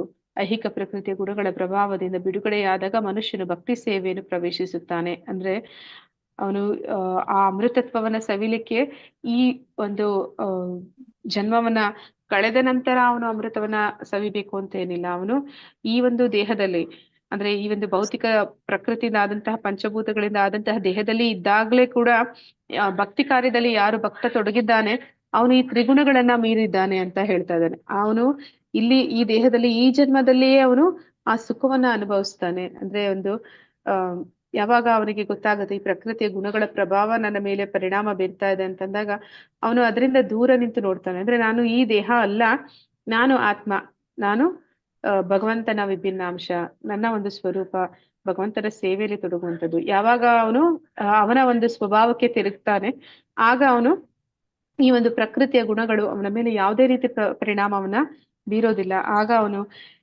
ಈ ಒಂದು ಸುಖವನ್ನ ಅನುಭವಿಸ್ಲಿಕ್ಕೆ ಸಾಧ್ಯ ಆಗುತ್ತೆ. ಅವನು ಭಗವಂತನ ಧಾಮಕ್ಕೆ ಹೋಗುವುದಕ್ಕೆ ಮೊದಲು ಈ ಭೂಮಿ ಮೇಲೇನೆ ಅವನು ಆ ಒಂದು ತ್ರಿಗುಣಗಳ ಪ್ರಭಾವದಿಂದ ಬಿಡುಗಡೆನ ಪಡಿತಾನೆ ಅಂತ ಅಲ್ಲಿ ಹೇಳ್ತಾ ಇದ್ದಾನೆ. ಹರೇ ಕೃಷ್ಣ ಮಾತಾಜಿ. ಓದ್ಲಾ ಮಾತಾಜಿ? ಹರೇ ಕೃಷ್ಣ. ಮಾತಾಜಿ ಓದಿ ಮಾತಾಜಿ. ಅರ್ಜುನೋವಾಚ ಕೈರ್ಲಿಂಗೈ ಸ್ತ್ರೀನ್ ಗುಣಾನೇತಾನ್ ಅತೀತೋ ಭವತಿ ಪ್ರಭೋ ಹಿಮಾಚಾರ ಕಥಂ ಚೈತಾಂ ತ್ರಿಗುಣಾನ್ ತ್ರಿವರ್ತತೆ. ಅನುವಾದ: ಅರ್ಜುನನು ಪ್ರಶ್ನಿಸಿದನು, ಪ್ರಿಯ ಪ್ರಭುವೇ, ಈ ಗುಣತ್ರಯಗಳನ್ನು ಮೀರಿದವನ ಲಕ್ಷಣಗಳು ಯಾವುವು?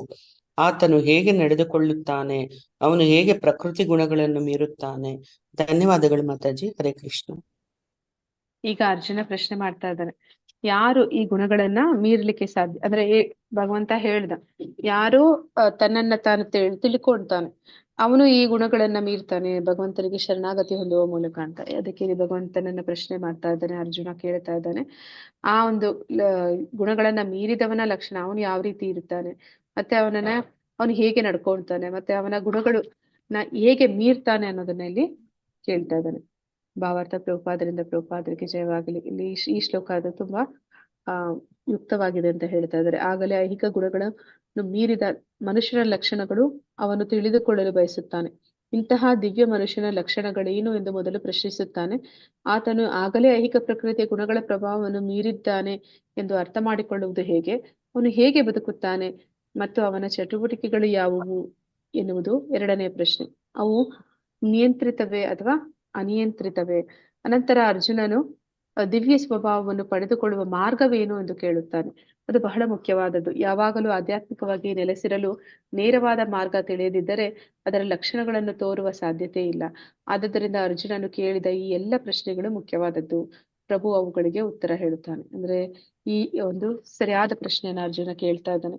ಹೇಗೆ ಈ ತ್ರಿಗುಣಗಳನ್ನ ನಾವು ಮೀರಬೇಕು, ಆ ತ್ರಿಗುಣಗಳನ್ನ ಮೀರಿದವರು ಯಾವ ರೀತಿ ಇರ್ತಾರೆ, ಅವರ ಒಂದು ಜೀವನ ಕ್ರಮ ಹೇಗಿರುತ್ತೆ, ಅವರ ಈ 3 ಗುಣಗಳನ್ನ ಮೀರಿದ್ದು ವಿಶುದ್ಧ ಸತ್ವ ಅಂತ ಹೇಳ್ತಾರೆ. ಈಗ 3 ಗುಣಗಳು ಅದರ ಒಂದು ಪ್ರಾಬಲ್ಯವನ್ನ ಮನುಷ್ಯನ ಮೇಲೆ ಬೀರುತ್ತೆ. ಹಾಗಿರ್ಬೇಕಾದ್ರೆ ಶುದ್ಧ ಸತ್ವ ಅನ್ನುವಂಥದ್ದು ಕೂಡ ಅದು ಮನುಷ್ಯನ ನಿಯಂತ್ರಣದಲ್ಲಿದೆಯಾ ಅಥವಾ ಜೀವಾತ್ಮ ಆ ಒಂದು ಗುಣದ ನಿಯಂತ್ರಣಕ್ಕೆ ಹೋಗ್ತಾನ ಅಂತ ಹೇಳಿ ಕೇಳ್ತಾ ಇದ್ದಾನೆ. ಶ್ಲೋಕ ಹರೇ ಕೃಷ್ಣ. ಪ್ರಕಾಶಂ ಚ ಪ್ರವೃತ್ತಿಂ ಚ ಮೋಹಂ. ಓದ್ಲ ಮಾತಾಜಿ? ಓದಿ ಮಾತಾಜಿ. ನನಗೆ ಅದು ಯಾರು ಓದ್ತೀರಾ ಗೊತ್ತಾಗೋದಿಲ್ಲ. ಲಕ್ಷ್ಮೀ ಪ್ರೇಮ, ಅವಾಗ್ಲೇ ಲಕ್ಷ್ಮೀ ಅಂದ್ರೆ ನಂಗೆ ಗೊತ್ತಾಗಿಲ್ಲ. ಮಾತಾಜಿ, ಯಾರಾದ್ರೂ ಓದಿ ಮಾತಾಜಿ. ಪ್ರಕಾಶಂ ಚ ಪ್ರವೃತ್ತಿಂ ಚ ಮೋಹಮೇವ ಚ ಪಾಂಡವ ನ ದ್ವೇಷಿ ಸಂವೃತ್ತಾನಿ ನ ನಿವೃತ್ತಾನಿ ಕಾಂಕ್ಷತಿ ಉದಾಸೀನೋ ಗುಣೈರ್ಯೋ ನ ವಿಚಾಲ್ಯತೆ ಗುಣಾವರ್ತಂತ ಇತ್ಯೇವಂ ಯೋ ಅವತಿಷ್ಠತಿ ನೇನ್ಗತೆ ಸಮದುಃಖ ಸುಖ ಸ್ವಸ್ಥಃ ಸಮಾಲೋಸ್ಮಾತ್ಮಕಾಂಚನ ತುಲ್ಯ ಪ್ರಿಯಾ ಪ್ರಿಯೋ ಧೀರಾಸ್ತುಲ್ಯನಿಂದಾತ್ಮ ಸಂಸ್ತುತಿ ಮಾನಾಪಮಾನಯೋಸ್ತುಲ್ಯಸ್ತುಲ್ಯೋ ಮಿತ್ರಾರಿಪಕ್ಷಯೋ ಸರ್ವಾರಂಭ ಪರಿತ್ಯಾಗಿ ಗುಣಾತೀತ ಸ ಉಚ್ಯತೆ. ಮೇಲ್ ಮಾಡ್ತೀರ ಮಾತಾಡಿ. ಅನುವಾದ. ದೇವೋತ್ತಮ ಪರಮಪುರುಷನು ಹೀಗಂದನು: ಪಾಂಡುವಿನ ಮಗನಾದ ಅರ್ಜುನನೇ, ಈ ಲಕ್ಷಣಗಳಿರುವ ಮನುಷ್ಯನು ಗುಣಗಳನ್ನು ಮೀರಿದವನು ಎಂದು ಹೇಳುತ್ತಾರೆ. ಅವನು ಬೆಳಕು, ಪ್ರವೃತ್ತಿ ಮತ್ತು ಮೋಹಗಳು ಇದ್ದಾಗ ಅವನ್ನು ದ್ವೇಷಿಸುವುದಿಲ್ಲ. ಅವು ಮರೆಯಾದಾಗ ಅವುಗಳನ್ನು ವಹಿಸುವುದಿಲ್ಲ. ಅವನು ಐಹಿಕ ಗುಣಗಳ ಈ ಎಲ್ಲಾ ಪ್ರತಿಕ್ರಿಯೆಗಳ ಉದ್ದಕ್ಕೂ ನಿಶ್ಚಲವಾಗಿ ಮತ್ತು ನಿರಾತಂಕವಾಗಿ ಇರುತ್ತಾನೆ. ಗುಣಗಳು ಮಾತ್ರವೇ ಕೆಲಸ ಮಾಡುತ್ತವೆ ಎನ್ನುವುದನ್ನು ಅರ್ಥ ಮಾಡಿಕೊಂಡು ಉದಾಸೀನನಾಗಿ ಮತ್ತು ಆಧ್ಯಾತ್ಮಿಕ ಮನಸ್ಕನಾಗಿ ಉಳಿಯುತ್ತಾನೆ. ಅವನು ಆತ್ಮನಲ್ಲಿ ಸ್ಥಿರನಾಗಿ ಸುಖ ದುಃಖಗಳನ್ನು ಒಂದೇ ರೀತಿ ಕಾಣುತ್ತಾನೆ. ಒಂದು ಮಣ್ಣಿನ ಹೆಂಟೆ, ಒಂದು ಕಲ್ಲು ಮತ್ತು ಒಂದು ಚಿನ್ನದ ತುಂಡು ಎಲ್ಲವನ್ನೂ ಸಮದೃಷ್ಟಿಯಿಂದ ಕಾಣುತ್ತಾನೆ. ಪ್ರಿಯ ಅಪ್ರಿಯಗಳ ವಿಷಯದಲ್ಲಿ ಒಂದೇ ಸಮನೆ ಇರುತ್ತಾನೆ. ಹೊಗಳಿಕೆ ಮತ್ತು ತೆಗಳಿಕೆ, ಮಾನ ಮತ್ತು ಅಪಮಾನ ಇವುಗಳ ವಿಷಯದಲ್ಲಿ ಒಂದೇ ರೀತಿ ಇದ್ದು ಸ್ಥಿರನಾಗಿರುತ್ತಾನೆ. ಮಿತ್ರ ಮತ್ತು ಶತ್ರುಗಳ ವಿಷಯದಲ್ಲಿ ಒಂದೇ ರೀತಿ ನಡೆದುಕೊಳ್ಳುತ್ತಾನೆ ಮತ್ತು ಎಲ್ಲ ಐಹಿಕ ಚಟುವಟಿಕೆಗಳನ್ನು ಪರಿತ್ಯಜಿಸಿರುತ್ತಾನೆ. ಹರೇ ಕೃಷ್ಣ ಮಾತಾಜಿ, ಧನ್ಯವಾದಗಳು. ಹರೇ ಕೃಷ್ಣ ಮಾತಾಜಿ, ಧನ್ಯವಾದಗಳು. ಅಂದ್ರೆ ಈ ಲಕ್ಷಣ, ಯಾರು ಒಂದು ಗುಣಾತೀತನಾಗಿದ್ದಾನೆ ಅವನು ಈ ಗುಣಗಳನ್ನ ಮೀರಿರ್ತಾನೆ. ಅವನು ಬೆಳಕು, ಪ್ರವೃತ್ತಿ ಮತ್ತೆ ಮೋಹ ಅಂತಂದ್ರೆ, ಇಲ್ಲಿ ಬೆಳಕು ಅಂತಂದ್ರೆ ಜ್ಞಾನ. ಯಾರು ಸತ್ವಗುಣದಲ್ಲಿದ್ದಾರೆ ಅವರು ಆ ಬೆಳಕಿನ ಒಂದು ಜ್ಞಾನದಲ್ಲಿ ಇರ್ತಾರೆ. ಮತ್ತೆ ಪ್ರವೃತ್ತಿ ಅಂತಂದ್ರೆ ಯಾವಾಗ್ಲೂ ಕೆಲಸ ಮಾಡುವಂಥದ್ದು ರಜೋಗುಣಿಗಳು. ಮತ್ತೆ ಮೋಹ ಅದು ತಮೋಗುಣ. ಈ ಒಂದು ರಜೋಗುಣ, ಸತ್ವಗುಣ, ತಮೋಗುಣ ಅವುಗಳನ್ನ ಅವನು ದ್ವೇಷಿಸೋದಿಲ್ಲ. ಅಂದ್ರೆ ಈ ಪ್ರಕೃತಿಯ ಗುಣಗಳು ಮೂರು, ಅವು ಈ ಒಂದು ಆತ್ಮನ ಮೇಲೆ ತನ್ನ ಪ್ರಭಾವವನ್ನು ಬೀರ್ತಾ ಇವೆ. ಅದನ್ನ ಅವನು ದ್ವೇಷಿಸೋದಕ್ಕೂ ಹೋಗೋದಿಲ್ಲ. ಮತ್ತೆ ಅವನೇನ್ ಮಾಡ್ತಾನೆ, ಅವುಗಳು ಮರೆಯಾದಾಗ ಅವನು ಅದನ್ನ ಬಯಸೋದಿಲ್ಲ. ಅಂದ್ರೆ ಆ ಗುಣದಲ್ಲಿ ಅವನು ಏನ ನಡೀತಿದೆ ಅದರಿಂದ ಅಂದ್ರೆ ತನ್ನನ್ನ ತಾನು ಅದರಿಂದ ಹೊರಗಡೆ ಗುರುತಿಸ್ಕೋತಾನೆ. ತನ್ನನ್ನ ತಾನು ದೇಹ ಅಂತ ಗುರುತಿಸ್ಕೊಳ್ಳೋದಿಲ್ಲ. ಆ ದೇಹದ ಒಂದು ನಡವಳಿಕೆಗಳು ಏನ್ ನಡೀತಿದೆ ಅದರ ಮೇಲೆ ಅವನು ಯಾವುದೇ ರೀತಿ ಒಂದು ವಿಚಲಿತನಾಗೋದಿಲ್ಲ. ತಾನು ದೇಹ ಅಲ್ಲ, ಆತ್ಮ ಅನ್ನುವಂಥದ್ದು ಅವನಿಗೆ ಆ ಜ್ಞಾನ ಇರುತ್ತೆ. ಆದ ಕಾರಣ ಅವನೇನ್ ಮಾಡ್ತಾನೆ, ಆ ಒಂದು ಪ್ರಕ್ರಿಯೆ ಉದ್ದಕ್ಕೂ ಅವನು ನಿಶ್ಚಲವಾಗಿ ನಿರಾತಂಕನಾಗಿ ಇರ್ತಾನೆ. ಅದನ್ನ ಅವನು ದೂರ ನಿಂತು ನೋಡ್ತಿರ್ತಾನೆ ಹೊರತು ಅದು ನಾನಲ್ಲ, ಅದು ನಾ ಮಾಡ್ತಾ ಇಲ್ಲ ಅನ್ನುವಂಥದ್ದು ಅವನಿಗೆ ಗೊತ್ತಿದೆ. ಆ ಗುಣಗಳೇ ಮಾಡ್ತಿರುವಂಥದ್ದು ಅಂತ ಅವನು ತಿಳಿದಿರ್ತಾನೆ. ಗುಣಗಳು ಮಾತ್ರ ಕೆಲಸ ಮಾಡ್ತವೆ ಅನ್ನೋದನ್ನ ಅವನು ಅರ್ಥ ಮಾಡ್ಕೊಂಡು ಉದಾಸೀನನಾಗಿ, ಅಂದ್ರೆ ಅದರಿಂದ ಆಗುವಂತಹ ಒಂದು ಈ ಒಂದು ಐಹಿಕ ಕಾರ್ಯಗಳೇನ್ ನಡೀತಿದೆ ಅದರ ಮೇಲೆ ಅವನು ಉದಾಸೀನನಾಗಿರ್ತಾನೆ. ಮತ್ತೆ ಅವನು ಸದಾ ಆಧ್ಯಾತ್ಮಿಕ ಮನಸ್ಕನಾಗಿ ಉಳಿಯುತ್ತಾನೆ. ಅಂದ್ರೆ ಅವನು ಸದಾ ತಾನು ಆಧ್ಯಾತ್ಮಿಕ ಜ್ಞಾನವನ್ನ ಪಡಿತಾನೆ. ಆ ಜ್ಞಾನದ ಒಂದು ಮನಸ್ಥಿತಿಯಲ್ಲಿ ಸದಾ ಇರ್ತಾನೆ. ಮತ್ತೆ ಅವನು ಆತ್ಮನಲ್ಲಿ ಸ್ಥಿರನಾಗಿ ಸುಖ ದುಃಖಗಳನ್ನು ಒಂದೇ ರೀತಿ ಕಾಣುತ್ತಾನೆ. ಅಂದ್ರೆ ಯಾರು ಭಕ್ತರಿರ್ತಾರೆ ಅವರ ಸುಖ ದುಃಖ ಅನ್ನುವಂಥದ್ದು ಮಳೆಗಾಲ, ಚಳಿಗಾಲ, ಬೇಸಿಗೆ ಕಾಲ ಇದ್ದಾಗೆ ಅದು ಒಂದಾದರ ಮೇಲೆ ಒಂದು ಬರ್ತಾನೆ ಇರುತ್ತೆ. ಅದಕ್ಕಾಗಿ ಅವರು ಹೆಚ್ಚು ಏನಂತ ಹೇಳ್ತಾರೆ, ಮಳೆಗಾಲ ಬಂದಾಗ ನಾವು ಕೊಡೆ ಹಿಡಿತೀವಿ, ಬೇಸಿಗೆ ಕಾಲ ಬಂದಾಗ ನಾವು ಫ್ಯಾನ್ ಹಾಕೋತೀವಿ, ಚಳಿಗಾಲ ಬಂದಾಗ ನಾವು ಸ್ವೆಟರ್ ಹಾಕ್ತಿವಿ. ಹೀಗೆ ಈ ಒಂದು ಕಾಲ ಅನ್ನುವಂಥದ್ದು ಅದು ಬದಲಾಗ್ತಾ ಇರುತ್ತೆ. ಈ ಗುಣಗಳು ಅನ್ನುವಂಥದ್ದು ಅದು ಒಂದಾದ್ಮೇಲೆ ಒಂದು ಅದರ ಪ್ರಭಾವ ಬೀರ್ತಾ ಇರುತ್ತೆ. ಅದ ಕಾರಣ ಅವನು ಅವುಗಳನ್ನ ಸಹಿಸ್ಕೋತಾನೆ. ಮತ್ತೆ ಅವನು ಎಲ್ಲವನ್ನು ಕೂಡ ಒಂದೇ ರೀತಿ ಕಾಣ್ತಾನೆ. ಸುಖ ದುಃಖ ಅನ್ನುವಂಥದ್ದನ್ನ ಒಂದೇ ರೀತಿ ಕಾಣ್ತಾನೆ. ಇವತ್ತು ಸುಖ ಇದೆ ಅಂದ್ರೆ ನಾಳೆ ದುಃಖ ಬರುತ್ತೆ, ದುಃಖ ಇದೆ ಅಂದ್ರೆ ಸುಖ ಬರುತ್ತೆ. ಇದು ಒಂದಾದ್ಮೇಲೆ ಒಂದು ಬರ್ತಾ ಇರುತ್ತೆ ಅಂತ ಹೇಳಿ ಎರಡನ್ನೂ ಸಮಾನವಾಗಿ ಕಾಣ್ತಾನೆ. ಒಂದು ಮಣ್ಣಿನ ಹೆಂಟೆ, ಒಂದು ಕಲ್ಲು, ಒಂದು ಚಿನ್ನದ ತುಂಡು ಎಲ್ಲವನ್ನು ಸಮದೃಷ್ಟಿಯಿಂದ ಕಾಣ್ತಾನೆ. ಮಣ್ಣಿರ್ಬೋದು, ಕಲ್ಲಿರ್ಬೋದು ಅಥವಾ ಚಿನ್ನ ಇರ್ಬೋದು, ಅದು ಯಾವುದೇ ರೀತಿಯಲ್ಲಿ ಅವನ ಒಂದು ಆಧ್ಯಾತ್ಮಿಕ ಉನ್ನತಿಗೆ ಪ್ರಯೋಜನಕ್ಕೆ ಬರೋದಿಲ್ಲ. ಆದ ಕಾರಣ ಅವನು ಎಲ್ಲವನ್ನು ಕೂಡ ಸಮದೃಷ್ಟಿಯಿಂದ ನೋಡ್ತಾನೆ. ಪ್ರಿಯ ಅಪ್ರಿಯ ವಿಷಯಗಳಲ್ಲಿ ಒಂದೇ ಸಮನೆ ಇರ್ತಾನೆ. ಅವನಿಗೆ ಇದು ಇಷ್ಟ, ಇದು ಇಷ್ಟ ಇಲ್ಲ, ಆ ರೀತಿ ಒಂದು ವಿಚಾರಗಳು ಇರುವುದಿಲ್ಲ. ಮತ್ತೆ ಯಾರಾದ್ರೂ ತನ್ನನ್ನ ಹೊಗಳಿದ್ರೆ ಅಥವಾ ತೆಗಳಿದ್ರೆ ಅಂದ್ರೆ ತನಗೆ ಗೌರವ ಕೊಟ್ರೆ ಅಥವಾ ಅಪಮಾನ ಮಾಡಿದ್ರೆ ಎಲ್ಲಾ ಸಮಯದಲ್ಲೂ ಕೂಡ ಅವನು ಸ್ಥಿರನಾಗಿಯೇ ಇರ್ತಾನೆ. ಈ ಏನೆಲ್ಲ ಒಂದು ವ್ಯತ್ಯಾಸಗಳು ಆಗ್ತಾ ಇದೆ ಅದು ಆ ಗುಣಗಳಿಂದ ನಡೀತಿರುವಂತದ್ದು, ಮತ್ತೆ ಈ ಪ್ರಕೃತಿಯ ಒಂದು ಪ್ರಭಾವದಿಂದ ನಡೀತಿರುವಂತದ್ದು. ಆದ ಕಾರಣ ಅವನು ಎಲ್ಲವನ್ನು ಕೂಡ ಸಮಾನವಾಗಿ ಸ್ವೀಕಾರ ಮಾಡ್ತಾನೆ. ಮತ್ತೆ ಮಿತ್ರ ಶತ್ರುಗಳ ವಿಷಯದಲ್ಲಿ ಒಂದೇ ರೀತಿ ನಡೆದುಕೊಳ್ಳುತ್ತಾನೆ. ಅಂದ್ರೆ ಮಿತ್ರ ಅಥವಾ ಶತ್ರು, ನಾನು ಹಿಂದೆ ಮಾಡಿರುವಂತಹ ಒಂದು ಕರ್ಮದ ಫಲ, ನಾ ಮಾಡಿರುವ ಕರ್ಮದ ಫಲ ಸುಕೃತವಾಗಿದ್ರೆ ನನಗೆ ಮಿತ್ರನ ರೂಪದಲ್ಲಿ ಸಹಾಯಕ್ಕೆ ಬರುತ್ತೆ. ಅದೇ ನಾ ಮಾಡಿರುವಂತಹ ಒಂದು ತಪ್ಪು ಏನಿರುತ್ತೆ, ಪಾಪ ಕಾರ್ಯಗಳು, ಅದು ನನ್ನ ಶತ್ರುವಿನ ರೂಪವನ್ನ ಪಡೆದಿರುತ್ತೆ. ನಾವು ಕೂಡ ನೋಡ್ತೀವಿ, ಯಾರನ್ನ ನಾವು ನಮ್ಮ ಶತ್ರು ಅಂತ ಅನ್ಕೊಳ್ತೀವೋ ಅವರು ನಮಗೆ ಒಂದು ನೋವನ್ನ ಕೊಡ್ತಾ ಇರ್ತಾರೆ ಹೊರತು ಬೇರೆ ಜನರ ಜೊತೆ ಒಳ್ಳೆ ರೀತಿ ಇರ್ತಾರೆ. ಅಂದ್ರೆ ಅಲ್ಲಿ ಆ ವ್ಯಕ್ತಿ ತಪ್ಪು ಮಾಡ್ತಾ, ಅಂದ್ರೆ ಆ ವ್ಯಕ್ತಿ ಕೆಟ್ಟವನು ಅಂತ ಅಲ್ಲ, ಆ ಒಂದು ವ್ಯಕ್ತಿ ಏನ್ ಕೆಟ್ಟದನ್ನ ನಮಗೆ ಮಾಡ್ತಾ ಇದ್ದಾನೆ ಅದು ನಮ್ಮ ಇಂದಿನ ಒಂದು ಪೂರ್ವಜನ್ಮ ಕರ್ಮದ ಪ್ರತಿಕ್ರಿಯೆ ಆಗಿರುತ್ತೆ. ಇದೆಲ್ಲವನ್ನ ತಿಳ್ಕೊಂಡಂತವನು ಎಲ್ಲರನ್ನೂ ಕೂಡ ಸಮಾನವಾಗಿ ನೋಡ್ತಾನೆ. ಮತ್ತೆ ಅವನು ಐಹಿಕ ಚಟುವಟಿಕೆಗಳನ್ನ ಪರಿತ್ಯಜಿಸಿರ್ತಾನೆ. ಮತ್ತೆ ಅವನು ಯಾವಾಗ್ಲೂ ಆಧ್ಯಾತ್ಮಿಕ ಮನಸ್ಕನಾಗಿ ಇರ್ತಾನೆ ಅಂತೇಳಿ ಭಗವಂತ ಹೇಳ್ತಾ ಇದ್ದಾನೆ. ಭಾವಾರ್ಥ ಪ್ರಭುಪಾದರಿಗೆ ಜಯವಾಗಲಿ. ಅರ್ಜುನನು 3 ಬೇರೆ ಬೇರೆ ಪ್ರಶ್ನೆಗಳನ್ನು ಕೇಳಿದನು ಮತ್ತು ಪ್ರಭು ಅವುಗಳನ್ನು ಒಂದಾದ ಮೇಲೊಂದರಂತೆ ಉತ್ತರಿಸುತ್ತಾನೆ.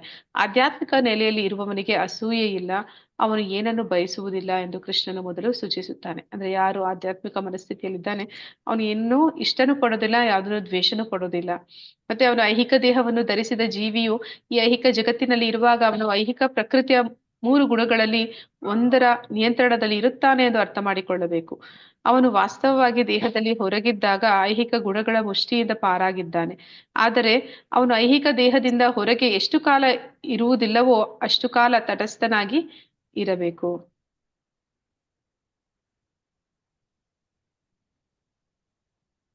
ಅಂದ್ರೆ ನಾವು ಈ ಒಂದು ತ್ರಿಗುಣಗಳನ್ನ ಮೀರಬೇಕು ಅಂತಂದ್ರೆ ಈ ಒಂದು ದೇಹದಿಂದ ಹೊರಗಡೆ ಇದ್ರೆ ಮಾತ್ರ ಸಾಧ್ಯ. ಆದ್ರೆ ದೇಹದಿಂದ ನಾವು ಹೊರಗಡೆ ಯಾವಾಗ್ಲೂ ಇರೋದಕ್ಕೆ ಸಾಧ್ಯ ಇಲ್ಲ. ಅಂದ್ರೆ ದೇಹ ಅನ್ನುವಂಥದ್ದು ಭಕ್ತನಿಗೂ ಇರುತ್ತೆ, ಆದ್ರೆ ಅವನು ಯಾವ ರೀತಿ ಆ ದೇಹದಲ್ಲಿದ್ದಾನೆ ಅಂದ್ರೆ ತಟಸ್ಥನಾಗಿ ಇದ್ದಾನೆ. ಅಂದ್ರೆ ಈ ಗುಣಗಳ ಒಂದು ಪ್ರಭಾವ ನಡೀತಿದೆಯೇ ಹೊರತು ಇದು ನಾನಲ್ಲ, ಇದು ನಾನ್ ಮಾಡ್ತಿಲ್ಲ ಅನ್ನುವಂಥದ್ದು ಅವನಿಗೆ ಗೊತ್ತಿರುತ್ತೆ. ಮತ್ತೆ ಆತನು ಪ್ರಭುವಿನ ಭಕ್ತಿ ಸೇವೆಯಲ್ಲಿ ನಿರತನಾಗಬೇಕು. ಆ ಒಂದು ಏನಂತ ಹೇಳ್ತಾರೆ, ಅವನಿಗೆ ನಿರಾಸಕ್ತಿ ಅನ್ನುವಂಥದ್ದು ಈ ಭೌತಿಕ ವಿಚಾರಗಳ ಮೇಲೆ ಇದ್ರೆ ಸಾಲದು, ಅವನಿಗೆ ಭಗವಂತನ ಭಕ್ತಿ ಮಾಡುವಂತ ಆಸಕ್ತಿ ಕೂಡ ಇರಬೇಕು. ಆಗ ಐಹಿಕ ದೇಹದೊಡನೆ ಅವನ ಏಕತ್ವ ಭಾವವು ತಂತಾನೆ ಮರೆತು ಹೋಗುತ್ತದೆ. ಅಂದ್ರೆ ಈ ಕಾದ ಕಬ್ಬಿಣದ ಒಂದು ಸಂಪರ್ಕಕ್ಕೆ, ಅಂದ್ರೆ ಕಬ್ಬಿಣ ಬೆಂಕಿಯ ಸಂಪರ್ಕಕ್ಕೆ ಬಂದಾಗ ಅದು ಕೂಡ ಕಾದು ಬೆಂಕಿ ಆಗತ್ತೆ ಅಂತ ಹೇಳಿದಾಗೆ, ಯಾರು ಭಕ್ತನಿದ್ದಾನ ಅವನು ಭಗವಂತನ ಸಂಪರ್ಕದಲ್ಲಿ ಇರುವ ಕಾರಣ ಅವನು ದೇಹದಲ್ಲಿ ಇದ್ರೂ ಕೂಡ, ಐಹಿಕ ದೇಹದಲ್ಲಿ ಇದ್ದಾಗ್ಲೂ ಕೂಡ ಅವನಲ್ಲಿ ಆ ಒಂದು ಭಗವಂತನಲ್ಲಿರುವಂತಹ ಗುಣಗಳು ಅವನಲ್ಲಿ ಬರುತ್ತೆ. ಮನುಷ್ಯನಿಗೆ ಐಹಿಕ ದೇಹದ ಪ್ರಜ್ಞೆ ಇದ್ದಾಗ ಅವನು ಇಂದ್ರಿಯ ತೃಪ್ತಿಗಾಗಿ ಕೆಲಸ ಮಾಡುತ್ತಾನೆ. ಆದರೆ ಪ್ರಜ್ಞೆಯನ್ನು ಕೃಷ್ಣನಿಗೆ ವರ್ಗಾಯಿಸಿದಾಗ ಇಂದ್ರಿಯ ತೃಪ್ತಿಯು ತಾನಾಗಿಯೇ ನಿಲ್ಲುತ್ತದೆ. ಅಂದ್ರೆ ನಾವು ಕೃಷ್ಣ ಪ್ರಜ್ಞೆ, ಅಂದ್ರೆ ಈ ದೇಹ ಭಾವನೆಯಲ್ಲಿ ಇದ್ದಾಗ ಇಂದ್ರಿಯ ಸುಖವನ್ನ ಮಾಡ್ತೀವಿ. ಆದ್ರೆ ಭಗವಂತನ ಒಂದು ಪ್ರಜ್ಞೆಗೆ ನಾವು ತಿರುಗಿದ್ವಿ ಅಂತಂದ್ರೆ ಭಗವಂತನ ಒಂದು ಕೆಲಸದಲ್ಲಿ ತೊಡಗ್ತೀವಿ. ಮನುಷ್ಯನಿಗೆ ಐಹಿಕ ದೇಹದ ಅಗತ್ಯವಿಲ್ಲ, ಆದರೂ ಐಹಿಕ ದೇಹದ ಆದೇಶಗಳನ್ನು ಒಪ್ಪಬೇಕಾಗಿಲ್ಲ. ದೇಹದೊಳಗಿದ ಐಹಿಕ ಗುಣಗಳು ಕೆಲಸ ಮಾಡುತ್ತವೆ, ಆದರೆ ಜೀವಾತ್ಮನಾಗಿ ಆತ್ಮವು ಇಂತಹ ಚಟುವಟಿಕೆಗಳಿಂದ ದೂರವಿರುತ್ತಾನೆ. ಅವನು ಹೇಗೆ ದೂರವಾಗುತ್ತಾನೆ?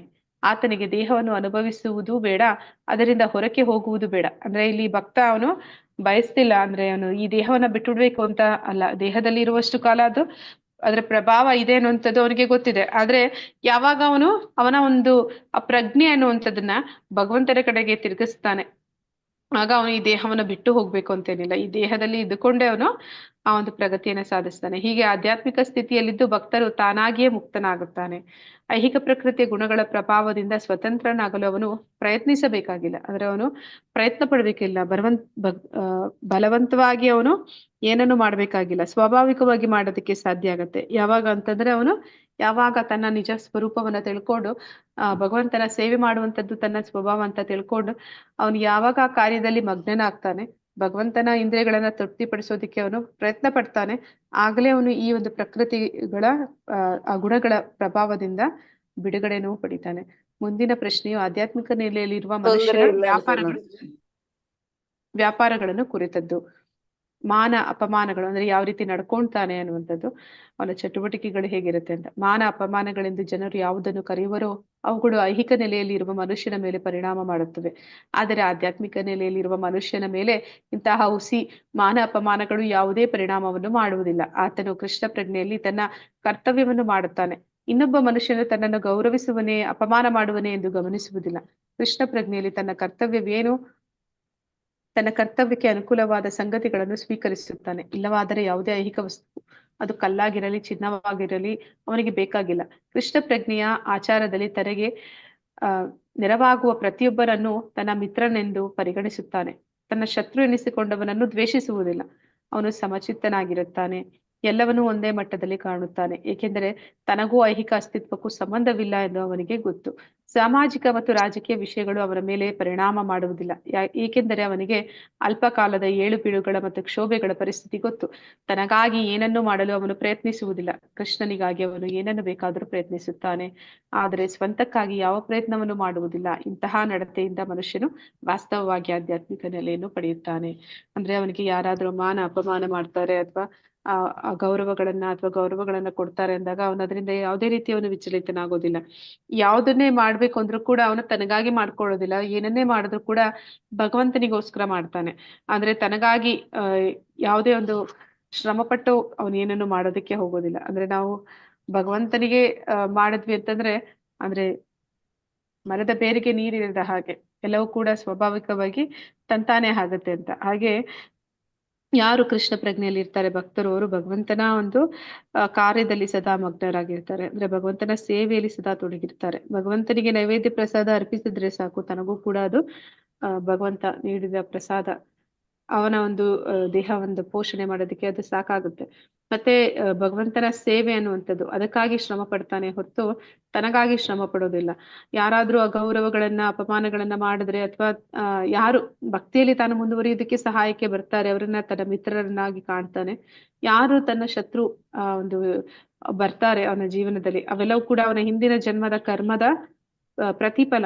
ಅದನ್ನ ಅವನು ದ್ವೇಷಿಸೋದಿಲ್ಲ, ಅವರನ್ನ ಅವನು ದ್ವೇಷಿಸೋದಿಲ್ಲ, ವ್ಯಕ್ತಿಯನ್ನ ದ್ವೇಷಿಸೋದಿಲ್ಲ. ಅಲ್ಲಿ ತನ್ನ ಒಂದು ಕರ್ಮದ ಫಲ ಅಂತ ಹೇಳಿ ಸಮಾನ ದೃಷ್ಟಿಯಿಂದ ಅವನು ಕಾಣ್ತಾನೆ. ಹರೇ ಕೃಷ್ಣ. ಹರೇ ಕೃಷ್ಣ ಮಾತಾಜಿ.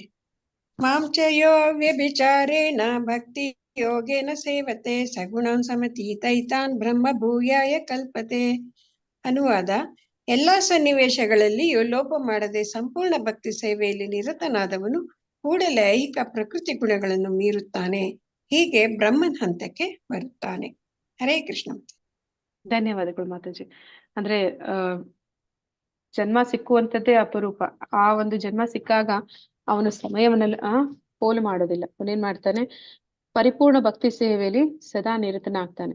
ಆ ಮೂಲಕ ಅವನು ಪ್ರಕೃತಿ ಗುಣಗಳನ್ನ ಮೀರೋದಕ್ಕೆ ಸಾಧ್ಯ ಆಗುತ್ತೆ. ಮತ್ತೆ ಬ್ರಹ್ಮನ್ ಹಂತ ಅಂತಂದ್ರೆ ಅದು ನಾನು ಈ ದೇಹ ಅಲ್ಲ, ನಾನು ಆತ್ಮ ಅಂತ ತಿಳ್ಕೊಳ್ಳುವಂಥದ್ದು. ಆ ಹಂತಕ್ಕೆ ಅವನು ಬರ್ತಾನೆ.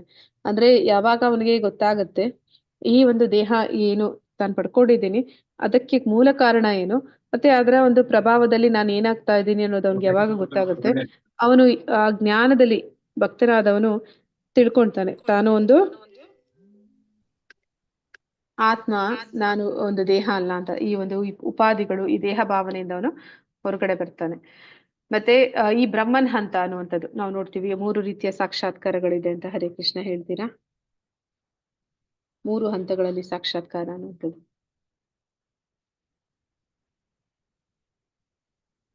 ಈ ಆಧ್ಯಾತ್ಮಿಕ ಸಾಕ್ಷಾತ್ಕಾರದಲ್ಲಿ ಬ್ರಹ್ಮನ್ ಸಾಕ್ಷಾತ್ಕಾರ, ಪರಮಾತ್ಮ ಸಾಕ್ಷಾತ್ಕಾರ ಮತ್ತೆ ಭಗವಾನ್ ಸಾಕ್ಷಾತ್ಕಾರ ಅಂತ ಹೇಳ್ತಾರೆ. ಅಂದ್ರೆ ಈ ಒಂದು ಆಧ್ಯಾತ್ಮಿಕ ಪ್ರಯಾಣದಲ್ಲಿ ಅವನು ಯಾವುದೆಲ್ಲ ತಿಳ್ಕೊಳ್ತಾನೆ ಹಂತ ಹಂತವಾಗಿ ಅಂದ್ರೆ, ಮೊದಲಿಗೆ ಅವನು ತಿಳ್ಕೊಳ್ಳುವಂಥದ್ದು ಬ್ರಹ್ಮನ್ ಸಾಕ್ಷಾತ್ಕಾರ. ಅಂದ್ರೆ ಈ ದೇಹ ಅನ್ನುವಂಥದ್ದು ತನಗೆ ತನ್ನ ದುಃಖಗಳಿಗೆ ಕಾರಣ, ಅದನ್ನ ತಿಳ್ಕೊಳ್ತಾನೆ. ಮತ್ತೆ ಭಗವಂತನನ್ನ ಅವನು ಯಾವ ರೀತಿ ಕಾಣ್ತಾನೆ ಅಂದ್ರೆ ಅವನೊಂದು ಶಕ್ತಿ, ಅವನೊಂದು ಶಕ್ತಿ ಅನ್ನುವಂಥದ್ದು ಅಷ್ಟೇ ಅವನಿಗೆ ಅರ್ಥ ಆಗಿರುತ್ತೆ. ಹೀಗೆ ಅವನು ಬ್ರಹ್ಮನ್ ಹಂತಕ್ಕೆ ಬರ್ತಾನೆ. ಭಾವಾರ್ಥ ಪ್ರಭುಪಾದರಿಂದ ಪ್ರಭುಪಾದರಿಗೆ ಜಯವಾಗಲಿ. ದಿವ್ಯ ಸ್ಥಿತಿಯನ್ನು ಸಾಧಿಸುವ ಮಾರ್ಗವೇನು? ಇದು ಅರ್ಜುನನ 3ನೇ ಪ್ರಶ್ನೆ. ಅಂದ್ರೆ ನಾವು ಹೇಗೆ ಗುಣಾತೀತರಾಗಬಹುದು ಅನ್ನುವಂಥದ್ದು. ಈ ಶ್ಲೋಕವು ಈ ಪ್ರಶ್ನೆಗೆ ಉತ್ತರ. ಹಿಂದೆಯೇ ವಿವರಿಸಿದಂತೆ ಐಹಿಕ ಜಗತ್ತು ಐಹಿಕ ಪ್ರಕೃತಿಯ ಗುಣಗಳ ಪ್ರಭಾವದಲ್ಲಿ ಕೆಲಸ ಮಾಡುತ್ತದೆ. ಪ್ರಕೃತಿಯ ಗುಣಗಳ ಚಟುವಟಿಕೆಗಳಿಂದ ಮನುಷ್ಯನು ಕ್ಷೋಭೆಗೊಳ್ಳಬಾರದು. ತನ್ನ ಪ್ರಜ್ಞೆಯನ್ನು ಇಂತಹ ಗುಣಗಳ ಚಟುವಟಿಕೆಗಳಲ್ಲಿ ತೊಡಗಿಸುವುದರ ಬದಲು ಅವನು ತನ್ನ ಪ್ರಜ್ಞೆಯನ್ನು ಕೃಷ್ಣನಿಗೆ ಸಂಬಂಧಿಸಿದ ಚಟುವಟಿಕೆಗಳಲ್ಲಿ ತೊಡಗಿಸಬಹುದು.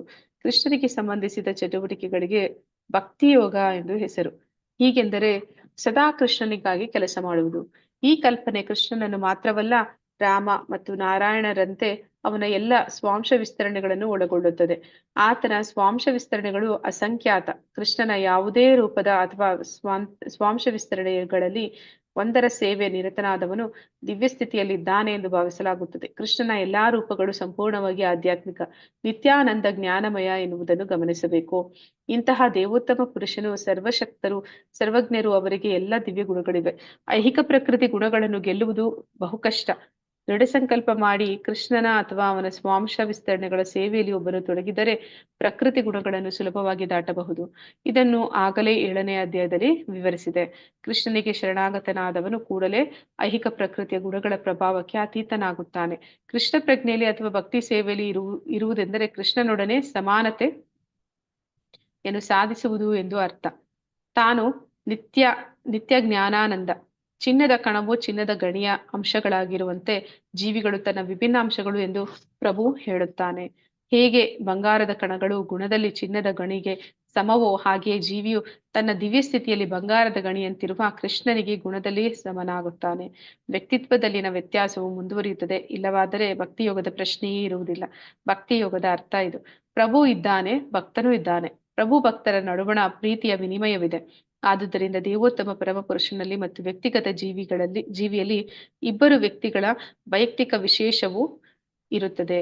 ಇಲ್ಲವಾದರೆ ಭಕ್ತಿಯೋಗಕ್ಕೆ ಅರ್ಥವೇ ಇಲ್ಲ. ಪ್ರಭುವಿನೊಡನೆ ಒಂದೇ ದಿವ್ಯ ಸ್ಥಿತಿಯಲ್ಲಿ ಮನುಷ್ಯನು ಇರದಿದ್ದರೆ ಅವನು ಪರಮಪ್ರಭುವಿನೊಡನೆ ಸೇವೆಯನ್ನು ಮಾಡಲಾರ. ರಾಜನ ವೈಯಕ್ತಿಕ ಸಹಾಯಕನಾಗಬೇಕಾದರೆ ಮನುಷ್ಯನು ಅಗತ್ಯವಾದ ಅರ್ಹತೆಗಳನ್ನು ಪಡೆಯಬೇಕು. ಅರ್ಹತೆ ಎಂದರೆ ಬ್ರಹ್ಮನ್ನಾಗುವುದು ಅಥವಾ ಎಲ್ಲಾ ಐಹಿಕ ಕಲ್ಮಶದ ಸೋಂಕಿನಿಂದ ಮುಕ್ತನಾಗುವುದು. ವೇದ ಸಾಹಿತ್ಯದಲ್ಲಿ ಬ್ರಹ್ಮೈವ ಸನ್ ಬ್ರಹ್ಮಾಪಿ ಏತಿ ಎಂದು ಹೇಳಿದೆ. ಬ್ರಹ್ಮನಾಗುವುದರ ಮೂಲಕ ಮನುಷ್ಯನು ಪರಬ್ರಹ್ಮನನ್ನು ಪಡೆಯಬಹುದು. ಹೀಗೆಂದರೆ ಮನುಷ್ಯನು ಗುಣಾತ್ಮಕವಾಗಿ ಬ್ರಹ್ಮನ್ನೊಂದಿಗೆ ಒಂದಾಗಬೇಕು ಎಂದು ಅರ್ಥ. ಬ್ರಹ್ಮನನ್ನು ಸಾಧಿಸಿದ ಮನುಷ್ಯನು ಪ್ರತ್ಯೇಕ ಆತ್ಮನಾಗಿ ನಿತ್ಯ ಬ್ರಹ್ಮನ್ನ ಗುರುತನ್ನು ಕಳೆದುಕೊಳ್ಳುವುದಿಲ್ಲ.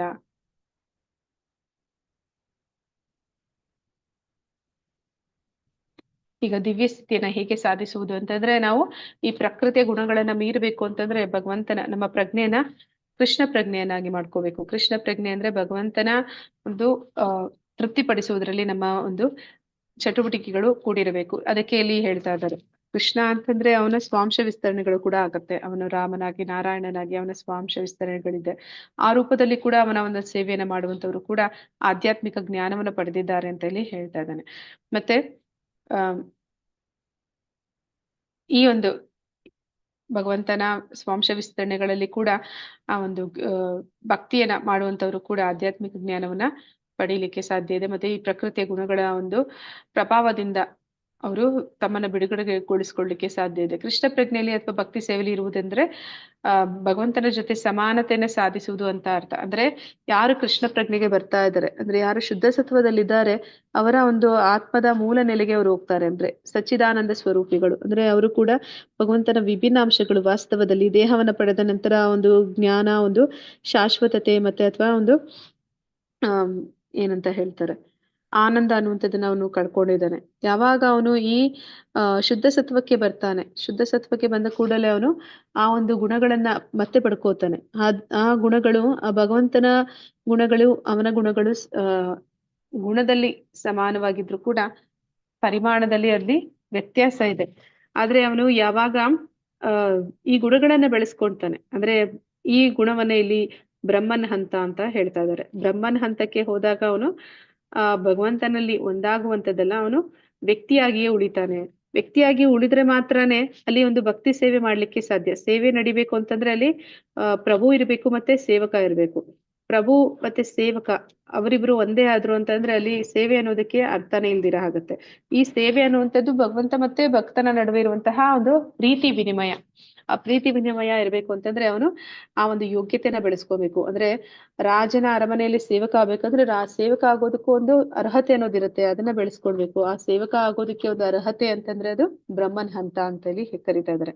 ಏನು ಆ ಬ್ರಹ್ಮನ್ ಹಂತ ಅಂತಂದ್ರೆ ನಾವು ಆ ಒಂದು ಆತ್ಮದ ನೆಲೆಗೆ ಬರುವಂತದ್ದು. ಅಂದ್ರೆ ನಾನು ಸಚ್ಚಿದಾನಂದ ಸ್ವರೂಪಿ, ನಾನು ಭಗವಂತನ ಅಂಶ ಅನ್ನುವಂಥದ್ದನ್ನ ಅವನು ತಿಳ್ಕೊಳ್ಳುವಂಥದ್ದು. ಅದಕ್ಕೆ ಅವನ ಪ್ರಜ್ಞೆಯನ್ನ ಕೃಷ್ಣ ಪ್ರಜ್ಞೆಯನ್ನಾಗಿ ಮಾಡ್ಕೊಳ್ಳುವ ಮೂಲಕ, ಅಂದ್ರೆ ಭಗವಂತನ ಸೇವಕ ಆಗಿ ತನ್ನನ್ನ ತಾನು ಆ ಭಗವಂತನ ಸೇವೆಯಲ್ಲಿ ನಿರಂತರವಾಗಿ ತೊಡಗಿಸಿಕೊಳ್ಳುವ ಮೂಲಕ ಈ ಹಂತಕ್ಕೆ ಬರೋದಕ್ಕೆ ಸಾಧ್ಯ ಆಗುತ್ತೆ ಅಂತ ಹೇಳಿ ಹೇಳ್ತಾ ಇದ್ದಾರೆ.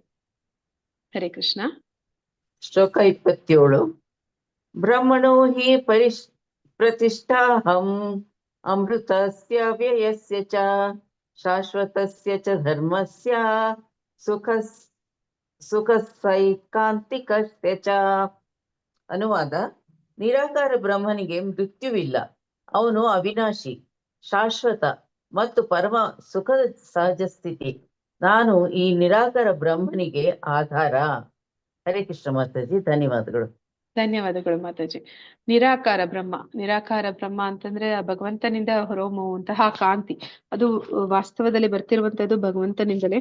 ಆದ ಕಾರಣ ಅದು ಶಾಶ್ವತ. ಭಗವಂತ ಅವಿನಾಶಿ. ಆದ ಕಾರಣ ಆ ಒಂದು ಪ್ರವೆ ಏನು ಅವನಿಂದ ಹೊರಹೊಮ್ಮುತ್ತಿದೆ ಅದು ಕೂಡ ಅವಿನಾಶಿ ಮತ್ತೆ ಶಾಶ್ವತ. ಪರಮ ಸುಖವೇ ಅದರ ಸಹಜ ಸ್ಥಿತಿ. ಅಂದ್ರೆ ಯಾರು ಆ ನೆಲೆಗೆ ಬಂದಿದ್ದಾರೆ, ಬ್ರಹ್ಮನ ಹಂತಕ್ಕೆ ಬಂದಿದ್ದಾರೆ, ಅಂದ್ರೆ ಆ ದೇಹ ಭಾವನೆಯಿಂದ ಹೊರಗಡೆ ಬಂದಿದ್ದಾರೆ, ಆದ್ರಿಂದನೂ ಕೂಡ ಅವರೊಂದು ಸುಖವನ್ನ ಅನುಭವಿಸ್ತಾ ಇದ್ದಾರೆ. ಮತ್ತೆ ನಾನು ಈ ನಿರಾಕಾರ ಬ್ರಹ್ಮನಿಗೆ ಆಧಾರ. ಏನು ಆ ಒಂದು ಭಗವಂತನ ಒಂದು ಪ್ರಭೆ ಏನು ಬರ್ತಿದೆ ಅದಕ್ಕೆ ಮೂಲ ಅದು ಕೃಷ್ಣನೇ ಆಗಿದ್ದಾನೆ. ಭಾವಾರ್ಥ ಪ್ರಭುಪಾದರಿಗೆ ಜಯವಾಗಲಿ. ಬ್ರಹ್ಮನ ಸ್ವರೂಪವು ಅಮರತ್ವ, ಅವಿನಾಶಿತ್ವ, ನಿತ್ಯತೆ ಮತ್ತು ಸುಖ. ಬ್ರಹ್ಮನನು ದಿವ್ಯ ಸಾಕ್ಷಾತ್ಕಾರದ ಪ್ರಾರಂಭ. ಅಂದ್ರೆ ಇಲ್ಲಿ ಬ್ರಹ್ಮನ್ ಸಾಕ್ಷಾತ್ಕಾರ ಅನ್ನುವಂಥದ್ದು ಆಧ್ಯಾತ್ಮಿಕ ಉನ್ನತಿಯಲ್ಲಿ ಅದು ಪ್ರಾರಂಭದ ಹಂತ. ಅಂದ್ರೆ ಒಂದು ಬ್ರಹ್ಮ ಜ್ಯೋತಿ ಅನ್ನುವಂಥದ್ದು ಏನಿದೆ ಆ ಗೋಲೋಕ ವೃಂದಾವನ ಚಾರ್ಟ್ ಅಲ್ಲಿ ನೋಡಿದ್ರೆ ನಾವು ಈ ಒಂದು ಐಹಿಕ ಜಗತ್ತು ಅದು ದುಃಖಾಲಯ, ಅದನ್ನ ದಾಟಿ ಹೋದ ಮೇಲೆ ಪ್ರಾರಂಭ ಮೊದಲಿಗೆ ಪ್ರಾರಂಭ ಆಗುವಂಥದ್ದು ಅದು ಆ ಒಂದು ನಿರಾಕಾರ ಬ್ರಹ್ಮನ ಒಂದು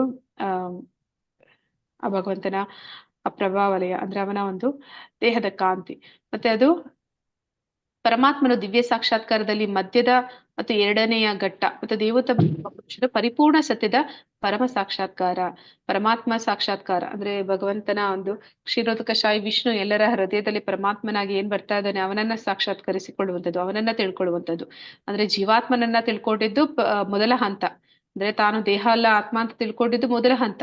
ಆ ಜೀವಾತ್ಮನ ಜೊತೆಯಲ್ಲಿ ಪರಮಾತ್ಮನ ಇರುವಿಕೆಯನ್ನ ತಿಳ್ಕೊಳ್ಳುವಂಥದ್ದು ಎರಡನೆಯ ಹಂತ. ನಂತರ ಭಗವಂತನನ್ನ ತಿಳ್ಕೊಳ್ಳುವಂಥದ್ದು, ದೇವೋತ್ತಮ ಪರಮ ಪುರುಷ, ಅವನ ಸೇವೆ ಮಾಡುವಂಥದ್ದು, ಅವನು ಪ್ರಭು ಅನ್ನುವಂಥದ್ದನ್ನ ತಿಳಿಯುವಂಥದ್ದು ಮೂರನೇ ಹಂತ. ಅದು ಪರಿಪೂರ್ಣವಾದ ಸಾಕ್ಷಾತ್ಕಾರ. ಆದುದರಿಂದ ಪರಮಾತ್ಮನು ನಿರಾಕಾರ ಬ್ರಹ್ಮನು ಪರಮ ಪುರುಷನಲ್ಲಿ ಇದ್ದಾರೆ. ಅಂದ್ರೆ ಭಗವಂತ ಸಾಕ್ಷಾತ್ಕಾರ ಯಾರು ಭಕ್ತ ಕೃಷ್ಣ ಪ್ರಜ್ಞೆಯಲ್ಲಿ ಕೃಷ್ಣನ ಸೇವೆಯಲ್ಲಿ ತೊಡಗಿದ್ದಾನೆ ಅವನಿಗೆ ಈ ಎರಡು ತಿಳಿದಿದೆ ಅಂತ ಅರ್ಥ. ತಾನು ದೇಹ ಅಲ್ಲ ಆತ್ಮ ಅನ್ನುವಂಥದ್ದು ತಿಳಿದಿದೆ, ದೇಹದ ಸ್ವರೂಪದಲ್ಲಿ ಅವನ ಒಂದು ಸಹಜ ಸ್ಥಿತಿ ಏನು ಅನ್ನೋದು ಕೂಡ ಗೊತ್ತಿದೆ. ಅವನಿಗೆ ತನ್ನ ಒಂದು ದೇಹದಲ್ಲಿ ತಾನೊಬ್ಬನೇ ಇಲ್ಲ, ತನ್ನ ಜೊತೆಯಲ್ಲಿ ಭಗವಂತ ಬರ್ತಿದ್ದಾನೆ ಅನ್ನುವಂಥದ್ದು ಕೂಡ ತಿಳಿದಿದೆ. ಐಹಿಕ ಪ್ರಕೃತಿಯ ಪರಮ ಪ್ರಭುವಿನ ಕೆಳಮಟ್ಟದ ಶಕ್ತಿಯ ಅಭಿವ್ಯಕ್ತಿ ಎಂದು 7ನೇ ಅಧ್ಯಾಯದಲ್ಲಿ ವಿವರಿಸಿದೆ. ಐಹಿಕ ಪ್ರಕೃತಿ ಅನ್ನುವಂಥದ್ದು ಬಹಿರಂಗ ಶಕ್ತಿ, ಕೆಳಮಟ್ಟದ ಶಕ್ತಿ. ಮತ್ತೆ ಕೆಳಮಟ್ಟದ ಐಹಿಕ ಪ್ರಕೃತಿಗೆ ಮೇಲ್ಮಟ್ಟದ ಪ್ರಕೃತಿಯ ಅಂಶವನ್ನು ನೀಡಿ ಪ್ರಭುವು ಅದಕ್ಕೆ ಗರ್ಭದಾನ ಮಾಡುತ್ತಾನೆ. ಅಂದ್ರೆ ಈ ಒಂದು ಪ್ರಕೃತಿಯಿಂದ ಆದಂತಹ ಒಂದು ದೇಹ ಏನಿದೆ ಅದಕ್ಕೆ ಗರ್ಭದಾನ ಮಾಡುವಂಥದ್ದು ಅಂತಂದ್ರೆ ಅವನ ಒಂದು ತಟಸ್ಥ ಶಕ್ತಿ, ಅವನ ಒಂದು ಶ್ರೇಷ್ಠ ಶಕ್ತಿ, ಅವನ ಒಂದು ವಿಭಿನ್ನ ಅಂಶ ಅದನ್ನ ಅಲ್ಲಿ ಆ ಒಂದು ದೇಹದಲ್ಲಿ ಅವನು ಇರಿಸ್ತಾನೆ. ಹಾಗೆ ಅವನು ಅದಕ್ಕೆ ಒಂದು ಗರ್ಭದಾನವನ್ನು ಮಾಡುತ್ತಾನೆ. ಐಹಿಕ ಪ್ರಕೃತಿಗೆ ಇದು ಆಧ್ಯಾತ್ಮಿಕ ಸ್ಪರ್ಶ.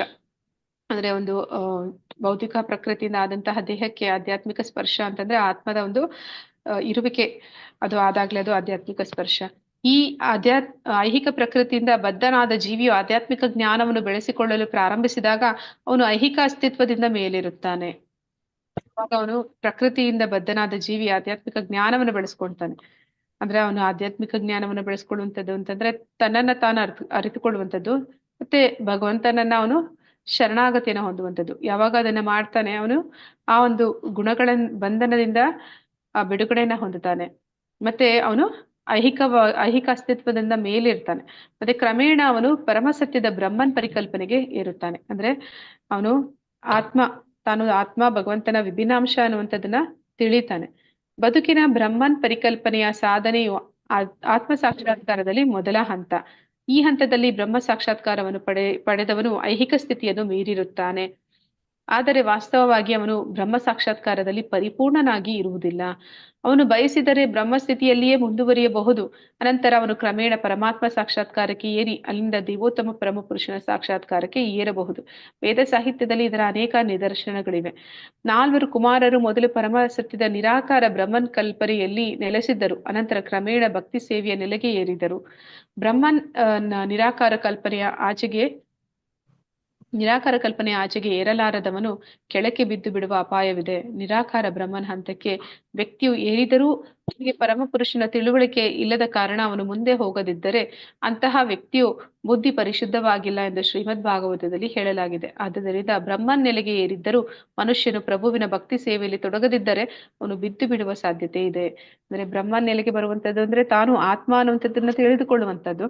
ಆದ್ರೆ ಅದರಿಂದ ಆಚೆಗೆ ಪರಮಾತ್ಮನ ಭಗವಂತರನ್ನ ಅರ್ಥ ಮಾಡ್ಕೊಂಡಿಲ್ಲ ಅಂದ್ರೆ ತನ್ನ ಒಂದು ಒಂದು ಭಗವಂತನಿಂದ ಹೊರಹೊಮ್ಮುತ್ತಿರುವಂತಹ ಒಂದು ನಿರಾಕಾರ ರೂಪ ಏನಿದೆ ಆ ಶಕ್ತಿಯೇ ಎಲ್ಲವೂ ಅಂತ ತಿಳ್ಕೊಂಡು ಆ ಶಕ್ತಿಯ ಮೂಲ ಎಲ್ಲಿಂದ ಬರ್ತಿದೆ ಅದನ್ನ ತಿಳಿಲಿಲ್ಲ ಅಂತಂದ್ರೆ ಅವನು ಮತ್ತೆ ಅಪಾಯಕ್ಕೆ ಸಿಲುಕೊಂತಾನೆ. ಅಂದ್ರೆ ಅವನು ಮತ್ತೆ ಈ ಒಂದು ಐಹಿಕ ಜಗತ್ತಿಗೆ ಬೀಳುವಂತಹ ಸಾಧ್ಯತೆಗಳು ಇರುತ್ತೆ. ಆದ್ರೆ ಹಂತವಾಗಿ ತಿಳಿದುಕೊಂಡಂತವರು ಇದ್ದಾರೆ. ಇದಕ್ಕೆ ಉದಾಹರಣೆಯಾಗಿ ಇಲ್ಲಿ 4 ಕುಮಾರರನ್ನ ಹೇಳ್ತಾ ಇದ್ದಾರೆ. ಅವರು ಮೊದಲಿಗೆ ಅವರು ನಿರಾಕಾರ ಬ್ರಹ್ಮನನ್ನ ಆರಾಧಿಸಿದ್ರು. ನಂತರ ಅವರು ಭಗವಂತನ ಒಂದು ಭಕ್ತಿಯಲ್ಲಿ ಮುಂದುವರೆದು ಭಗವಂತನನ್ನ ಪರಿಪೂರ್ಣವಾಗಿ ಸಾಕ್ಷಾತ್ಕರಿಸಿಕೊಂಡಂತಹ ಒಂದು ನಿದರ್ಶನವನ್ನ ಕೊಡ್ತಾ ಇದ್ದಾರೆ. ಮತ್ತೆ ಯಾರು ಆ ರೀತಿ ಭಗವಂತನನ್ನ ತಿಳ್ಕೊಂಡಿರಾ ಬರೀ ಬ್ರಹ್ಮ ಜ್ಯೋತಿಯನ್ನ ಮಾತ್ರ ತಿಳ್ಕೊಂಡಿದ್ದಾರೆ ಅಂತವ್ರು ಈ ಒಂದು ನಿರಾಕಾರ ಬ್ರಹ್ಮನ ಹಂತದಿಂದ ಮತ್ತೆ ಈ ಒಂದು ಭೌತಿಕ ಜಗತ್ತಿಗೆ ಬರುವಂತಹ ಅಪಾಯ ಅವರಲ್ಲಿ ಇರುತ್ತೆ ಅಂತ ಹೇಳಿ ಹೇಳ್ತಾ ಇದ್ದಾರೆ. ಅದಕ್ಕೆ ನಾವು ಏನ್ ಮಾಡ್ಬೇಕು ಅಂದ್ರೆ ಭಗವಂತನ ಭಕ್ತಿ ಸೇವೆಯಲ್ಲಿ ತೊಡಗಬೇಕು. ವೇದ ಭಾಷೆಯಲ್ಲಿ ಹೀಗೆ ಹೇಳಿದೆ, ರಸೋ ವೈಸಹ ರಸಂ ಹಿ ಏವಾಯಂ ಲಬ್ಧ್ವಾನ್ ನನಿದ್ಧಿ ಭವತಿ. ಮನುಷ್ಯನು ಆನಂದದ ಭಂಡಾರವಾದ ಮತ್ತು ದೇವೋತ್ತಮ ಪುರುಷನಾದ ಕೃಷ್ಣನನ್ನು ಅರ್ಥ ಮಾಡಿಕೊಂಡಾಗ ಅವನಿಗೆ ದಿವ್ಯಾನಂದವಾಗುತ್ತದೆ. ತೈತ್ತರಿ ಉಪನಿಷತ್ತಿನಲ್ಲಿ ಹೇಳುವಂಥದ್ದು. ಪರಮಪ್ರಭುವಿನಲ್ಲಿ 6 ಸಿರಿಗಳು ತುಂಬಿವೆ. ಭಕ್ತನು ಅವನನ್ನು ಸಮೀಪಿಸಿದಾಗ ಈ 6 ಸಿರಿಗಳ ವಿನಿಮಯವಾಗುತ್ತದೆ. ಅರಸರ ಸೇವಕನು ಸ್ವಲ್ಪ ಹೆಚ್ಚು ಕಡಿಮೆ ಅರಸರಿಗೆ ಸಮಾನ ಆಗುತ್ತಾನೆ. ಅಂದ್ರೆ ನಾವು ಯಾವಾಗ ಭಗವಂತನಿಗೆ ಹತ್ತಿರವಾಗ್ತೀವಿ ಆಗ ಅವನಲ್ಲಿರುವ ಎಲ್ಲ ಗುಣಗಳು ನಮ್ಮಲ್ಲೂ ಕೂಡ ಬರುತ್ತೆ ಅಂತ. ಆದ್ರೆ ಇದಕ್ಕೆ ಉದಾಹರಣೆ ಸಾದೃಶ್ಯ ಏನ್ ಕೊಡ್ತಾ ಇದ್ದಾರೆ ಅಂದ್ರೆ ಅರಸ ಅರಮನೆಯಲ್ಲಿ ಇರ್ತಾನೆ, ಅವನ ಸೇವಕ ಕೂಡ ಅದೇ ಅರಮನೆಯಲ್ಲಿ ಇರ್ತಾನೆ. ಹಾಗೆ ಶಾಶ್ವತ ಸುಖ, ಅವಿನಾಶಿ ಸುಖ ಮತ್ತು ಶಾಶ್ವತ ಬದುಕು ಭಕ್ತಿ ಸೇವೆಯನ್ನು ಹಿಂಬಾಲಿಸುತ್ತದೆ. ಯಾರು ಭಕ್ತಿ ಸೇವೆಯಲ್ಲಿ ತೊಡಗಿರ್ತಾರೆ ಅವರು ಶಾಶ್ವತವಾದ ಆನಂದವನ್ನ, ಶಾಶ್ವತವಾದ ಜ್ಞಾನವನ್ನ ಮತ್ತೆ ಶಾಶ್ವತವಾದ ಬದುಕನ್ನ ಕೂಡ ಅವರು ಅನುಭವಿಸ್ತಾರೆ. ಆದ್ದರಿಂದ ಬ್ರಹ್ಮನ್ ಸಾಕ್ಷಾತ್ಕಾರ ಅಥವಾ ಶಾಶ್ವತತೆ ಅಥವಾ ಅವನ ಅವಿನಾಶಿತ್ವಗಳು ಭಕ್ತಿ ಸೇವೆಯಲ್ಲಿ ಸೇರಿವೆ. ಯಾರು ಭಕ್ತಿ ಸೇವೆನ ಮಾಡ್ತಾ ಇದ್ದಾರೆ ಅವರು ಈ ಹಂತಕ್ಕೆ ಸುಲಭವಾಗಿ ಬಂದಿದ್ದಾರೆ ಅಂತ. ಭಕ್ತಿ ಸೇವೆಯಲ್ಲಿ ನಿರತನಾದ ಮನುಷ್ಯನು ಆಗಲೇ ಇದನ್ನ ಹೊಂದಿರುತ್ತಾನೆ. ಜೀವಿಯು ಸ್ವಭಾವದಿಂದ ಬ್ರಹ್ಮನಾದರೂ ಐಹಿಕ ಜಗತ್ತಿನ ಮೇಲೆ ಪ್ರಭುತ್ವ ನಡೆಸಲು ಬಯಸುತ್ತಾನೆ. ಇದರಿಂದ ಅವನು ಕೆಳಕ್ಕೆ ಬೀಳುತ್ತಾನೆ. ಜೀವಿಯು ತನ್ನ ಸ್ವರೂಪದಲ್ಲಿ ಐಹಿಕ ಪ್ರಕೃತಿಯ ಗುಣತ್ರಯಗಳನ್ನು ಮೀರಿದವನು. ಆದರೆ ಐಹಿಕ ಪ್ರಕೃತಿಯ ಸಹವಾಸವು ಅವನನ್ನು ಸತ್ವ, ರಜಸ್ಸು, ತಮಸ್ಸುಗಳೆಂಬ ಐಹಿಕ ಪ್ರಕೃತಿಯ ಗುಣಗಳಲ್ಲಿ ಸಿಕ್ಕಿಸುತ್ತದೆ. ಈ ಗುಣತ್ರಯಗಳ ಸಹವಾಸದಿಂದ ಅವನಲ್ಲಿ ಐಹಿಕ ಜಗತ್ತಿನ ಮೇಲೆ ಯಜಮಾನಿಕೆ ನಡೆಸುವ ಬಯಕೆ ಇರುತ್ತದೆ. ಸಂಪೂರ್ಣ ಕೃಷ್ಣ ಪ್ರಜ್ಞೆಯಲ್ಲಿ ಭಕ್ತಿ ಸೇವೆಯಲ್ಲಿ ತೊಡಗುವುದರಿಂದ ಆತನು ಕೂಡಲೇ ದಿವ್ಯ ಸ್ಥಿತಿಯಲ್ಲಿ ನೆಲೆಸುತ್ತಾನೆ ಮತ್ತು ಐಹಿಕ ಪ್ರಕೃತಿಯನ್ನು ತಾನು ನಿಯಂತ್ರಿಸಬೇಕೆಂಬ ಅವನ ನೀತಿ ಬಾಹಿರ ಅಪೇಕ್ಷೆಯು ಹೊರಟು ಹೋಗುತ್ತದೆ. ಭಕ್ತಿ ಸೇವೆಯ ಸಾಕ್ಷಾತ್ಕಾರಕ್ಕಾಗಿ ಶ್ರವಣ, ಕೀರ್ತನ, ಸ್ಮರಣ ಇವುಗಳಲ್ಲಿ ಪ್ರಾರಂಭವಾಗುವ 9 ವಿಧಾನಗಳನ್ನು ಹೇಳಿದೆ. ಭಕ್ತಿ ಸೇವೆಯ ಈ ಪ್ರಕ್ರಿಯೆಗಳನ್ನು ಭಕ್ತರ ಸಹವಾಸದಲ್ಲಿ ಅಭ್ಯಾಸ ಮಾಡಬೇಕು. ಇಂತಹ ಸಹವಾಸದಿಂದ ಗುರುವಿನ ಪ್ರಭಾವದಿಂದ ಕ್ರಮೇಣ ಯಜಮಾನಿಕೆ ನಡೆಸುವ ಐಹಿಕ ಅಪೇಕ್ಷೆಯು ನಿರ್ಮೂಲವಾಗುತ್ತದೆ. ಮನುಷ್ಯನು ಪ್ರಭುವಿನ ಪ್ರೇಮಪೂರ್ವಕ ದಿವ್ಯ ಸೇವೆಯಲ್ಲಿ ದೃಢವಾಗಿ ನೆಲೆ ಕಾಣುತ್ತಾನೆ. ಈ ವಿಧಾನವನ್ನು ಈ ಅಧ್ಯಾಯದಲ್ಲಿ 22ನೇ ಶ್ಲೋಕದಿಂದ ಕೊನೆಯ ಶ್ಲೋಕದವರೆಗೆ ಸೂಚಿಸಲಾಗಿದೆ. ಪ್ರಭುವಿನ ಭಕ್ತಿ ಸೇವೆ ತುಂಬಾ ಸರಳವಾದದ್ದು. ಮನುಷ್ಯನು ಸದಾ ಪ್ರಭುವಿನ ಸೇವೆಯಲ್ಲಿ ನಿರತನಾಗಿರಬೇಕು. ದೇವರ ಪ್ರಸಾದವನ್ನ ಸ್ವೀಕಾರ ಸ್ವೀಕರಿಸಬೇಕು. ಪ್ರಭುವಿನ ಚರಣ ಕಮಲಗಳಿಗೆ ಅರ್ಪಿಸಿದ ಹೂಗಳನ್ನು ಸುವಾಸನೆಯನ್ನು ಪಡೆಯಬೇಕು.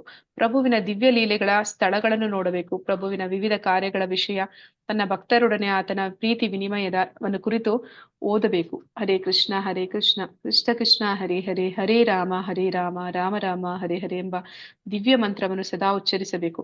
ಪ್ರಭುವಿನ ಹಾಗೂ ಅವನ ಭಕ್ತರ ಜಯಂತಿ ಎಂದು ಅವರ ಅಂತರ್ಧಾನದ ಸ್ಮರಣೆಯ ದಿನಗಳಂದು ಉಪವಾಸ ಮಾಡಬೇಕು. ಇಂತಹ ಪ್ರಕ್ರಿಯೆಯನ್ನು ಅನುಸರಿಸುವುದರಿಂದ ಮನುಷ್ಯನು ಎಲ್ಲಾ ಐಹಿಕ ಚಟುವಟಿಕೆಗಳ ವಿಷಯದಲ್ಲಿ ಸಂಪೂರ್ಣವಾಗಿ ನಿರ್ಲಿಪ್ತನಾಗುತ್ತಾನೆ. ಹೀಗೆ ಬ್ರಹ್ಮಜ್ಯೋತಿಯಲ್ಲಿ ಅಥವಾ ಬ್ರಹ್ಮ ಪರಿಕಲ್ಪನೆಯನ್ನು ವೈವಿಧ್ಯಗಳಲ್ಲಿ ನೆಲೆಯನ್ನು ಕಾಣಬಲ್ಲವನು ಗುಣದಲ್ಲಿ ದೇವೋತ್ತಮ ಪರಮಪುರುಷನಿಗೆ ಸಮನಾಗುತ್ತಾನೆ. ಈ ಗುಣಾತೀತನಾಗ್ಬೇಕು ಅಂದ್ರೆ ಏನ್ ಮಾಡ್ಬೇಕು ಅಂತಂದ್ರೆ ಕೃಷ್ಣ ಪ್ರಜ್ಞೆಯನ್ನು ಬೆಳೆಸ್ಕೊಳ್ಬೇಕು. ಕೃಷ್ಣ ಪ್ರಜ್ಞೆಯನ್ನು ಬೆಳೆಸ್ಕೊಳ್ಳುವ ಮೂಲಕ ಅವನು ಸುಲಭವಾಗಿ ಬ್ರಹ್ಮನ್ ಹಂತ ಪರಮಾತ್ಮ ಹಂತವನ್ನು ಕೂಡ ದಾಟಿ ಭಗವಂತನ ಒಂದು ಪರಿಪೂರ್ಣ ಸಾಕ್ಷಾತ್ಕಾರವನ್ನು ಪಡಿತಾನೆ. ಪರಿಪೂರ್ಣ ಸಾಕ್ಷಾತ್ಕಾರ ಪಡೆದಾಗ ಭಗವಂತನಿಗೆ ಶರಣ ಆಗ್ತಾನೆ. ನಂತರ ಅವನು ಗುರುವಿನ ಒಂದು ಆಶ್ರಯದಲ್ಲಿ ಆ ಒಂದು ಭೌತಿಕ ಪ್ರಕೃತಿಯ ಗುಣಗಳ ಪ್ರಭಾವದಲ್ಲಿ ಈ ಒಂದು ಪ್ರಕೃತಿಯನ್ನ ಭೋಗಿಸ್ಬೇಕು, ನಿಯಂತ್ರಿಸ್ಬೇಕು ಅನ್ನುವಂತಹ ಏನು ಒಂದು ನೀತಿ ಬಾಹಿರ ಅಂತ ಹೇಳ್ತಾರೆ. ಅಂದ್ರೆ ಪ್ರಕೃತಿಯ ಒಡೆಯ ವಾಸ್ತವದಲ್ಲಿ ಭಗವಂತನೇ ಆಗಿದ್ದಾನೆ. ಅದನ್ನ ಭಗವಂತನ ಒಂದು ಆಸ್ತಿಯನ್ನ ನಾವು ಭೋಗಿಸ್ತಾ ಇದೀವಿ ಅಂದ್ರೆ ಅದು ನೀತಿ ಬಾಹಿರ ಆಗುತ್ತೆ. ಹಾಗೆ ಆ ಒಂದು ಕಾರ್ಯಚಟುವಟಿಕೆಗಳಿಂದ ಅವನು ಮುಕ್ತನಾಗಿ ಭಗವಂತನ ಒಂದು ಸೇವೆಯಲ್ಲಿ ಸದಾ ತೊಡಗ್ತಾನೆ. ಭಗವಂತನ ವಿಚಾರಗಳನ್ನ ಕೇಳ್ತಾನೆ, ಹೇಳ್ತಾನೆ, ಮತ್ತೆ ಭಗವಂತನ ನಾಮಸ್ಮರಣೆ ಮಾಡ್ತಾನೆ. ಈ ಮೂಲಕ ಅವನು ಗುಣಾತೀತನಾಗ್ತಾನೆ. ಹೀಗೆ ನಾವು 14ನೇ ಅಧ್ಯಾಯವನ್ನ ತಿಳ್ಕೊಂಡಿದ್ದೀವಿ. ಈಗ ಪ್ರಭುಪಾದರು ಏನ್ ಹೇಳ್ತಾ ಇದ್ದಾರೆ ಅಂತ ಒಮ್ಮೆ ನೋಡೋಣ.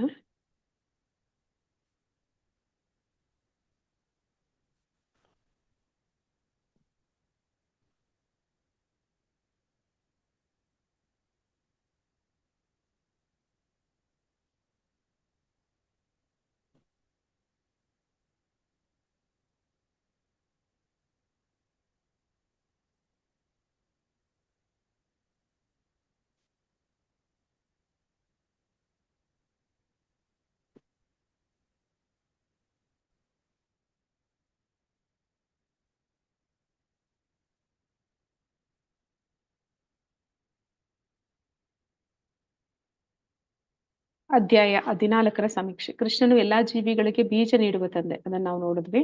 ಅಂದ್ರೆ ಎಲ್ಲ ಒಂದು 84 ಲಕ್ಷ ಯೋನಿಗಳ ಒಂದು ರೂಪ ಏನು ಈ ಭೂಮಿ ಮೇಲೆ ಒಂದು ಪಡ್ಕೊಂಡಿದೆ ಜನ್ಮಗಳು, ಅವೆಲ್ಲದಕ್ಕೂ ಮೂಲ ತಂದೆ ಭಗವಂತ.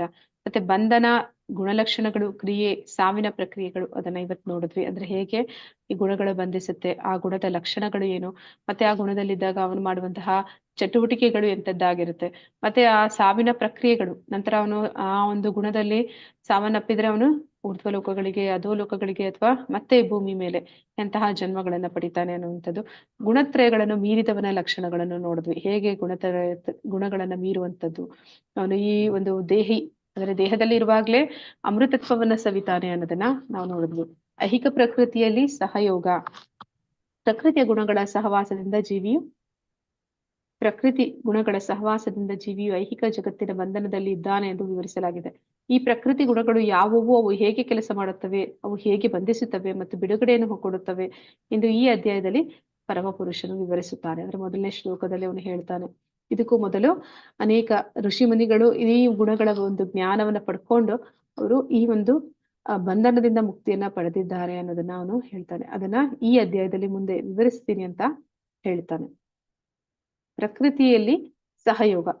ಪುರುಷಃ ಪ್ರಕೃತಿ ಸ್ತೋಹಿ. ಜೀವಿಯು ಭೌತಿಕ ಶಕ್ತಿಯಲ್ಲಿ ನೆಲೆಸಿ ಭುಂಕ್ತೆ ಪ್ರಕೃತಿ ಜಾನ್ ಗುಣಾನ್. ಭೌತಿಕ ಪ್ರಕೃತಿಯ ಉತ್ಪನ್ನವಾದ ಪ್ರಕೃತಿ ಗುಣಗಳನ್ನು ಅನುಭವಿಸುತ್ತಾನೆ. ಅಂದ್ರೆ ಯಾವಾಗ ಈ ಭೌತಿಕ ಶಕ್ತಿಯಲ್ಲಿ ಒಂದು ದೇಹವನ್ನ ಪಡಿತಾನೆ, ಕ್ಷೇತ್ರ ಅಂದ್ರೆ ಪಂಚಭೂತಗಳಿಂದ ಆದಂತಹ ದೇಹವನ್ನ ಪಡೆದ ಕೂಡಲೇ ಅವನು ಈ ಗುಣಗಳ ಒಂದು ಪ್ರಭಾವಕ್ಕೆ ಬಂದು ಅವನು ಆ ಗುಣಗಳಲ್ಲಿ ಅವನು ಚಟುವಟಿಕೆಗಳನ್ನ ಮಾಡ್ತಾನೆ. ಆ ರೀತಿ ಅವನು ಈ ಒಂದು ಪ್ರಕೃತಿಯನ್ನು ಭೋಗಿಸುವುದಕ್ಕೆ ಪ್ರಯತ್ನ ಪಡ್ತಾನೆ. ಐಹಿಕ ಪ್ರಕೃತಿಯಲ್ಲಿ ಸಹಯೋಗ. ಕಾರಣಂ ಗುಣ ಸಂಘಸ್ಯ. ಕಾರಣವು ಪ್ರಕೃತಿ ಗುಣಗಳ ಸಂಘ. ಸದಸ್ಯ ಯೋನಿ ಜನ್ಮಸು. ಜೀವಿಗಳ ಒಳ್ಳೆಯ ಮತ್ತು ಕೆಟ್ಟ ಜನ್ಮ. ಅಂದ್ರೆ ಅವನು ಪ್ರಕೃತಿ ಗುಣಗಳ ಸಂಘದಿಂದ ಏನಾಗುತ್ತೆ, ಅದರ ಒಂದು ಪರಿಣಾಮದಿಂದ ಅವನು ಮುಂದೆ ಒಳ್ಳೆಯ ಜನ್ಮ ಅಥವಾ ಕೆಟ್ಟ ಜನ್ಮ ಅಂತ ಬೇರೆ ಬೇರೆ ಒಂದು ದೇಹಗಳನ್ನ, ಬೇರೆ ಬೇರೆ ಒಂದು ಆ ಕರ್ಮದ ಪ್ರತಿಕ್ರಿಯೆಗಳನ್ನ ಅವನು ಅನುಭವಿಸ್ತಾನೆ. ಐಹಿಕ ಪ್ರಕೃತಿಯಲ್ಲಿ ಸಹಯೋಗ. ಸತ್ವ ರಜಸ್ತಮ ಇತಿ ಗುಣ ಪ್ರಕೃತಿ ಸಂಭವ. ಪ್ರಕೃತಿ ಸ್ವಭಾವವು 3 ವಿಧಾನಗಳನ್ನು ಒಳಗೊಂಡಿದೆ. ಒಳ್ಳೆತನ, ಉತ್ಸಾಹ ಮತ್ತು ಅಜ್ಞಾನ. ಒಳ್ಳೆತನ ಅಂತಂದ್ರೆ ಸತ್ವಗುಣ, ಉತ್ಸಾಹ ಅಂತಂದ್ರೆ ರಜೋಗುಣ ಮತ್ತು ಅಜ್ಞಾನ ಅಂದ್ರೆ ತಮೋಗುಣ. ಪ್ರಕೃತಿಯ ಸ್ವಭಾವ ಅದರ ಒಂದು 3 ಗುಣಗಳು ಈ ಪ್ರಕೃತಿಗಿರುವಂತಹ ಒಂದು ಸ್ವಭಾವ ಅಂತ ಇಲ್ಲಿ ಹೇಳ್ತಾ ಇದ್ದಾರೆ. ನಿಬಂಧಂತಿ ಮಹಾಬಾಹೋ ದೇಹಿ ದೇಹಿನಾಂ ಅವ್ಯಯಂ. ಈಗ ಪ್ರಕೃತಿಯಲ್ಲಿ 3 ಗುಣಗಳಿವೆ. ಮಹಾಬಾಹುವಾದ ಅರ್ಜುನನೇ, ನಿತ್ಯವಾದ ಜೀವಿಯು ಪ್ರಕೃತಿಯೊಡನೆ ಸಂಪರ್ಕ ಪಡೆದಾಗ ಅವನು ಈ ಗುಣಗಳ ಬಂಧನಕ್ಕೆ ಸಿಕ್ಕಿಕೊಳ್ಳುತ್ತಾನೆ. ಯಾವಾಗ ಅವನು ಒಂದು ದೇಹವನ್ನ ಪಡಿತಾನೆ, ಕೂಡಲೇ ಈ ಗುಣಗಳು ಅವನ ಮೇಲೆ ಪರಿಣಾಮವನ್ನು ಬೀರುತ್ತವೆ. ಐಹಿಕ ಪ್ರಕೃತಿಯಲ್ಲಿ ಸಹಯೋಗ ಅಂದ್ರೆ ಅವನು 14ನೇ ಅಧ್ಯಾಯ ಇವತ್ತು ನಾವು ನೋಡಿದಂತ ಅಧ್ಯಾಯದಲ್ಲಿ ಹೇಗೆ ಬಂಧಿಸುತ್ತೆ ಅವನನ್ನ, ಹೇಗೆ ಈ ಗುಣಗಳು ಬಂಧಿಸುತ್ತೆ, ಆ ಗುಣಗಳ ಒಂದು ಲಕ್ಷಣಗಳು ಏನು, ಮತ್ತೆ ಅವು ಸಾವಿನ ಗಮ್ಯಸ್ಥಾನ, ಅವರು ಎಲ್ಲಿ ಹೋಗಿ ಸೇರ್ತಾರೆ, ಎಂತಹ ಒಂದು ಜನ್ಮಗಳನ್ನ ಪಡಿತಾರೆ, ಮತ್ತೆ ಆ ಕ್ರಿಯೆಯ ಫಲಿತಾಂಶಗಳು ಏನನ್ನ ಅವರಿಗೆ ನೀಡುತ್ತೆ ಅನ್ನೋದನ್ನ ನಾವು ಈ ಅಧ್ಯಾಯದ ಮೂಲಕ ತಿಳ್ಕೊಂಡಿದ್ದೀವಿ. ಆದ್ದರಿಂದ ರಜೋಗುಣ ಅಜ್ಞಾನದ ತಮೋಗುಣಗಳಿಂದ ಅವನತಿ ಹೊಂದುವ ಬದಲು ಜೀವನ ಮತ್ತು ನಟನೆಯ ನಿಗದಿತ ವಿಧಾನದಿಂದ ಒಳ್ಳೆತನದ ಕ್ರಮಕ್ಕೆ ಇರಲಿದೆ. ಆಧ್ಯಾತ್ಮಿಕ ಮೋಹದಿಂದ ಕ್ರೋಧದ ಅವನತಿಯಿಂದ ರಕ್ಷಿಸಬಹುದು. ಅಂದ್ರೆ ಇಲ್ಲಿ ಕೆಲವೊಂದು ಟ್ರಾನ್ಸ್ಲೇಷನ್ ಮಾಡಿದಾಗ ತಪ್ಪಾಗಿದೆ, ಅದು ನಟನೆ ಅಲ್ಲ, ಆಕ್ಷನ್ ಅಂತ ಅನ್ನೋದಕ್ಕೆ ಅವರು ನಟನೆ ಅಂತ ಮಾಡಿದ್ದಾರೆ. ಅಂದ್ರೆ ಇಲ್ಲಿ ಏನ್ ಹೇಳ್ತಾ ಇದ್ದಾರೆ ಅಂದ್ರೆ ರಜೋಗುಣ ಮತ್ತೆ ತಮೋಗುಣ ಅಜ್ಞಾನದಿಂದ ಅವನತಿಯನ್ನ ಹೊಂದಬಾರದು. ಅಂದ್ರೆ ನಾವು ಕಡೆ ಪಕ್ಷ ನಮ್ಮನ್ನ ನಾವು ಕಾಪಾಡ್ಕೊಳ್ಳೋದಕ್ಕೆ ಸತ್ವಗುಣಕ್ಕೆ ಇರ್ಲಿಕ್ಕೆ ಪ್ರಯತ್ನ ಪಡಬೇಕು. ಪ್ರಯತ್ನ ಪಟ್ಟಾಗ ನಾವು ಆ ಸತ್ವಗುಣದಿಂದ ಒಂದು ಜ್ಞಾನವನ್ನ ಪಡೆದು ಆಧ್ಯಾತ್ಮಿಕ ಜ್ಞಾನವನ್ನ ತಿಳ್ಕೊಂಡು ತಮೋಗುಣ ಮತ್ತೆ ರಜೋಗುಣದ ಪ್ರಭಾವಗಳಿಂದ ತಪ್ಪಿಸ್ಕೊಳ್ಳಿಕ್ಕೆ ಸಾಧ್ಯ ಆಗತ್ತೆ. ತದಾ ರಜಸ್ ತಮೋಭಾವ ಕಾಮಲೋಭಾದಯಶ್ಯ ಯೇ ಚೇತ ಏತೇ ನಾವ ವಿದ್ಧಂ ಸ್ಥಿತಂ ಸತ್ವೇ ಪ್ರಸೀದತಿ. ಬದಲಾಯಿಸಲಾಗದ ಪ್ರೀತಿಯ ಸೇವೆಯು ಹೃದಯದಲ್ಲಿ ನೆಲೆಗೊಂಡ ತಕ್ಷಣ ಪ್ರಕೃತಿಯ ಮೋಹ ಮತ್ತು ಅಜ್ಞಾನದ ಪರಿಣಾಮಗಳಾದ ಕಾಮ, ಬಯಕೆ ಮತ್ತು ಹಂಬಲವು ಹೃದಯದಿಂದ ಕಣ್ಮರೆಯಾಗುತ್ತದೆ. ಆಗ ಭಕ್ತನು ಒಳ್ಳೆತನದಲ್ಲಿ ನೆಲೆಸುತ್ತಾನೆ ಮತ್ತು ಅವನು ಸಂಪೂರ್ಣವಾಗಿ ಸಂತೋಷ ಪಡುತ್ತಾನೆ. ಅಂದ್ರೆ ನಮ್ಮ ಒಂದು ಬದಲಾಗದ ಪ್ರೀತಿಯ ಸೇವೆ ಅಂದ್ರೆ ಭಗವಂತನ ಮೇಲೆ ನಿರಂತರವಾದ ಒಂದು ಭಕ್ತಿ ಸೇವೆಯಲ್ಲಿ ಯಾವಾಗ ತೊಡಗ್ತಾನೆ, ಆಗ ಅವನ ಹೃದಯದಲ್ಲಿ ಈ ಒಂದು ಅಜ್ಞಾನ ಅನ್ನುವಂಥದ್ದು, ಕಾಮ, ಬಯಕೆ ಅನ್ನುವಂಥದ್ದು, ರಜೋಗುಣ, ತಮೋಗುಣಗಳು ಅದು ಅವನ ಮೇಲೆ ಯಾವುದೇ ಪರಿಣಾಮವನ್ನು ಬೀರೋದಿಲ್ಲ. ಆಗ ಅವನು ಒಂದು ಒಳ್ಳೆಯತನಕ್ಕೆ ನೆಲೆಸುತ್ತಾನೆ, ಅಂದ್ರೆ ಸತ್ವಗುಣಕ್ಕೆ ಬರ್ತಾನೆ. ಆಗ ಅವನು ಸಂಪೂರ್ಣವಾದ ಸಂತೋಷವನ್ನು ಪಡುತ್ತಾನೆ. ಮಾಂಚ ಯೋ ಅವ್ಯಭಿಚಾರೇಣ ಭಕ್ತಿಯೋಗೇನ ಸೇವತೆ ಸಗುಣಾನ್ ಸಮತಿತ್ಯೈತಾನ್ ಬ್ರಹ್ಮಭೂಯಾಯ ಕಲ್ಪತೆ. ಎಲ್ಲಾ ಸನ್ನಿವೇಶಗಳಲ್ಲಿಯೂ ಲೋಪ ಮಾಡದೆ ಸಂಪೂರ್ಣ ಭಕ್ತಿ ಸೇವೆಯಲ್ಲಿ ನಿರತನಾದವನು ಕೂಡಲೇ ಐಹಿಕ ಪ್ರಕೃತಿಯ ಗುಣಗಳನ್ನು ಮೀರುತ್ತಾನೆ. ಹೀಗೆ ಬ್ರಹ್ಮನ್ ಹಂತಕ್ಕೆ ಬರುತ್ತಾನೆ. ಅಂದ್ರೆ ಯಾರು ಈ ಜ್ಞಾನವನ್ನ ಬೆಳೆಸ್ಕೊಂತಾರೆ, ಅಂದ್ರೆ ತಾನು ಪ್ರಕೃತಿಯ ಮೇಲೆ ನಿಯಂತ್ರಣವನ್ನ ಸಾಧಿಸೋದು ಅದು ನೀತಿ ಬಾಹಿರ ಅನ್ನೋದನ್ನ ತಿಳ್ಕೊಳ್ತಾನೆ. ಮತ್ತೆ ದೇವೋತ್ತಮ ಪರಮ ಪುರುಷ ಅದರ ವಾಸ್ತವದಲ್ಲಿ ಒಡೆಯ ನಿಯಂತ್ರಕ ಅಂತ ತಿಳಿತಾನೆ. ಯಾವಾಗ ಅವನು ತನ್ನ ಸ್ಥಿತಿಯನ್ನು ತಿಳ್ಕೊಂಡು ಭಗವಂತನ ಭಕ್ತಿ ಸೇವೆಯಲ್ಲಿ ಕೂಡಲೇ ತೊಡಗ್ತಾನೆ, ಆಗ ಅವನು ಈ ಗುಣಗಳನ್ನ ಮೀರಿ ತನ್ನನ್ನ ತಾನು ಬ್ರಹ್ಮನ್ ಹಂತಕ್ಕೆ, ಅಂದ್ರೆ ಸಚ್ಚಿದಾನಂದ ಸ್ವರೂಪ, ಆ ಒಂದು ಭಗವಂತನ ಪರಬ್ರಹ್ಮನ ಒಂದು ನೆಲೆಗೆ ಸಮನಾದ ಒಂದು ಬ್ರಹ್ಮನ ಹಂತಕ್ಕೆ ಅವನು ಬರೋದಕ್ಕೆ ಸಾಧ್ಯ ಆಗುತ್ತೆ. ಒಳ್ಳೆತನದ ಗುಣಮಟ್ಟವು ಸ್ವಯಂಚಾಲಿತವಾಗಿ ಇರುತ್ತದೆ. ಈ ಕೃಷ್ಣ ಪ್ರಜ್ಞೆಯ ಆಂದೋಲನವು ನೇರವಾಗಿ ಆಧ್ಯಾತ್ಮಿಕ ವೇದಿಕೆಯನ್ನು ನೀಡುತ್ತಿದೆ. ಅದು ಒಳ್ಳೆತನದ ವಿಧಾನವಾಗಿದೆ. ಒಳ್ಳೆತನದ ಗುಣಮಟ್ಟವು ತಂತಾನೇ ಇರುತ್ತದೆ. ಕೃಷ್ಣ ಪ್ರಜ್ಞೆಯಲ್ಲಿ ಇರುವ ಯಾವುದೇ ವ್ಯಕ್ತಿಯ ಒಳ್ಳೆಯ ಗುಣ ಅಂದರೆ ಅವನು ಅಕ್ರಮ ಲೈಂಗಿಕ ಜೀವನದಲ್ಲಿ ತೊಡಗುವುದಿಲ್ಲ, ಅವನು ಧೂಮಪಾನ ಮಾಡುವುದಿಲ್ಲ, ಅಥವಾ ಚಹಾ ಅಥವಾ ಕಾಫಿಯನ್ನು ಸಹ ಸೇವಿಸುವುದಿಲ್ಲ, ಅವನು ಯಾವುದೇ ನಿಷೇಧಿತ ಆಹಾರ ಪದಾರ್ಥಗಳನ್ನು ತಿನ್ನುವುದಿಲ್ಲ, ಅನಗತ್ಯವಾಗಿ ಜೂಜಾಟದಲ್ಲಿ ಭಾಗವಹಿಸುವುದಿಲ್ಲ. ಕೃಷ್ಣ ಪ್ರಜ್ಞೆಯಲ್ಲಿ ಎಲ್ಲಾ ಒಳ್ಳೆಯ ಗುಣಗಳು ಇವೆ. ಅಂದ್ರೆ ಮಾರಲ್ ಸೈನ್ಸ್ ಅಂತ ಇಟ್ಟು ಒಂದು ಭೌತಿಕ ಶಿಕ್ಷಣದಲ್ಲಿ ಒಂದು ಸಬ್ಜೆಕ್ಟ್ ಅಂತ ಇಟ್ಟು ಅವರು ಹೇಳ್ಕೊಡ್ತಾರೆ. ಆ ರೀತಿ ಒಂದೊಂದೇ ಗುಣಗಳನ್ನ ಹೇಳ್ಕೊಡುವ ಅವಶ್ಯಕತೆ ಇಲ್ಲ.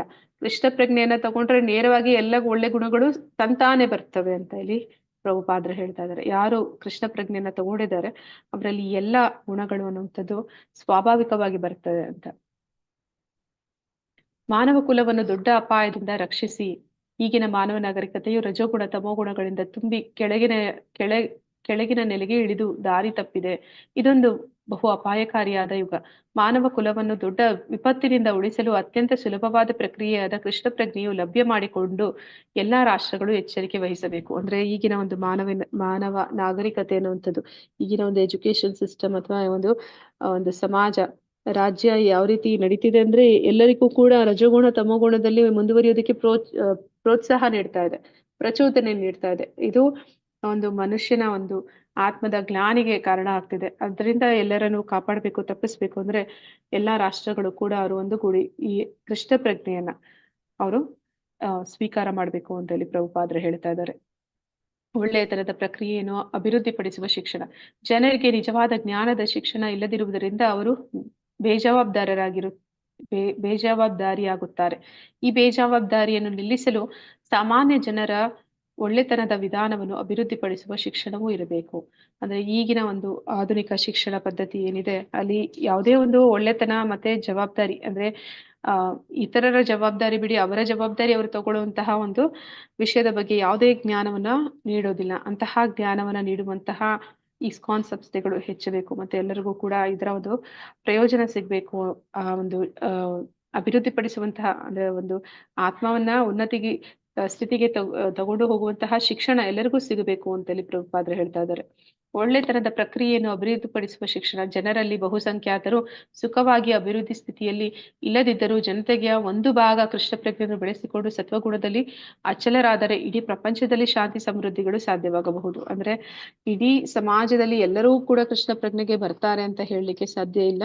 ಅದರಲ್ಲಿ ಅಟ್ಲೀಸ್ಟ್ ಇಡೀ ಒಂದು ಜನಸಂಖ್ಯೆ ಏನಿದೆ ಅದರಲ್ಲಿ 1% ಜನ ಆದ್ರೂ ಅವರು ಕೃಷ್ಣ ಪ್ರಜ್ಞೆಗೆ ಬಂದ್ರು ಅಂದ್ರೆ, ಅವರು ಈ ಒಂದು ಜ್ಞಾನವನ್ನು ಬೆಳೆಸ್ಕೊಂಡ್ರು ಅಂದ್ರೆ ಸಮಾಜದಲ್ಲಿ ಶಾಂತಿ ಅನ್ನುವಂಥದ್ದನ್ನ ನೆಲೆಸ್ಲಿಕ್ಕೆ ಸಾಧ್ಯ ಅಂತ ಹೇಳಿ ಹೇಳ್ತಾ ಇದ್ದಾರೆ. ಪಾಠ ಒಂದು ಉದ್ದೇಶಗಳು. ತಿಳುವಳಿಕೆ. ಭಗವದ್ಗೀತೆಯ ಅಧ್ಯಾಯ 13 ಮತ್ತು 14 ಅವಲೋಕನವನ್ನು ಪ್ರಸ್ತುತಪಡಿಸಲಾಯಿತು. ಅದನ್ನು ನಾವು 13 ಮತ್ತೆ 14 ಅಧ್ಯಾಯಗಳನ್ನ ಈ ಮೊದಲ ಒಂದು ಪಾಠದಲ್ಲಿ ನೋಡಿದ್ವಿ. ಉಪದೇಶದ ವಿಷಯ. ಭಗವದ್ಗೀತೆ 13.20 ಮತ್ತು 23 ಉಲ್ಲೇಖಿಸಿ ಪ್ರಕೃತಿ ವಿಧಾನಗಳಲ್ಲಿ ಜೀವಿಯು ಜಟಿಲತೆಯನ್ನು ವಿವರಿಸಲಾಯಿತು. ಅಂದ್ರೆ ಹೇಗೆ ಈ ಒಂದು ಪ್ರಕೃತಿ ಜೀವಿಯನ್ನ ಬಂಧಿಸುತ್ತೆ ಅನ್ನೋದನ್ನ ತಿಳ್ಕೊಂಡ್ವಿ. ಭಗವದ್ಗೀತೆ ಅಧ್ಯಾಯ 14 ಶ್ಲೋಕಗಳು ಮತ್ತು ಭಾವಾರ್ಥಗಳನ್ನು ಉಲ್ಲೇಖಿಸಿ ಜೀವಾತ್ಮನ ಮೇಲೆ ಪ್ರಕೃತಿಯ 3 ಗುಣಗಳ ಸ್ಥಿತಿಯ ಅವಲೋಕನವನ್ನು ಪ್ರಸ್ತುತಪಡಿಸಲಾಯಿತು. ಅಂದ್ರೆ ಈ 14ನೇ ಅಧ್ಯಾಯದಲ್ಲಿ ನಾವು ಪರಿಪೂರ್ಣವಾಗಿ ಈ ಒಂದು 3 ಗುಣಗಳು ಅದು ಹೇಗೆ ಆ ಗುಣದಲ್ಲಿ ಪ್ರಭಾವಕ್ಕೆ ಸಿಕ್ಕಾಕೊಂಡಾಗ, ಅಂದ್ರೆ ಪ್ರಕೃತಿಯಲ್ಲಿ ಅವನು ಬಂದ ಕಾರಣ ಜೀವಿ 3 ಗುಣಗಳ ಪ್ರಭಾವಕ್ಕೆ ಬರ್ತಾನೆ. ಆ ಗುಣಗಳ ಪ್ರಭಾವ ಅದು ಯಾವ ರೀತಿ ಅವನ ಮೇಲೆ ಬೀರುತ್ತೆ, ಅದರ ಪರಿಣಾಮಗಳೇನು ಅಂತ ನಾವು ನೋಡಿದ್ವಿ. ಭಗವದ್ಗೀತೆ 14 ಮತ್ತು 26 ಉಲ್ಲೇಖಿಸಿ ಗುಣತ್ರಯಗಳನ್ನು ಹೇಗೆ ಮೀರಿದವನು ಎಂದು ಚರ್ಚಿಸಲಾಯಿತು. ಅಂದ್ರೆ ಈ ಗುಣಗಳನ್ನ ಯಾರು ಮೀರೋದು, ಹೇಗೆ ಮೀರ್ತಾನೆ ಅಂತಂದ್ರೆ ಅವನು ಗುಣಾತೀತನಾಗ್ತಾನೆ. ಗುಣಾತೀತನಾಗ್ಬೇಕು ಅಂದ್ರೆ ಅವನು ತನ್ನ ನಿಜ ಸ್ವರೂಪವನ್ನ ತಿಳಿತಾನೆ. ಒಂದು ಪರಂಪರೆಯ ಮೂಲಕ, ಗುರುವಿನ ಮೂಲಕ ತಿಳಿತಾನೆ. ಮತ್ತೆ ಅವರ ಒಂದು ಮಾರ್ಗದರ್ಶನದಲ್ಲಿ ತನ್ನ ನಿಜ ಸ್ಥಿತಿಯನ್ನ ಅರ್ಥ ಮಾಡ್ಕೊಂಡು ಅವನು ಭಗವಂತನಿಗೆ ಶರಣಾಗಿ ಅವನ ಒಂದು ಪ್ರಜ್ಞೆಯನ್ನ, ದೇಹ ಭಾವನೆಯಿಂದ ಅವನು ಭಗವಂತನ ಒಂದು ಕೃಷ್ಣ ಪ್ರಜ್ಞೆಯನ್ನ, ಭಗವಂತನ ಮೇಲೆ ಒಂದು ತನ್ನ ಕಾನ್ಶಿಯಸ್ನೆಸ್ ನ ಅವನು ತಿರುಗಿಸಿದಾಗ ಅವನು ಹೇಗೆ ಗುಣಾತೀತನಾಗ್ತಾನೆ ಅನ್ನೋದನ್ನ ತಿಳಿದ್ವಿ. ವೈಯಕ್ತಿಕ ವಿಷಯಗಳು. ಭಗವದ್ಗೀತೆಯ 14ನೇ ಅಧ್ಯಾಯವನ್ನು ಉಲ್ಲೇಖಿಸಿ ನಾವು ವೈಯಕ್ತಿಕವಾಗಿ ಭಾವೋದ್ರೇಕ ಅಥವಾ ಅಜ್ಞಾನದ ವಿಧಾನಗಳಿಂದ ಪ್ರಭಾವಿತರಾಗಿದ್ದೇವೆ ಎಂದು ಗುರುತಿಸಲಾಗಿದೆ. ಭಗವದ್ಗೀತೆ 14ನೇ ಅಧ್ಯಾಯದಲ್ಲಿ ಉಲ್ಲೇಖಿಸಿ ವೈಯಕ್ತಿಕವಾಗಿ ಭಾವೋದ್ರೇಕ ಮತ್ತು ಅಜ್ಞಾನದ ವಿಧಾನಗಳಿಂದ ಪ್ರಭಾವಿತರಾಗಿದ್ದೇವೆ. ಅಂದ್ರೆ ಎಲ್ಲರೂ ಕೂಡ ನಾವು ಇನ್ನು ಶುದ್ಧ ಭಕ್ತರು ಅಂತ ಹೇಳಲಿಕ್ಕೆ ಸಾಧ್ಯ ಇಲ್ಲ. ಆದ ಕಾರಣ ನಾವು ಹೇಗೆ ಈ ಒಂದು ಅಜ್ಞಾನ ಮತ್ತೆ ರಜುಗುಣ ತಮೋಗುಣಗಳಲ್ಲಿ ಯಾವ ರೀತಿ ನಾವು ಪ್ರಭಾವಿತರಾಗಿದ್ದೀವಿ ಅನ್ನೋದನ್ನ ನಾವು ಗುರುತಿಸಬಹುದು. ಮತ್ತೆ ನಾವು ಒಳ್ಳೆತನ ವಿಧಾನವನ್ನು ಅಭಿವೃದ್ಧಿಪಡಿಸಬಹುದಾದ ಪ್ರಾಯೋಗಿಕ ವಿಧಾನಗಳನ್ನು ಪಟ್ಟಿ ಮಾಡಬೇಕು. ಅಂದ್ರೆ ಇದು ನಿಮ್ಗೆ ಕೊಟ್ಟಿರುವಂತಹ ಪ್ರಶ್ನೆಗಳು ಅಂತ ಅನ್ಕೊಂತೀನಿ ಓಪನ್ ಬುಕ್ ಅಸೆಸ್ಮೆಂಟ್ ಅಲ್ಲಿ. ಅಂದ್ರೆ ನೀವು ಹೇಗೆ ರಜಗುಣ ತಮೋಗುಣದಲ್ಲಿ ಪ್ರಭಾವಿತರಾಗಿದ್ದೀರಾ ಅನ್ನೋದನ್ನ ತಿಳಿಸ್ಬೇಕು. ಮತ್ತೆ ನೀವು ಒಳ್ಳೆತನದ ವಿಧಾನವನ್ನ ಹೇಗೆ ಪ್ರಾಯೋಗಿಕವಾಗಿ ಅಭಿವೃದ್ಧಿಪಡಿಸೋದಕ್ಕೆ ಸಾಧ್ಯ ಇದೆ ಅನ್ನೋದನ್ನ ಹೇಳ್ಬೇಕು. ಮತ್ತೆ ಗುಣ ಮತ್ತೆ ಧ್ಯೇಯ. ಪ್ರಭುಪಾದರ ಭಾವಾರ್ಥದಿಂದ 14ನೇ ಅಧ್ಯಾಯದವರೆಗೆ ಅದರ ಧ್ಯೇಯವನ್ನು ಪ್ರತಿಬಿಂಬಿಸುವ ಚರ್ಚೆಯ ಹೇಳಿಕೆಗಳು. ಈ ಜ್ಞಾನದ ಅರಿವಿನಿಂದ ಅನೇಕ ಮಂದಿ ಮಹರ್ಷಿಗಳು ಪರಿಪೂರ್ಣತೆಯನ್ನು ಸಾಧಿಸಿ ದಿವ್ಯ ಲೋಕಕ್ಕೆ ಹೋಗಿದ್ದಾರೆ. ಪ್ರಭು ಈಗ ಅದೇ ಜ್ಞಾನವನ್ನು ಇನ್ನೂ ಉತ್ತಮ ರೀತಿಯಲ್ಲಿ ವಿವರಿಸುತ್ತಾನೆ. ಈ ಜ್ಞಾನವು ಇದುವರೆಗೆ ವಿವರಿಸಿದ ಎಲ್ಲಾ ಜ್ಞಾನದ ಪ್ರಕ್ರಿಯೆಗಳಿಗಿಂತ ಅತ್ಯಂತ ಶ್ರೇಷ್ಠವಾದದ್ದು. ಇದನ್ನು ತಿಳಿದುಕೊಂಡು ಅನೇಕ ಮಂದಿ ಪರಿಪೂರ್ಣತೆಯನ್ನು ಸಾಧಿಸಿದ್ದಾರೆ. ಹೀಗೆ ಈ 14ನೇ ಅಧ್ಯಾಯವನ್ನು ಅರ್ಥ ಮಾಡಿಕೊಂಡವನು ಪರಿಪೂರ್ಣತೆಯನ್ನು ಸಾಧಿಸುತ್ತಾನೆ ಎಂದು ನಿರೀಕ್ಷಿಸಲಾಗಿದೆ. ಅಂದ್ರೆ ಈ ಒಂದು ಅಧ್ಯಾಯ ಏನು ಪಾಠ ಒಂದು ನಾವು ತಿಳ್ಕೊಂಡ್ವಿ, ಅದರ ಮೂಲ ಉದ್ದೇಶ ಧ್ಯೇಯ ಏನು ಅಂತಂದ್ರೆ, ಈ ಜ್ಞಾನವನ್ನ ನಾವು ಬೆಳೆಸ್ಕೊಂಡು ನಾವು ಕೂಡ ಈ ಮಹರ್ಷಿಗಳು ಅಂದ್ರೆ ಅನೇಕ ಜನ ಮಹರ್ಷಿಗಳು ಇದರ ಲಾಭವನ್ನ ಪಡೆದಿದ್ದಾರೆ. ಎಷ್ಟೋ ಜನ ಕೃಷ್ಣ ಪ್ರಜ್ಞೆಗೆ ಬಂದವರು ಇದರ ಲಾಭವನ್ನ ಪಡಿತಾರೆ, ಮುಂದೆನೂ ಬರ್ತಾರೆ, ಅದನ್ನ ಪಡಿತಾರೆ. ಹಾಗೆ ನಾವು ಕೂಡ ಈ ಒಂದು ಜ್ಞಾನದ ಲಾಭವನ್ನ ಪಡೆದು ಗುಣಾತೀತರಾಗಬೇಕು. ಮತ್ತೆ ನಾವು ನಮ್ಮ ನಿಜ ಸ್ಥಿತಿ, ನಮ್ಮ ನಿಜ ಸ್ವರೂಪವನ್ನ ತಿಳ್ಕೊಂಡು ಭಗವಂತನಿಗೆ ಶರಣಾಗಿ ನಮ್ಮ ಒಂದು ಆತ್ಮದ ಉನ್ನತಿಗೆ ಈ ಒಂದು ಮನುಷ್ಯ ಜನ್ಮವನ್ನ ಅದನ್ನ ನಾವು ಬಳಸ್ಕೋಬೇಕು ಅನ್ನೋದು ಈ ಒಂದು ಅಧ್ಯಾಯದ ಮೂಲ ಉದ್ದೇಶ ಆಗಿದೆ. ಸ್ವಲ್ಪ ಫಾಸ್ಟ್ ಮಾಡಿದೆ, ಇದು ಮುಗಿಸ್ಬಿಡೋಣ ಅಂತ. ಹರೇ ಕೃಷ್ಣ. ಯಾರಿಗಾದ್ರೂ ಏನಾದ್ರು ಪ್ರಶ್ನೆಗಳಿದ್ರೆ ಕೇಳ್ಬೋದು. ಮತ್ತೆ OBC ನನ್ನ ಅಸೆಸ್ಮೆಂಟ್ ಅದು ಹಾಕಿದ್ದೀನಿ, ದಯವಿಟ್ಟು ಅದು ಸ್ವಲ್ಪ ಟ್ರಾನ್ಸ್ಲೇಷನ್ ಅಲ್ಲಿ ಹಿಂದೆ ಮುಂದಾಗಿರ್ಬೋದು. ಯಾರಿಗಾದ್ರೂ ಏನಾದ್ರು ಪ್ರಶ್ನೆಗಳಿದ್ರೆ ಅದ್ರ ಬಗ್ಗೆ ಕೇಳ್ಬೋದು. ಅದು ಇಂಗ್ಲಿಷಲ್ಲೂ ಇದೆ.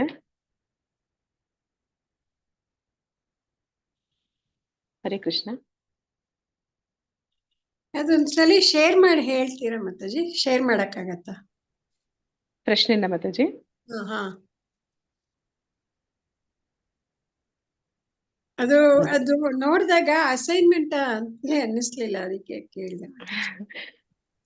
ಒಂದ್ ನಿಮಿಷ ಮಾತಾಜಿ. Mataji attendance link mataji. ಹೌದು ಮಾತಾಜಿ, ಒಂದ್ ನಿಮಿಷ. ಥ್ಯಾಂಕ್ಸ್ ಮಾತಾಜಿ, ನೆನಪಿಸಿದ್ರಿ. ನಾ ಮತ್ತೆ ಬಿಟ್ಟೆ, ಎಲ್ಲಿದೆ?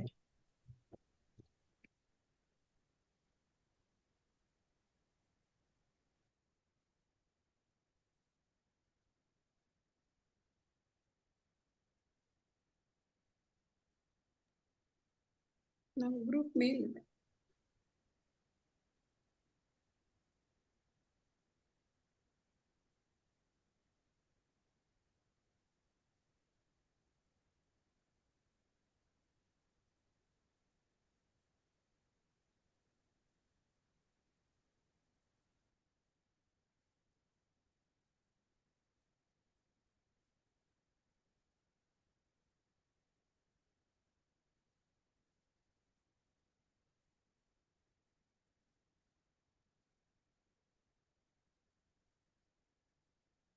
ಹಾಕಿದೀನಿ ಮಾತಾಜಿ, ಅಟೆಂಡೆನ್ಸ್ ಲಿಂಕ್ ಹಾಕಿದೀನಿ.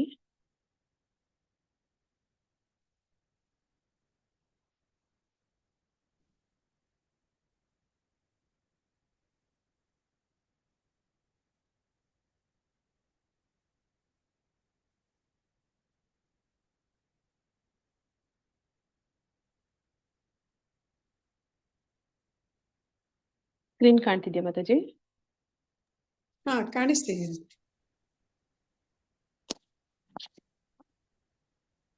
ಪ್ರಶ್ನೆಗೆ ಉತ್ತರಿಸಿ. ನಾವು ಈ ಜಗತ್ತಿನಲ್ಲಿ ಸಂತೋಷವಾಗಿ ಇರಬಹುದೇ? ನೀವು ಕಾರಣಗಳೊಂದಿಗೆ ಉತ್ತರಿಸುವುದನ್ನು ಬೆಂಬಲಿಸಿ ಮತ್ತು ಕೆಳಗಿನವುಗಳನ್ನು ಸೇರಿಸಿ. ಅಂದ್ರೆ ನಾವು ಈ ಒಂದು ಜಗತ್ತಿನಲ್ಲಿ ಸಂತೋಷವಾಗಿರೋದಕ್ಕೆ ಸಾಧ್ಯನಾ ಅಂತ, ಮತ್ತೆ ಜನರು ಸಂತೋಷವಾಗಿರಲು ಪ್ರಯತ್ನಿಸುವ ವಿಧಾನಗಳನ್ನು ಸಂಕ್ಷಿಪ್ತ ವಿವರಣೆಯನ್ನ ಕೊಡಬೇಕು. ಭಗವದ್ಗೀತೆಯಿಂದ ವಿಶೇಷವಾಗಿ ಅಧ್ಯಾಯ 14 ಮತ್ತು 18 ಭೌತಿಕ ಪ್ರಕೃತಿಯ 3 ವಿಧಾನಗಳು ಹೇಗೆ ಕಾರ್ಯನಿರ್ವಹಿಸುತ್ತವೆ ಎಂಬುದರ ವಿವರಣೆ. ನಿಮ್ಮ ವೈಯಕ್ತಿಕ ಪ್ರಯತ್ನಗಳು ಹೇಗೆ ಸಂತೋಷವಾಗಿರಿ, 3 ವಿಧದ ಸಂತೋಷವನ್ನು ವಿಧಾನಗಳ ಪ್ರಕಾರ ವಿವರಿಸಿ. ಜನರಲ್ ಆಗಿ ಬರೀಬೇಕಲ್ಲ? ಹಾ, ಜನರಲ್ ಆಗಿ ಬರೆಯೋದು ಮಾತಾಜಿ. ಅಂದ್ರೆ ನೀವು 14 ಮತ್ತೆ 18ನೇ ಅಧ್ಯಾಯನ ರೆಫರ್ ಮಾಡ್ಬೇಕಾಗತ್ತೆ ಇದಕ್ಕೆ. ಅಂದ್ರೆ ನೀವು ಓನ್ ಆಗಿ ಬರಿಬೇಕಾಗತ್ತೆ.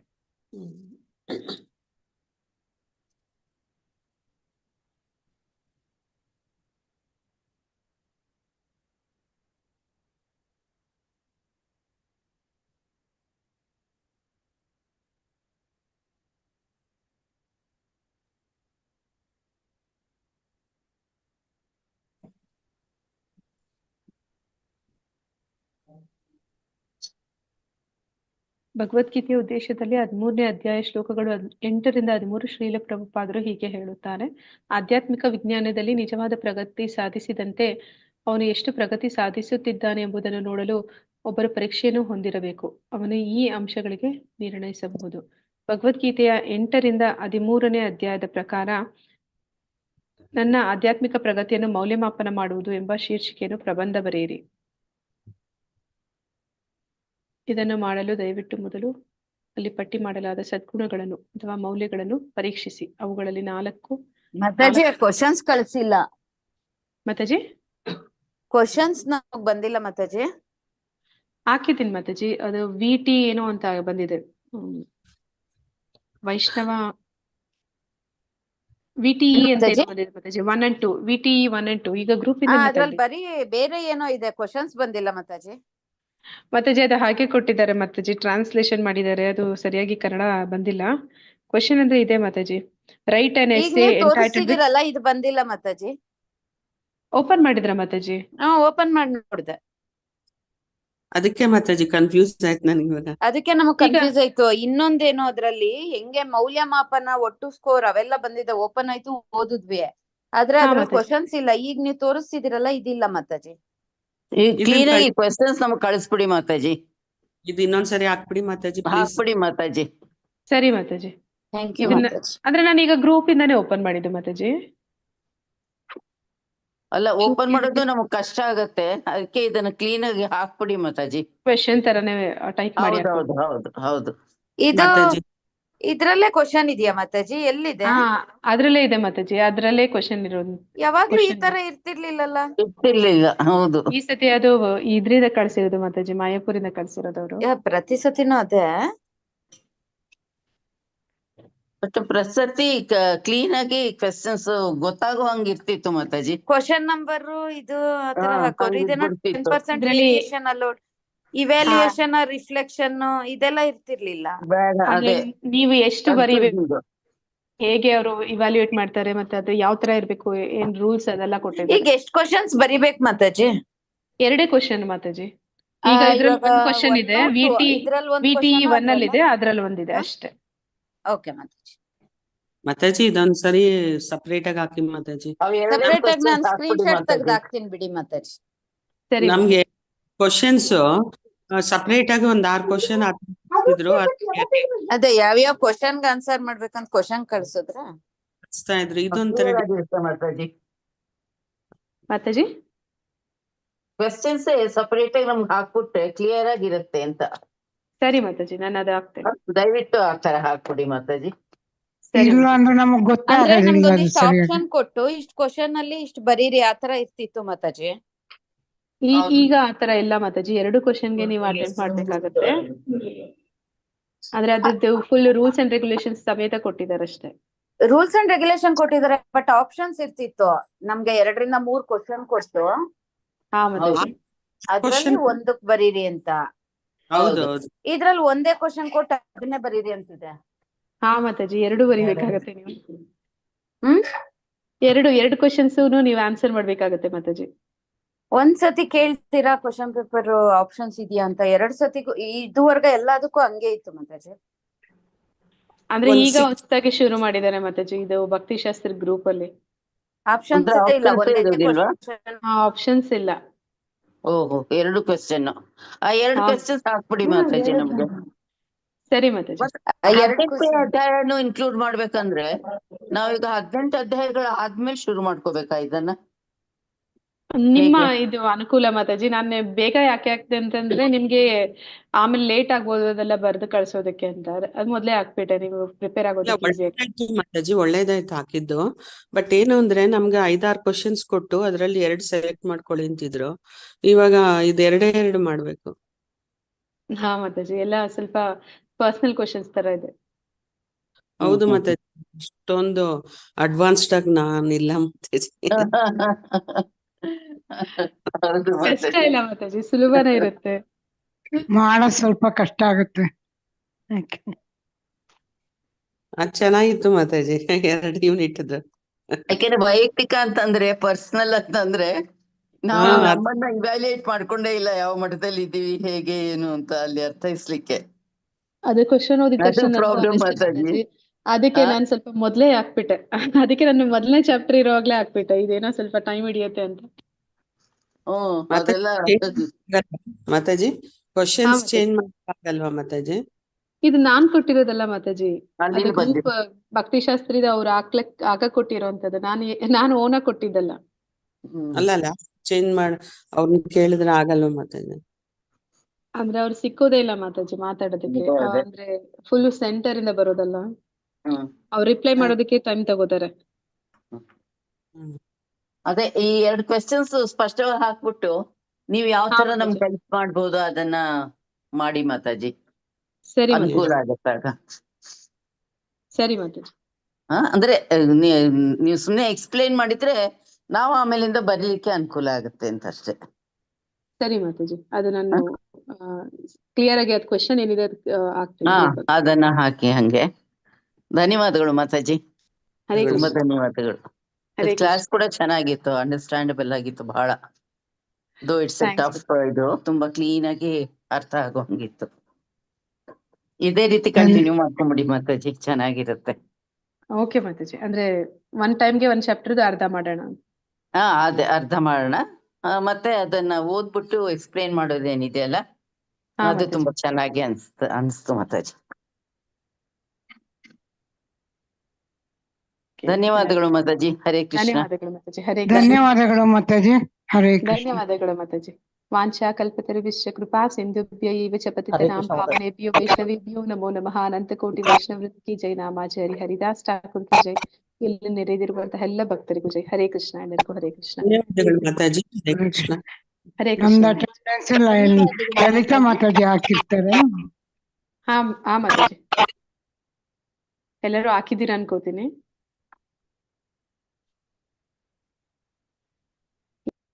ಅವ್ರು 3-4 ದಿನದ ಹಾಕ್ಬೇಕಲ್ಲ. ಹಾಕಿದ್ದೀನಿ ಮಾತಾಜಿ. ಆಯ್ತು. ಧನ್ಯವಾದ ಮಾತಾಜಿ ನಿಮ್ಗೂ. 4 ಜನ